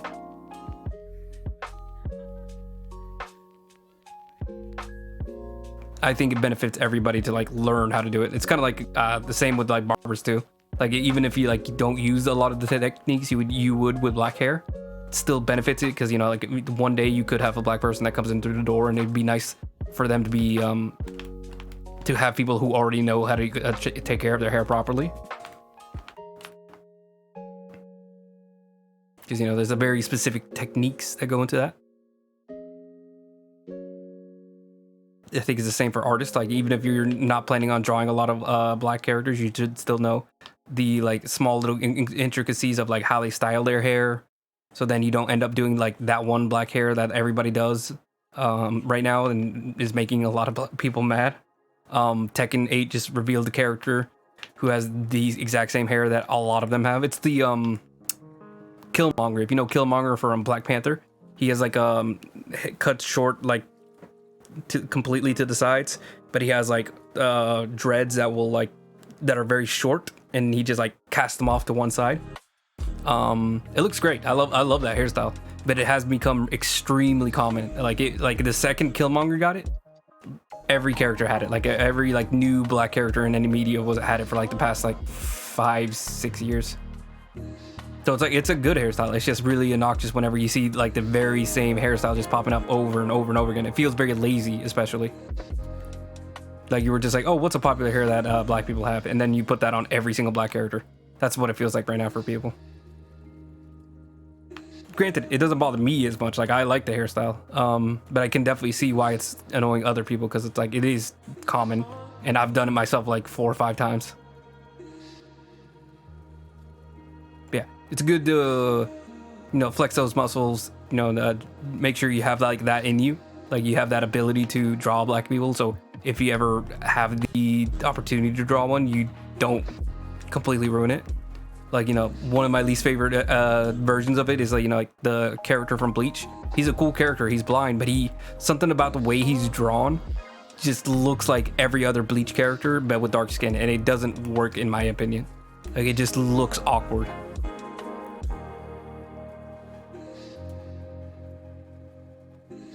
Hold on 1 second.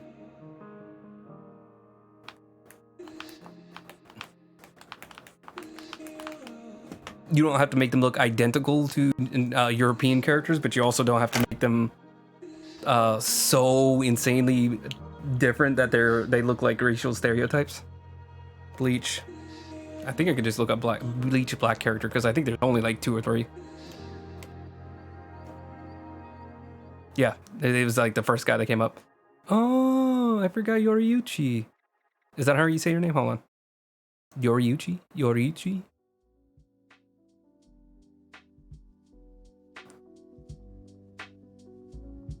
I do love that character, the cat girl character, but she is kind of the same thing where she's just drawn the exact same way as all the other characters. And thankfully for her, it works really well. Oh wait, I'm realizing they did something different. They drew the top lip for him, which I don't think they usually do for Bleach characters. That's unfortunately one of the only things that they do for wait, no, I think Bleach actually does do that for all their characters. Bleach character. Okay, never mind. So that's just the art style. He does draw the upper lips for everybody. There's like a slight difference. They do the upper lip groove, and then it looks like on the black characters, he draws the entire upper lip. I think that's a way of making it a little bit more pronounced. That's a good one. This is the like Bleach character that like always bothered me, because he just looks really weird. Like, he does not look like, I don't know what it is about it, I think he just looks like all the other characters, but like the skin tone changed. Like it seemed like the artist didn't really do enough. But also, I'm not asking for like any like stereotypes to be put in there. It's just something about it doesn't feel right. I think what would make it better is just having more black characters to compare it to, where it's like, okay, you have this guy that looks kind of weird, like doesn't have any of those things that you would normally associate with people of African descent. But like if there was like another character that also popped up that looked way more like, like unique, like he has sharp noses, sharp features, tiny, like mouth, tiny ears.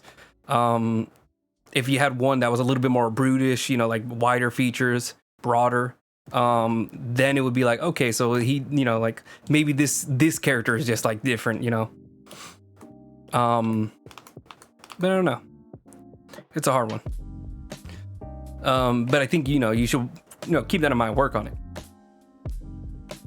What is this character's name? The cat girl, I'm trying to figure out her name. Yoriyuchi. Oh yeah, I got it right. Even though I barely watched Bleach. Yeah, I know Chad is Japanese and Mexicans. Everything about him is like Spanish coded to me.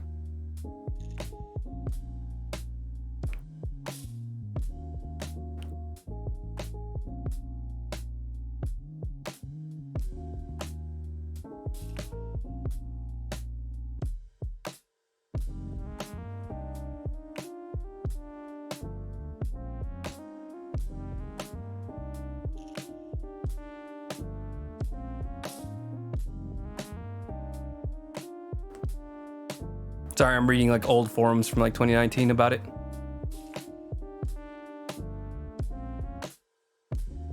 Yeah, it looks like it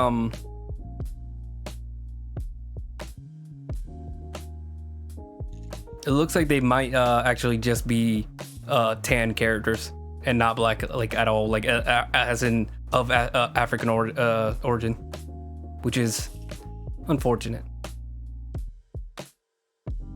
But I guess that also explains why they don't look like they were like intended originally to be black. Because like I think specifically in Japan they draw a lot of like islanders or people who are like on the beach a lot. They draw them as very dark skinned, like noticeably dark, especially compared to like regular anime characters. Regular anime characters have like a very neutral peach tone. And then like as soon as it's like any kind of like beach character where they're like they live their lives at the beach, they have like bronze skin, even if that's like literally not the case. Like some people who are at the beach all the time just have like red skin, or at least here in America. So that causes like a lot of confusion, and I think that's what happened in Bleach, where it's like a lot of those characters, I think they're actually supposed to be more similar to Okinawans, is what I saw on the forum. Like just people who like have just slightly darker complexions than Japanese people.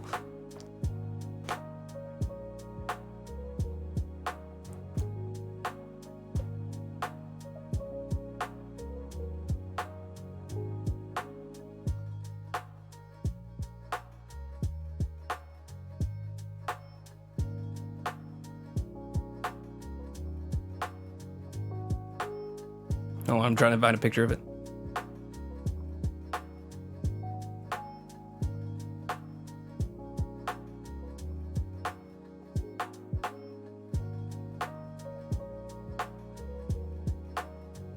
I'm trying not to use this YouTuber thumbnail. That's very obnoxious.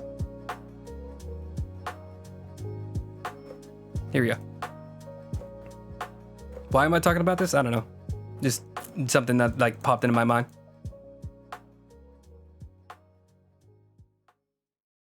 Let me double check. That might have been a bad example. I think these are actual people of African descent, which is not what I think they're referring to. What the heck? Oh, old. Never mind, he was just doing a push-up. I thought he had no legs.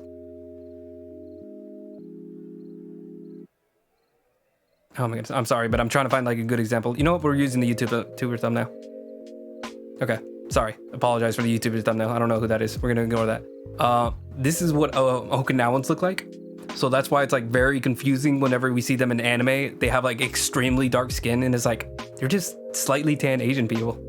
Like it's, you know, like a couple shades darker, but it's not like, you know, it shouldn't be that easy to confuse them with people of African descent. Like there's a huge range of colors that they should be using.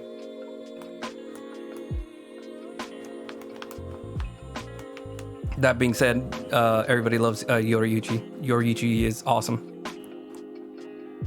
And if you have any cosplay of Yoriyuchi as a black woman, they would be appreciated. I'm just saying. I'm just, you know, no particular reason. But yeah, I do think it's good to have like that in your tool belt. Like I think Naruto is actually surprisingly really good at that too. Like Naruto has like a lot of like art things that I think are really underappreciated. Like they have a very realistically proportioned anime characters in Naruto. Black characters.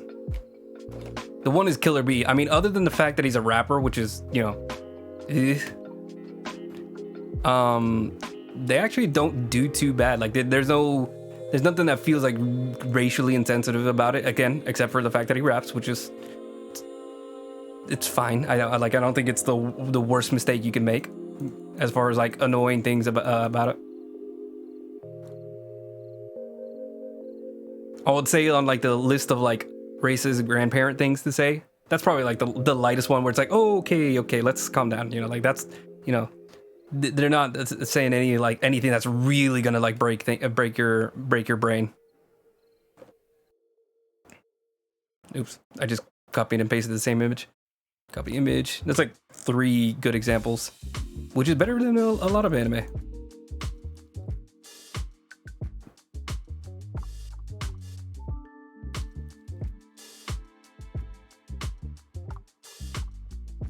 There you go.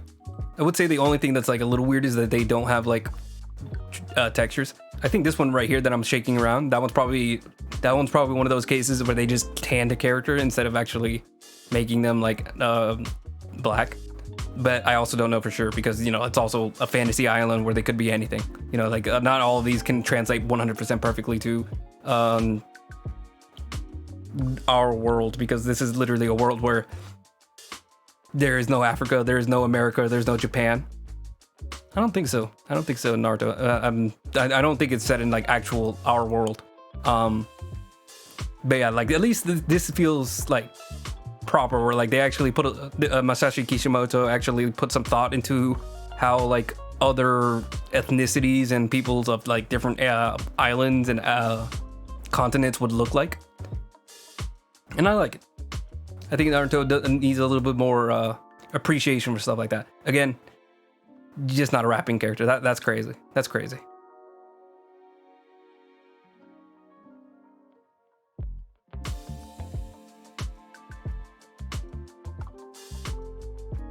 Anyways, one second. Let me close up what I was Googling. All right. Where are we? Where were we? We're finishing up. I think we're just going to like bolden things up now. Oh, hold on. Here's a pretty important line that I missed. This should be like the start of the jacket or the lapels. There should be like a little space between the scarf and the coat. You can have maybe a little bit of the scarf coming back out. There we go. But I want at least a little bit of a gap. I think it's like an orange undershirt. All right. I think I got everything I need. Let me turn off the references. I don't see anything that's standing out to me. Let me put up the pew so we can also see that too.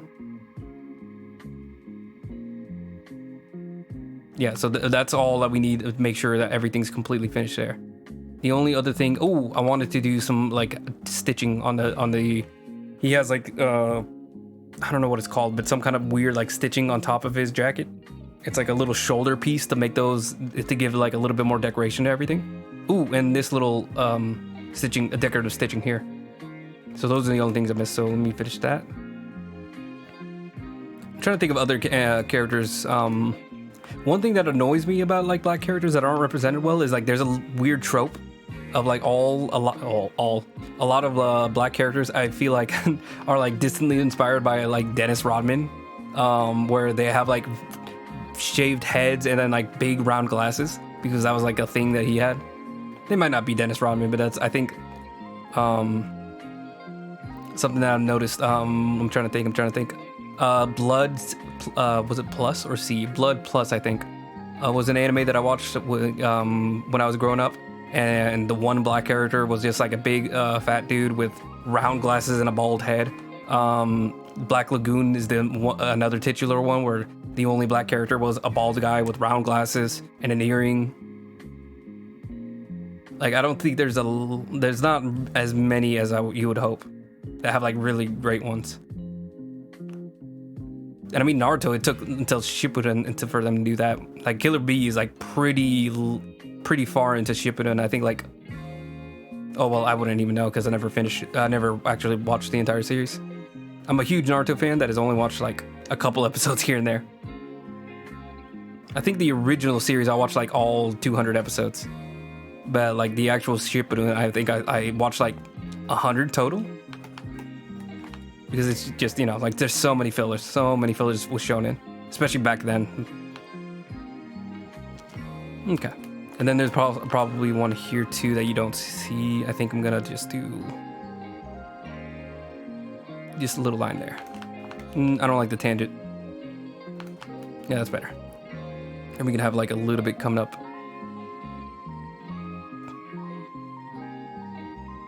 There we go. Maybe get rid of this tangent too.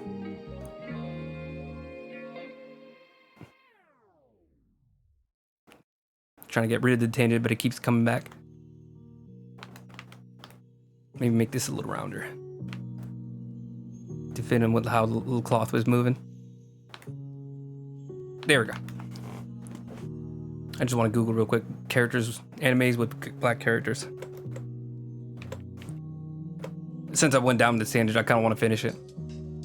Well, there's the obvious ones like Cannon Busters and the Yasuke anime, because those are characters where they're explicitly like about black characters.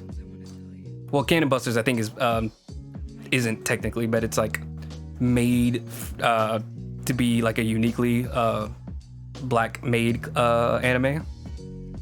Black made? Black, is that weird? Black made? Made by black people? Made by black... I don't know how to say it in a way that doesn't sound kind of trashy. Oh god, there's some really bad examples going on. Even Dragon Ball Z isn't safe. Ooh, there we go. My Hero has a couple. Naruto has decent ones. Soul Eater, I remember being like an OG one that I really liked. Like they had some good looking character designs that didn't feel like racially insensitive at all. Ooh, Cowboy Bebop. I don't know if like they're 100% well done, but I do remember like at least one or two here and there. Ayn, I don't think is black. I think she's just tan. I think she's one of those like island types that I mentioned earlier, where they really go overboard with how tan characters get. Afro Samurai, that one's also kind of cheating, I feel, but actually no, there is a lot of Japanese characters, so yeah, that's because it's not all black characters, it's literally just two, I think. So yeah, Afro Samurai, I think that counts. Me personally, I think that counts. In my little like rules that are coming up in my head.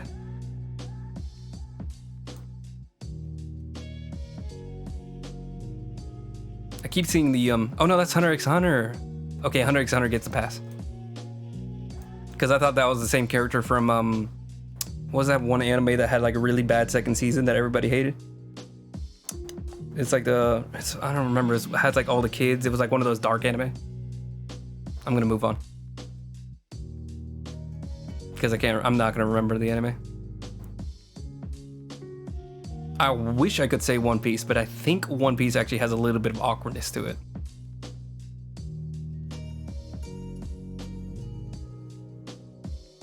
Yeah, I think that's probably all. That's really a shame though that there's not as many, you know. I wish it was a lot better for a lot of these anime. There's a couple where it works out.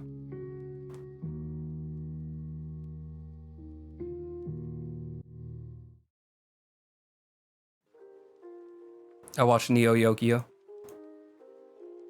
That was such a bad anime. But it was like bad, but it was also short, so I wanted to watch it.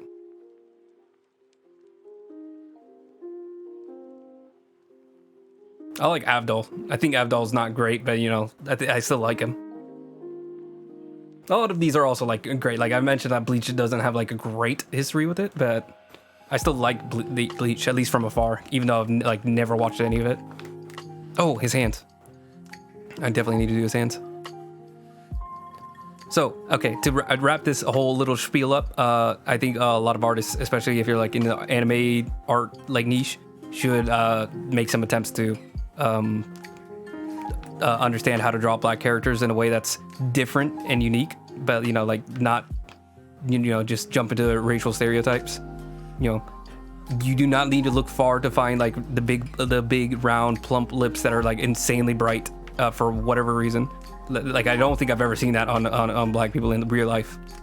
Like a black person with like bright pink lips that are humongous. Like most of the black people I know just have maybe like a slightly pinker shade, if at all. Usually it's just the same shade as their lips, or sorry, the rest of their skin. But that's not the point. Just, you know, do a little bit of research, try some things to make them look unique. Like I've seen great looking anime characters that are black. Yoruichi, despite, you know, the fact that she probably isn't black, is an awesome looking character. Soul Eater and Fire Force, I think, have some nice designs. Cowboy Bebop, awesome. Like, there's ways to do it. I think actually, now that I think about it, I think Cowboy Bebop, all of them have afros, which also isn't that's not the worst move. Have a little bit more variety, but you know, it's not the worst move to have like afros. Afros are great. They're fun. You can have a lot of fun with the shapes. That would be great. If you're gonna like give them all like afros, at least give them like uniqueness to it. They can have like different textures, different shapes. All I'm saying, just, you know, keep the options open. Like I try to, and even when I was like a cringy middle schooler who was like about to fall into like Jordan Peterson and a bunch of like conservative talking spaces, like I still like always try to like force myself to use all types of characters, because it's very boring to see only like the same types of characters over and over again, in my opinion. Like if all the characters are just like young high schoolers from the same regions, you know, like same hairstyles, it's boring. You know, like if all of them just look like normal goody two shoes, even though you have like the usual tropes of the jock, the nerd, the outsider, but they all kind of like dress the same way. You know, they're obviously wearing uniforms, but you can still have fun with like uniforms where like, you know, it's easy. Like the punk character, make him a little looser in his uniform. You know, like the nerdy character, make him a lot more uptight with his uniform. You know, you have like the gals, or whatever it's called, garus, have them, you know, with a bunch of like jewelry and stuff.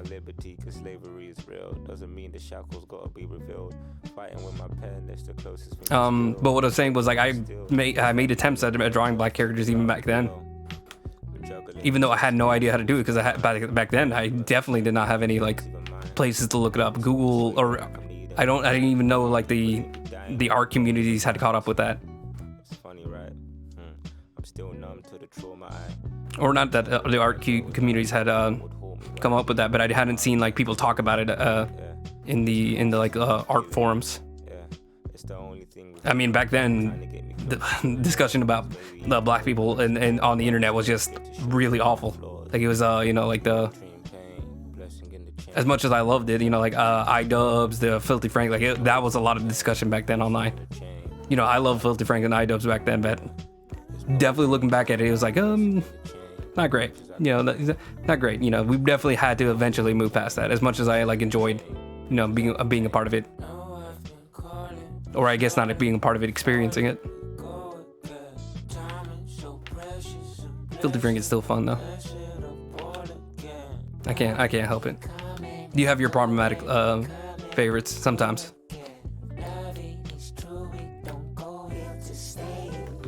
What am I doing? I don't know why the hand wrinkles look so bad right now. I think I'm not like thinking enough of like where the veins would be. I can just look at my own hand.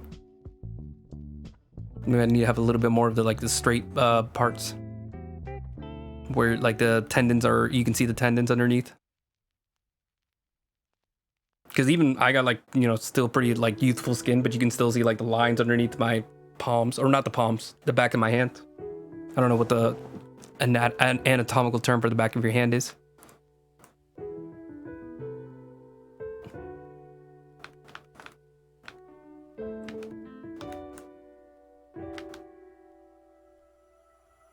I think that's a good starting point. Whenever you're doing like veins on the hand, start with like the big lines on your knuckles that lead to the wrist.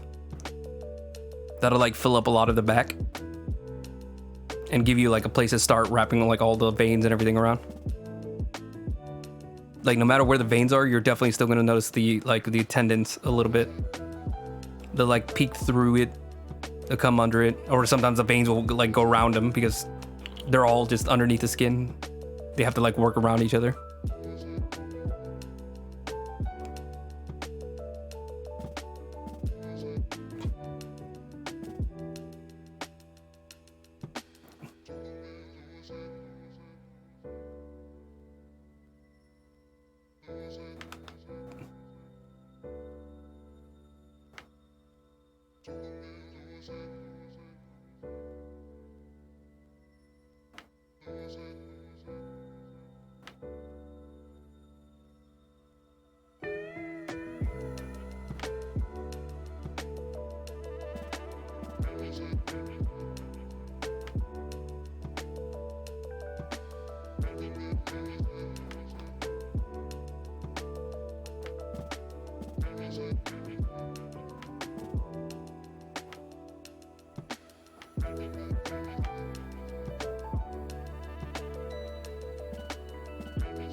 I think I'm almost there.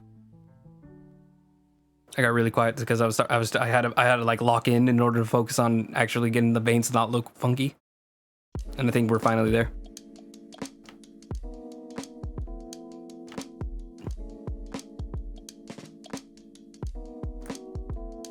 There we go. And I think maybe we'll like paint over it, erase it a little bit. Maybe even like the next stream we'll just like erase a couple of those. All right, so the next thing I want to do before I'm like completely done is just add like a little bit more boldness to some areas. So just thicken up some lines where it feels necessary.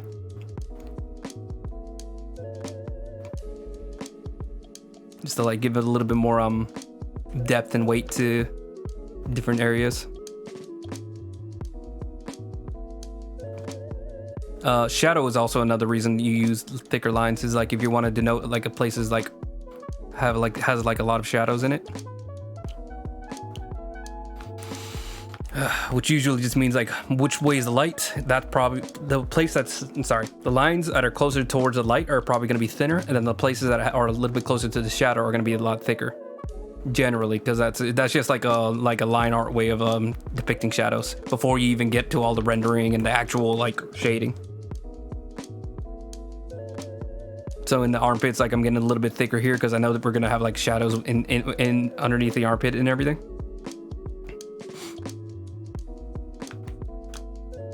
Then another reason is just like separate things. So like the lapels, I want to be a little bit darker and bolder because like I want to make sure it doesn't like blend into the rest of the area. Not too much though, because you know like you do get a lot of separation already because it's going against like the grain of everything else. Just a little bit of bold enough that you can tell like it's a noticeably different object, but not so bold that you want it to be separated from like the entire character itself. Like once it's standing out all on its own, like you don't have to bold it that much, but I will just a little bit. So you see like specifically like right here, I want it thicker on the bottom because this is going to be facing away from the light, but it's up top, it's a lot thinner. And then you see these lines here, because it's you're specifically seeing that it's two sides. So there's this side, there's this side, which is going to be like the rim of the jacket, if you think about it as a 3D object. Then there's this side, which is going to be facing away towards the light. So this is still part of the same, lapel, just a tiny little peak, a little triangle.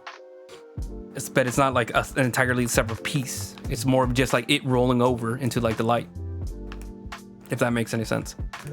Same with here, where it's like, here is the line of like the ear, and this is thick because I want it to be able to be separated from the glasses, and I want that to be able to separate it from the head.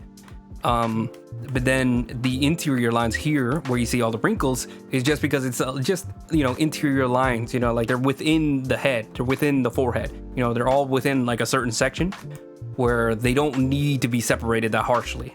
Or this is an especially good example, the head from the background. Like I want that to be bold because it's like a very sharp difference where it's like the head should be completely separated from the background. Like like you should not be mixing those areas up at all. Sometimes you don't need it, but it also kind of like gives it a more more definition to have like those heavier shadows. So it's a case by case basis on each line. There's no wrong or right way to do it. Something I've been thinking about is like I really like art with like just all thin lines, like very, very thin lines all around. I think art wise it looks like very nice. Like it gives everything like a very wispy and detailed look without even needing that much detail. Like it just gives it a more inherently more detailed look to me visually. But I keep like going back to like this style of doing things where I have like thick lines here, thin lines there, thick lines here, because it's very comic book oriented, where it's like it's very intent. It has a very direct intent because you're trying to separate things so people can instantly interpret images. So there's no confusion about where this plane is, where does the skin start, where does the cloth start. Usually in comic books you have like very loud descriptors, like you have very loud separations. That's why characters wear like big bold outfits, is because like you don't want them to look like normal people most of the time, unless you're writing a story about how like they are just normal people, and then you give them like more appropriately like colored outfits. It's like the difference between a movie where there's a bunch of saturation, there's lights all over the place, and then a movie where it's like, like a war movie where it's a very gritty, there's not very much lighting at all. Like it's very grim looking. Like the difference between Saving Private Ryan and Speed Racer. Speed Racer, it's a cartoon. It's a silly movie. There's effects going all over the place, bright colors everywhere. It's a very fun movie. And then Saving Private Ryan, very sad, intense movie, like it's very little color, like it's all kind of like this blue, brown, gray, white, like it's very bleak in that way, because they have very different intents, very different moods. So for vampires in this case, I wanted to be very shadowy. So whenever we're done with the piece, it's gonna be like a very shadowy piece, with the exception to the very bright aspects to it. The eye glow is not gonna be that strong, by the way. That's just for me for fun, basically. The moon glow isn't even gonna be that strong. Like it's gonna be a lot more subtle. But there's gonna be a lot more intense shadows all over the place because it's gonna be like a church at night, at midnight, maybe even later than that. Where am I? I should probably draw his nails on.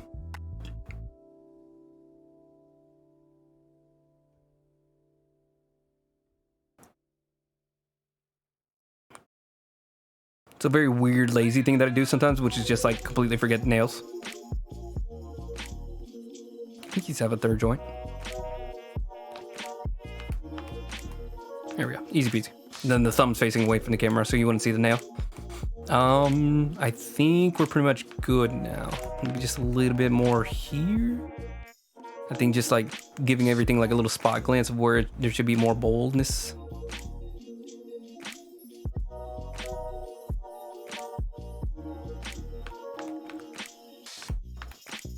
Yeah, like I mentioned, I think a lot of art looks really good with like a lot more thin lines. I think I go a little overboard with how thick my lines are often. But it's also just like a style thing. I think I do like go a little bit towards too much towards certain lines of thinking. Like I have like a very simplified style compared to like a lot of other artists, especially like really like refined artists. Oh, and now I see an area that definitely needs it. Underneath his chin.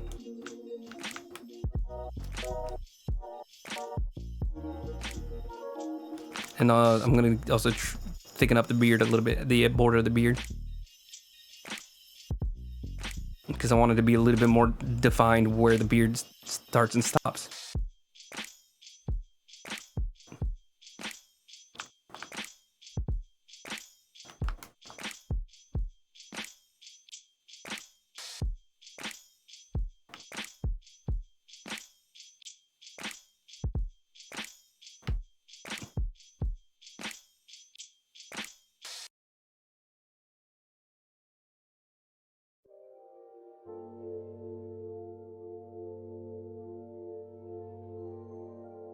There we go.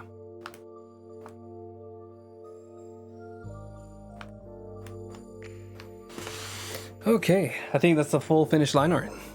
All in one go. Let me just double check one last thing. Are there any stitching on his collar? Nope, his lapels look completely clean.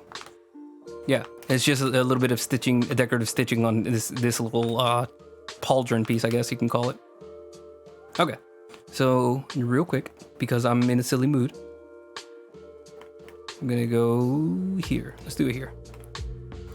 I'm gonna do like a nice little background tone, so we can have like a little play area. Oh, sorry, hold on. Something about these IEMs make my ears dry and itchy. It's very weird because it looks like I'm digging for earwax, but I have like a tiny little itch in there, and I don't know what's going on. Anyways, sorry, I got distracted. Let's go for like a nice grayish tone. Something not too bright. Grayish sand tone. Can we go darker than that? We can go like here. I'm gonna leave it a little loose so I can have like a little bit of both. Okay.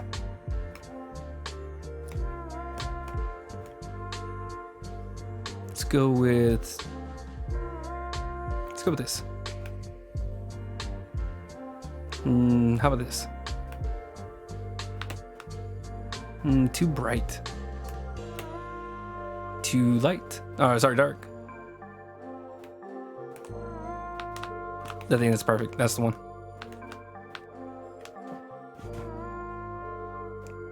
Hang on a second.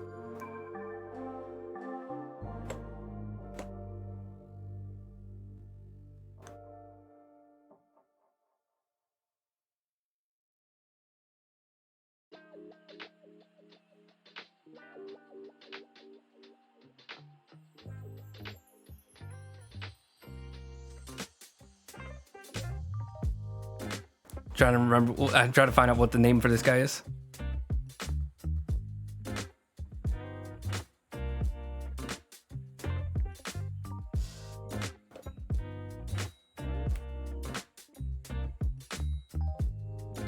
I'm gonna try to do this quick for the meme.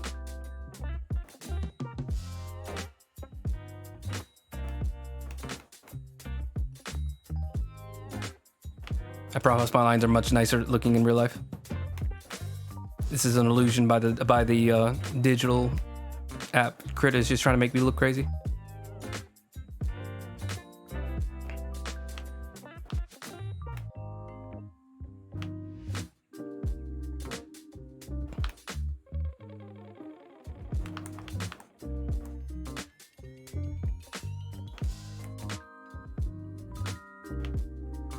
Okay, that's a head.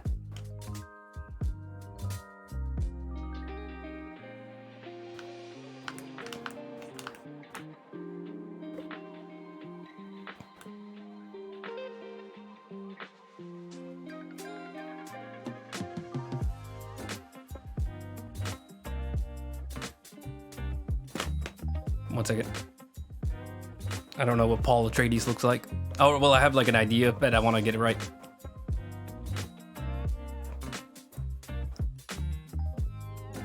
Oh, they got a Call of Duty skin for him? That's weird.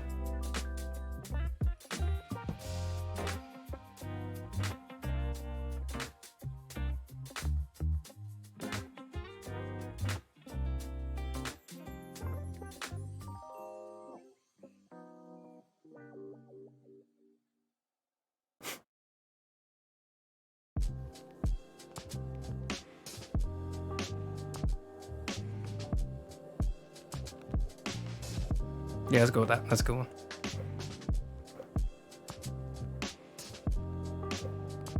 And it disappeared. Where'd it go? Where did it go? Oh, here it is.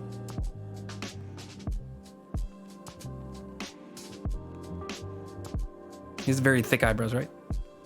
Yeah, they're a little thick.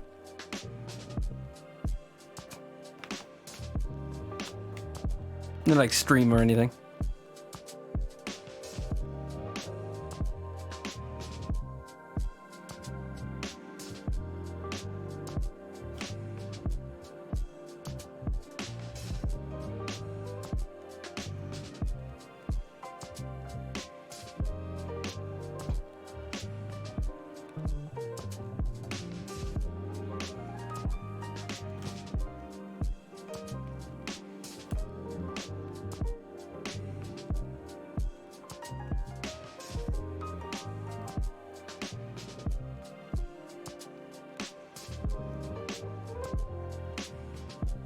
It doesn't look like he's looking at you. Hold on. I gotta move him a little closer to the center.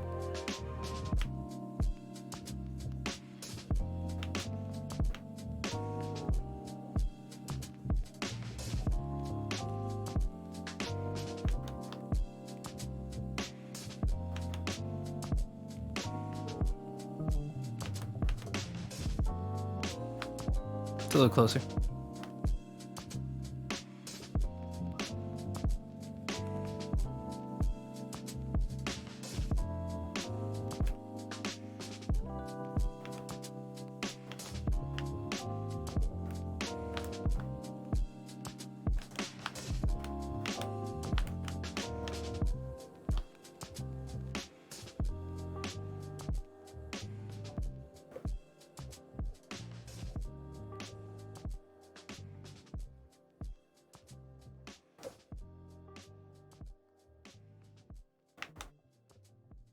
That's not an eraser.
Absolutely diabolical with these eyebrows.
There we go. There we go. He's looking good now.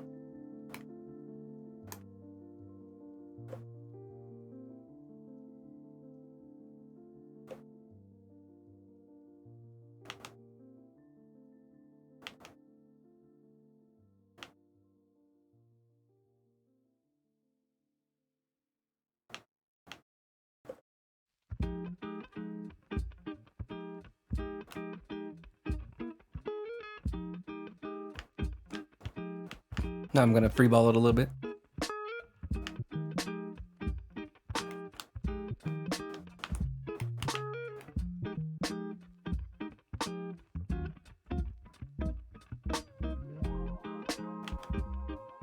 That's an eraser.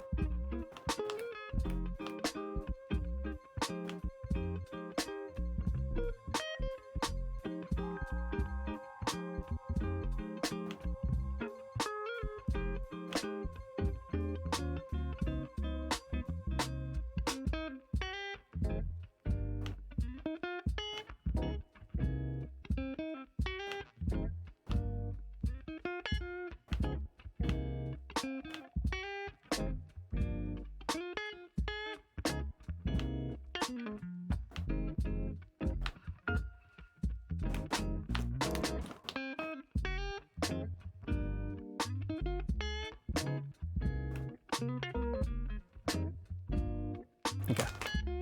I need to move the eyes. The eyes aren't right.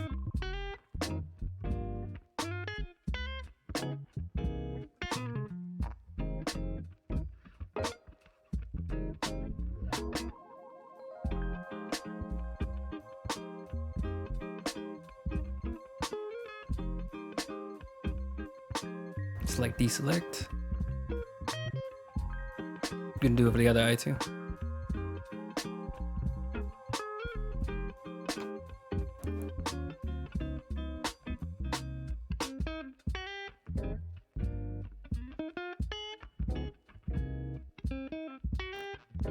Hello? Oh, it's on the wrong.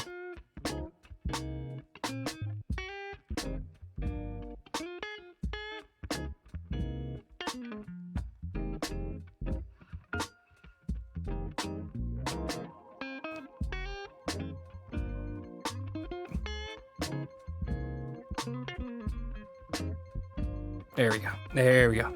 Select, deselect.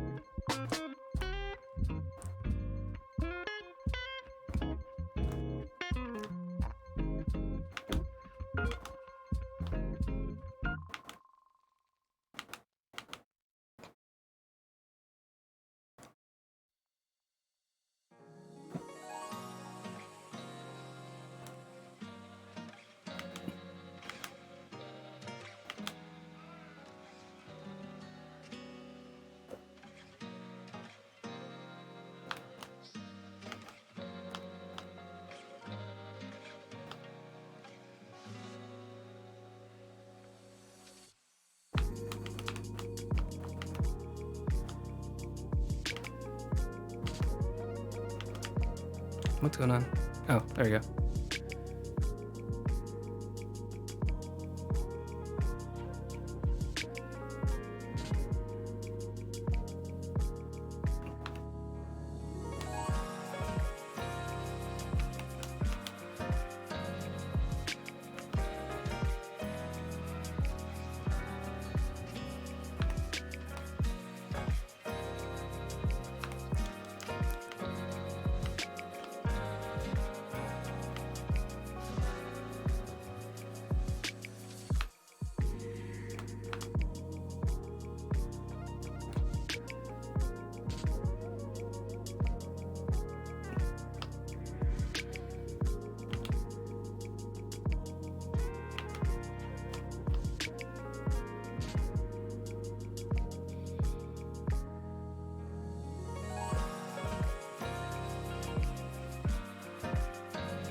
Oops. I'll tab to the wrong tab. There you go. I'm freehanding this thing. This is exactly what Paul Atreides looks like, by the way. Just in case you were curious at all.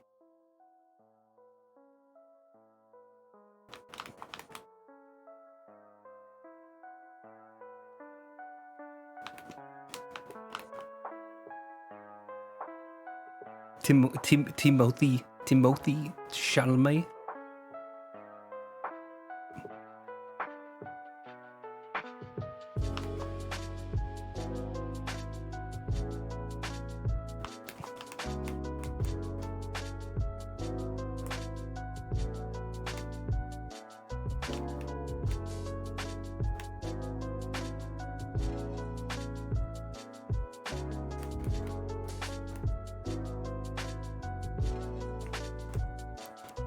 Gonna give him the Lord Farquaad look.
I'm just doing like a biblically accurate Paul Atreides right now.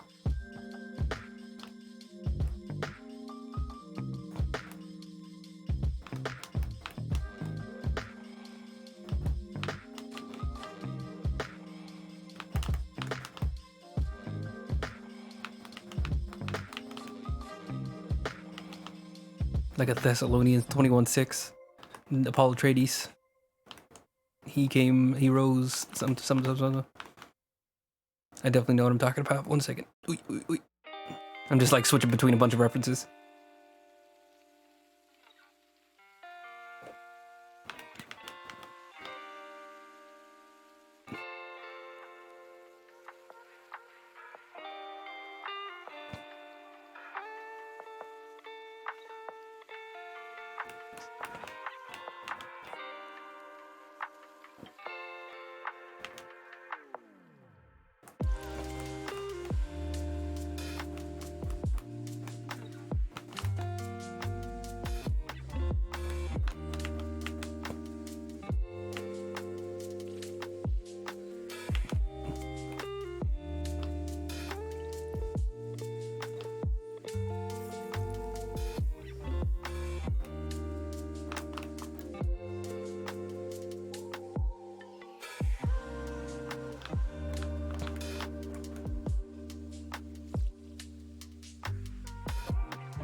This is worth going way over the time that I set for myself.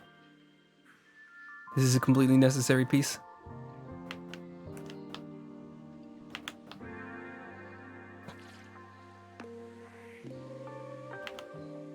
That's an eraser.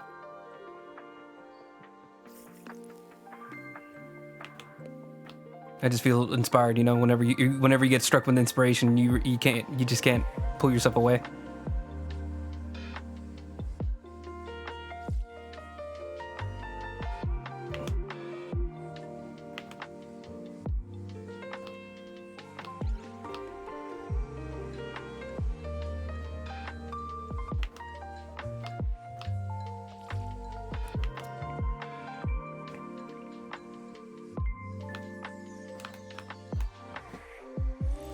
Oh yeah. Oh yeah, it's all coming together.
Oh yeah. Oh yeah. It's looking good now.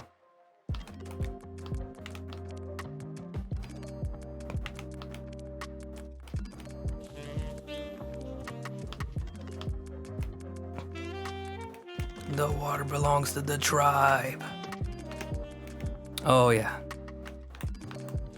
I don't know how you can look at this and not think, but oh yeah, that's Timothy Chalamet.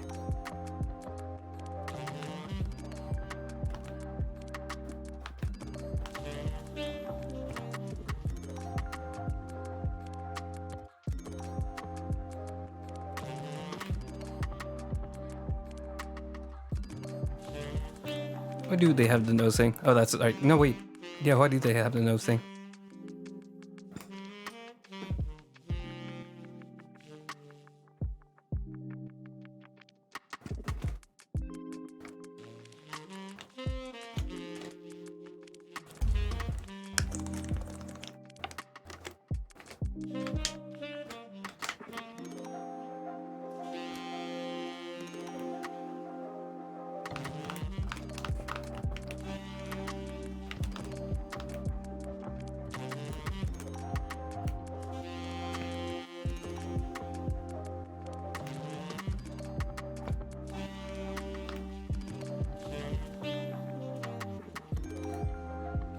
curly haired people. It's just nothing but scraggly hair.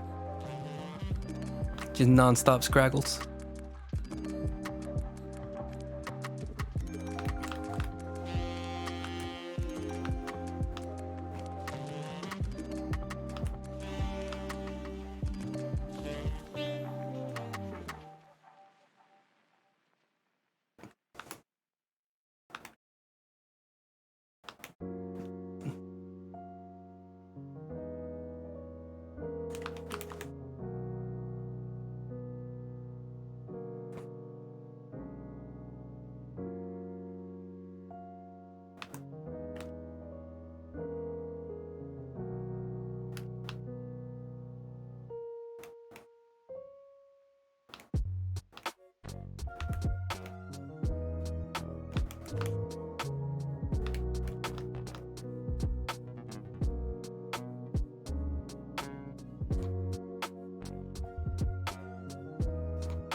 Almost there. I think we're almost there.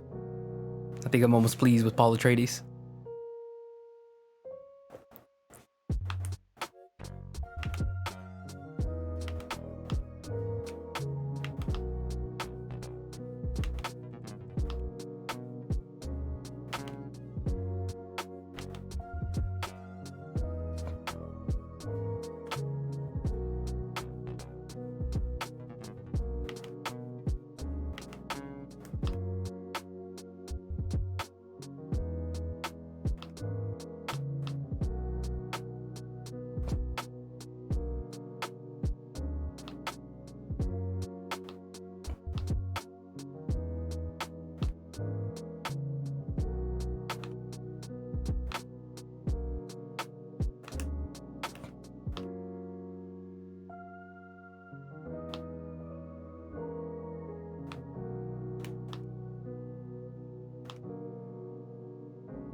Okay, I don't think that's necessary.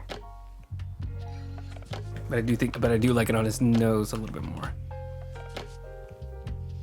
I'm gonna do it like this. We're gonna just even that out. Then we're gonna do the little sheen on it.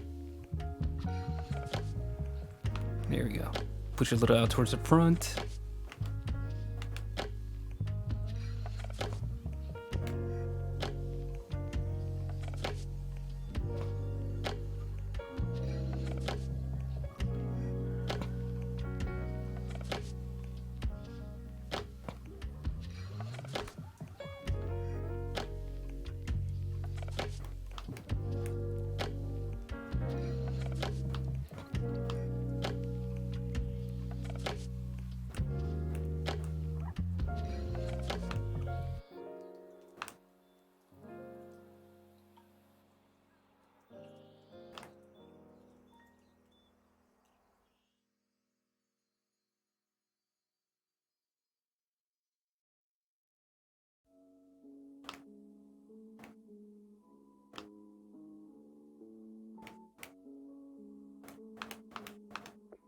There we go.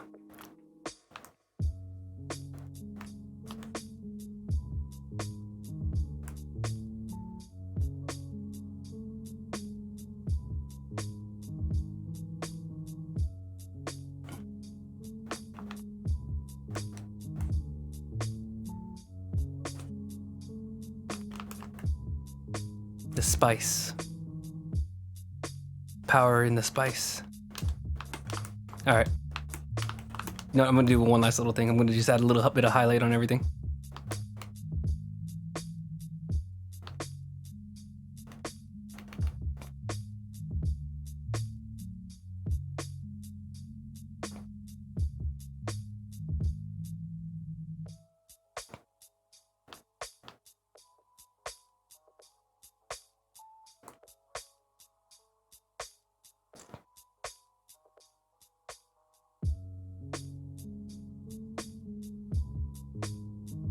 You're so Phantom Tax. You're so skibbity. Sorry. Sometimes the demons come to speak to me in my dreams. And by demons, I mean nephews with YouTube.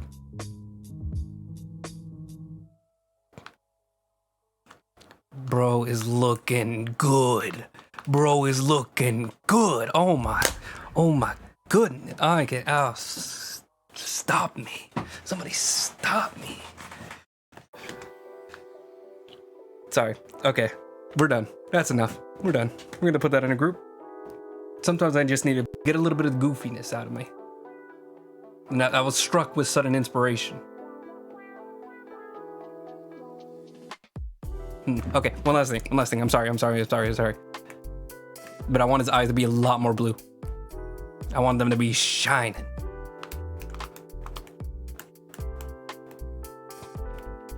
What is going on? Oh, it's on a group.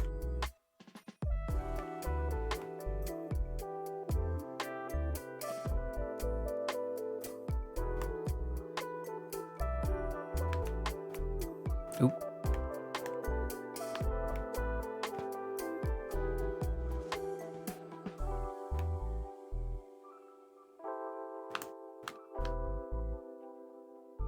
I just want to pop. Okay.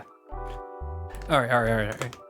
Now we're done. Now that's out of the way. Let me just turn on all the layers that are important. Oh, we're gonna need the cover too. Where's the Omar cover? There it is. Turn back all the little lights. I'm gonna put this all the way up top. That's the fun layer. Beep, bop. Am I missing anything? We can put the church back up to like 100% opacity. There we go. I think that's all we're missing. Well, let me check the thumbnail from like the last stream so I can tell that we got everything we need. Let's see, it's gonna be in my temporary thing? No, video projects.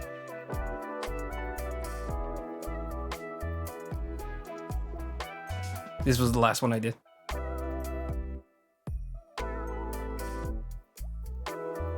Hello? Oh, I think it's already there. Oh, it's because it's all the way at the bottom. That's why you can't see it. There you go. So, bim, bop, bim, bop, bim, bop. Oh, I'm missing the little, quick little, background. Bim, bop, bim, bop, bim, bop, bim, bop, bim, bop, bim, bop, bim, bop, bim, bop, bim, bop, bim, bop, bim, bop, bim, bop, bim, bop. Okay, so next stream we're gonna maybe do a little bit more editing on the character, just a little bit here and there. I think maybe decreasing the amount of how strong the line art is on the bald head. I did like it originally. I do think it's a little necessary, but we'll see how we feel about it next stream. So next stream we're gonna be doing the flats. Gonna be doing some quick colors, and then we're probably just gonna jump right into rendering, so doing the shadows and getting all the textures on them. Then once we do the rendering, all we need to do is a little bit more of do the coloring, so like the actual advanced coloring where we get a use the quick flats or the gradient maps. I forgot what I was thinking, my head blacked out for a minute there. We're gonna be doing the gradient maps. We're gonna work on the background. Then once we have the background, we're gonna do lighting, then final touches, saturation, colors, any extra little effects. Okay, so we're 4/10 of the way done, 40% done. Paul Atreides. Yeah, so that's where we're gonna leave it for today. Yeah, I'm sorry, I keep getting lost in my own train of thought. The Paul Atreides really like killed my brain. Plus we're also like 3 to 4 hours in the stream, so my brain is just dog water. All right, so thank you for everybody who's here for the stream, even if you're only here for a few minutes, even if you're just popping in, or you're just watching the live stream that goes up on my YouTube channel later.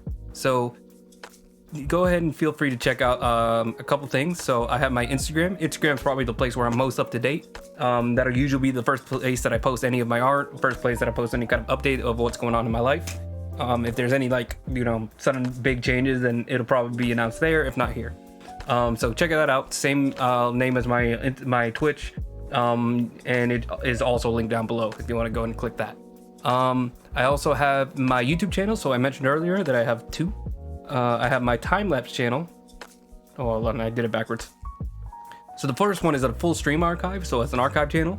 That one's just going to be uploaded onto YouTube, just a full stream. So if you want to catch up on it in your own time. Oop. Sorry, I messed with the audio. Sorry, I have the full stream archive, so that's just going to be the full stream, just uploaded for posterity if you want to watch that and catch up with it on your own time. Then I also have the time-lapse channel where the entire stream is cut into maybe like a 5-minute long video, and you can catch up with it in just a few minutes if you want to just see the progress that I made so you're ready for the next stream. And then what I like to do is whenever I finish a piece, I do a supercut time-lapse. So what that is all the time-lapses stacked back to back to back in a piece. So you get to see the very, very start of the piece all the way to the end where I'm doing all the final touches, all in one big video around 12 to 15 minutes. So those are really satisfying to watch. You really get to see everything come together, get built. You get to knock off all the goofy stuff and stuff that takes away from the piece, or stuff that didn't end up getting used. So you really just get to see like the growth of the progress of everything. And it's really, really satisfying to watch. It makes it look like I actually know what I'm doing and everything is intended, and it's not just a random mess that I made on the canvas. But yeah, feel free to check that out. Check out the other videos and previous pieces if you want to see what the supercuts are like. They're very enjoyable. But yeah, check out whichever YouTube channel you want. It's up to you, whichever one you prefer to fit your own timeline. Also, I have a DeviantArt if you want to see some of my older work and some extra work that I don't usually post to Instagram. I don't always post all of my work to Instagram because that's usually where I like to be my portfolio, my gallery, just all of my finished work. If there's stuff that I feel like isn't very strong or was just like a really quick sketch, it might go up on my DeviantArt. It's a little behind. I haven't been updating it as well, but as much, but I'm usually on there at least once or twice a day just to see what's going on because it's a very good place for me to get inspired. And I've also had the account since like 2013, so check it out over there. Give me a friend request. Check out my everything except for my favorites. Don't look at my favorites. That's not a good idea. It's not good for either of us. You don't have to look at that. Privacy. Everybody, we have our own tastes. We have our own habits. Don't look at it. Or do, because I actually follow a bunch of cool artists. Anyway, it's not the point. If you would like me to do a commission for your character or a character that you like, whether it's Batman, Chainsaw Man, Superman, Spider-Man, or if you want me to do a character that you have for your TTRPG, so if you want your D&D characters, your Vampire the Masquerade characters like you see on the screen, I can go and work on those. I really love talking with people and just like hearing about their character and the goofy stuff that they get up to. And I really, really want to make characters that represent what the person who plays them wants. So like if you're a goofy character, I love having those big goofy moments, showing them being goofy little guys. If you have a really cool character who did this insanely cool thing, I want them to look like those big character comic book moments where it's like, like the coolest character who everybody has a moment to just see how powerful this character can be. I love those things too. Like those, I just love being able to like make those big moments that really makes you appreciate those characters that you play. So feel free to shoot me a message on either my email or my Instagram. If you do, try to explain who you are, what you're looking for, and making sure that there's a lot more detail in it because I get a lot of bots on all these websites. So it just helps clear everything up for me if you just, put a little bit extra information about like who I am, who you are, so I know that you're not a bot just sending me a message looking for sponsorship or something like that, because Instagram is awful for that, frankly. And then the very last one is if you don't want to go through the process of going through a commission and you just want to make a quick one-time donation, I do have my PayPal linked down below.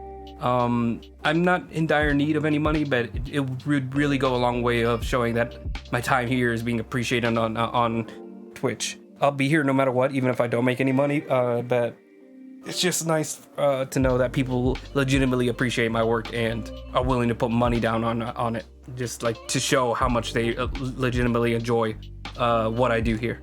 It would also go a long way of helping me improve the stream. I mentioned earlier that I could use improvements to the camera, to the microphone, to the lighting. But again, I'm here no matter what. I just want to hang out. I just want to chill. So that's just an option for you down there. Aside from that, I think that's all the little things I got to call out. So next Tuesday, again, unless something crazy happens like last week where I blew my tire, I should be here for the stream. Let me double check to make sure I got nothing else going on. Yep, I'm free all the Tuesdays of this month. So next Tuesday, check it out. 6 p.m. Eastern Standard, 6:30 p.m. Eastern Standard Time. Give or take like 30 minutes because sometimes I get home a little late and I need a time to actually eat dinner because sometimes I skip dinner just to get to these streams. But that's besides the point. 6:30 p.m. Eastern Standard Time. You know, account for your own personal time, wherever you are in the world. And again, thank you for being here. I'll see you next week. Y'all have a good night. Bye. I think that's everything. Yeah, bye. Goodbye. Bye.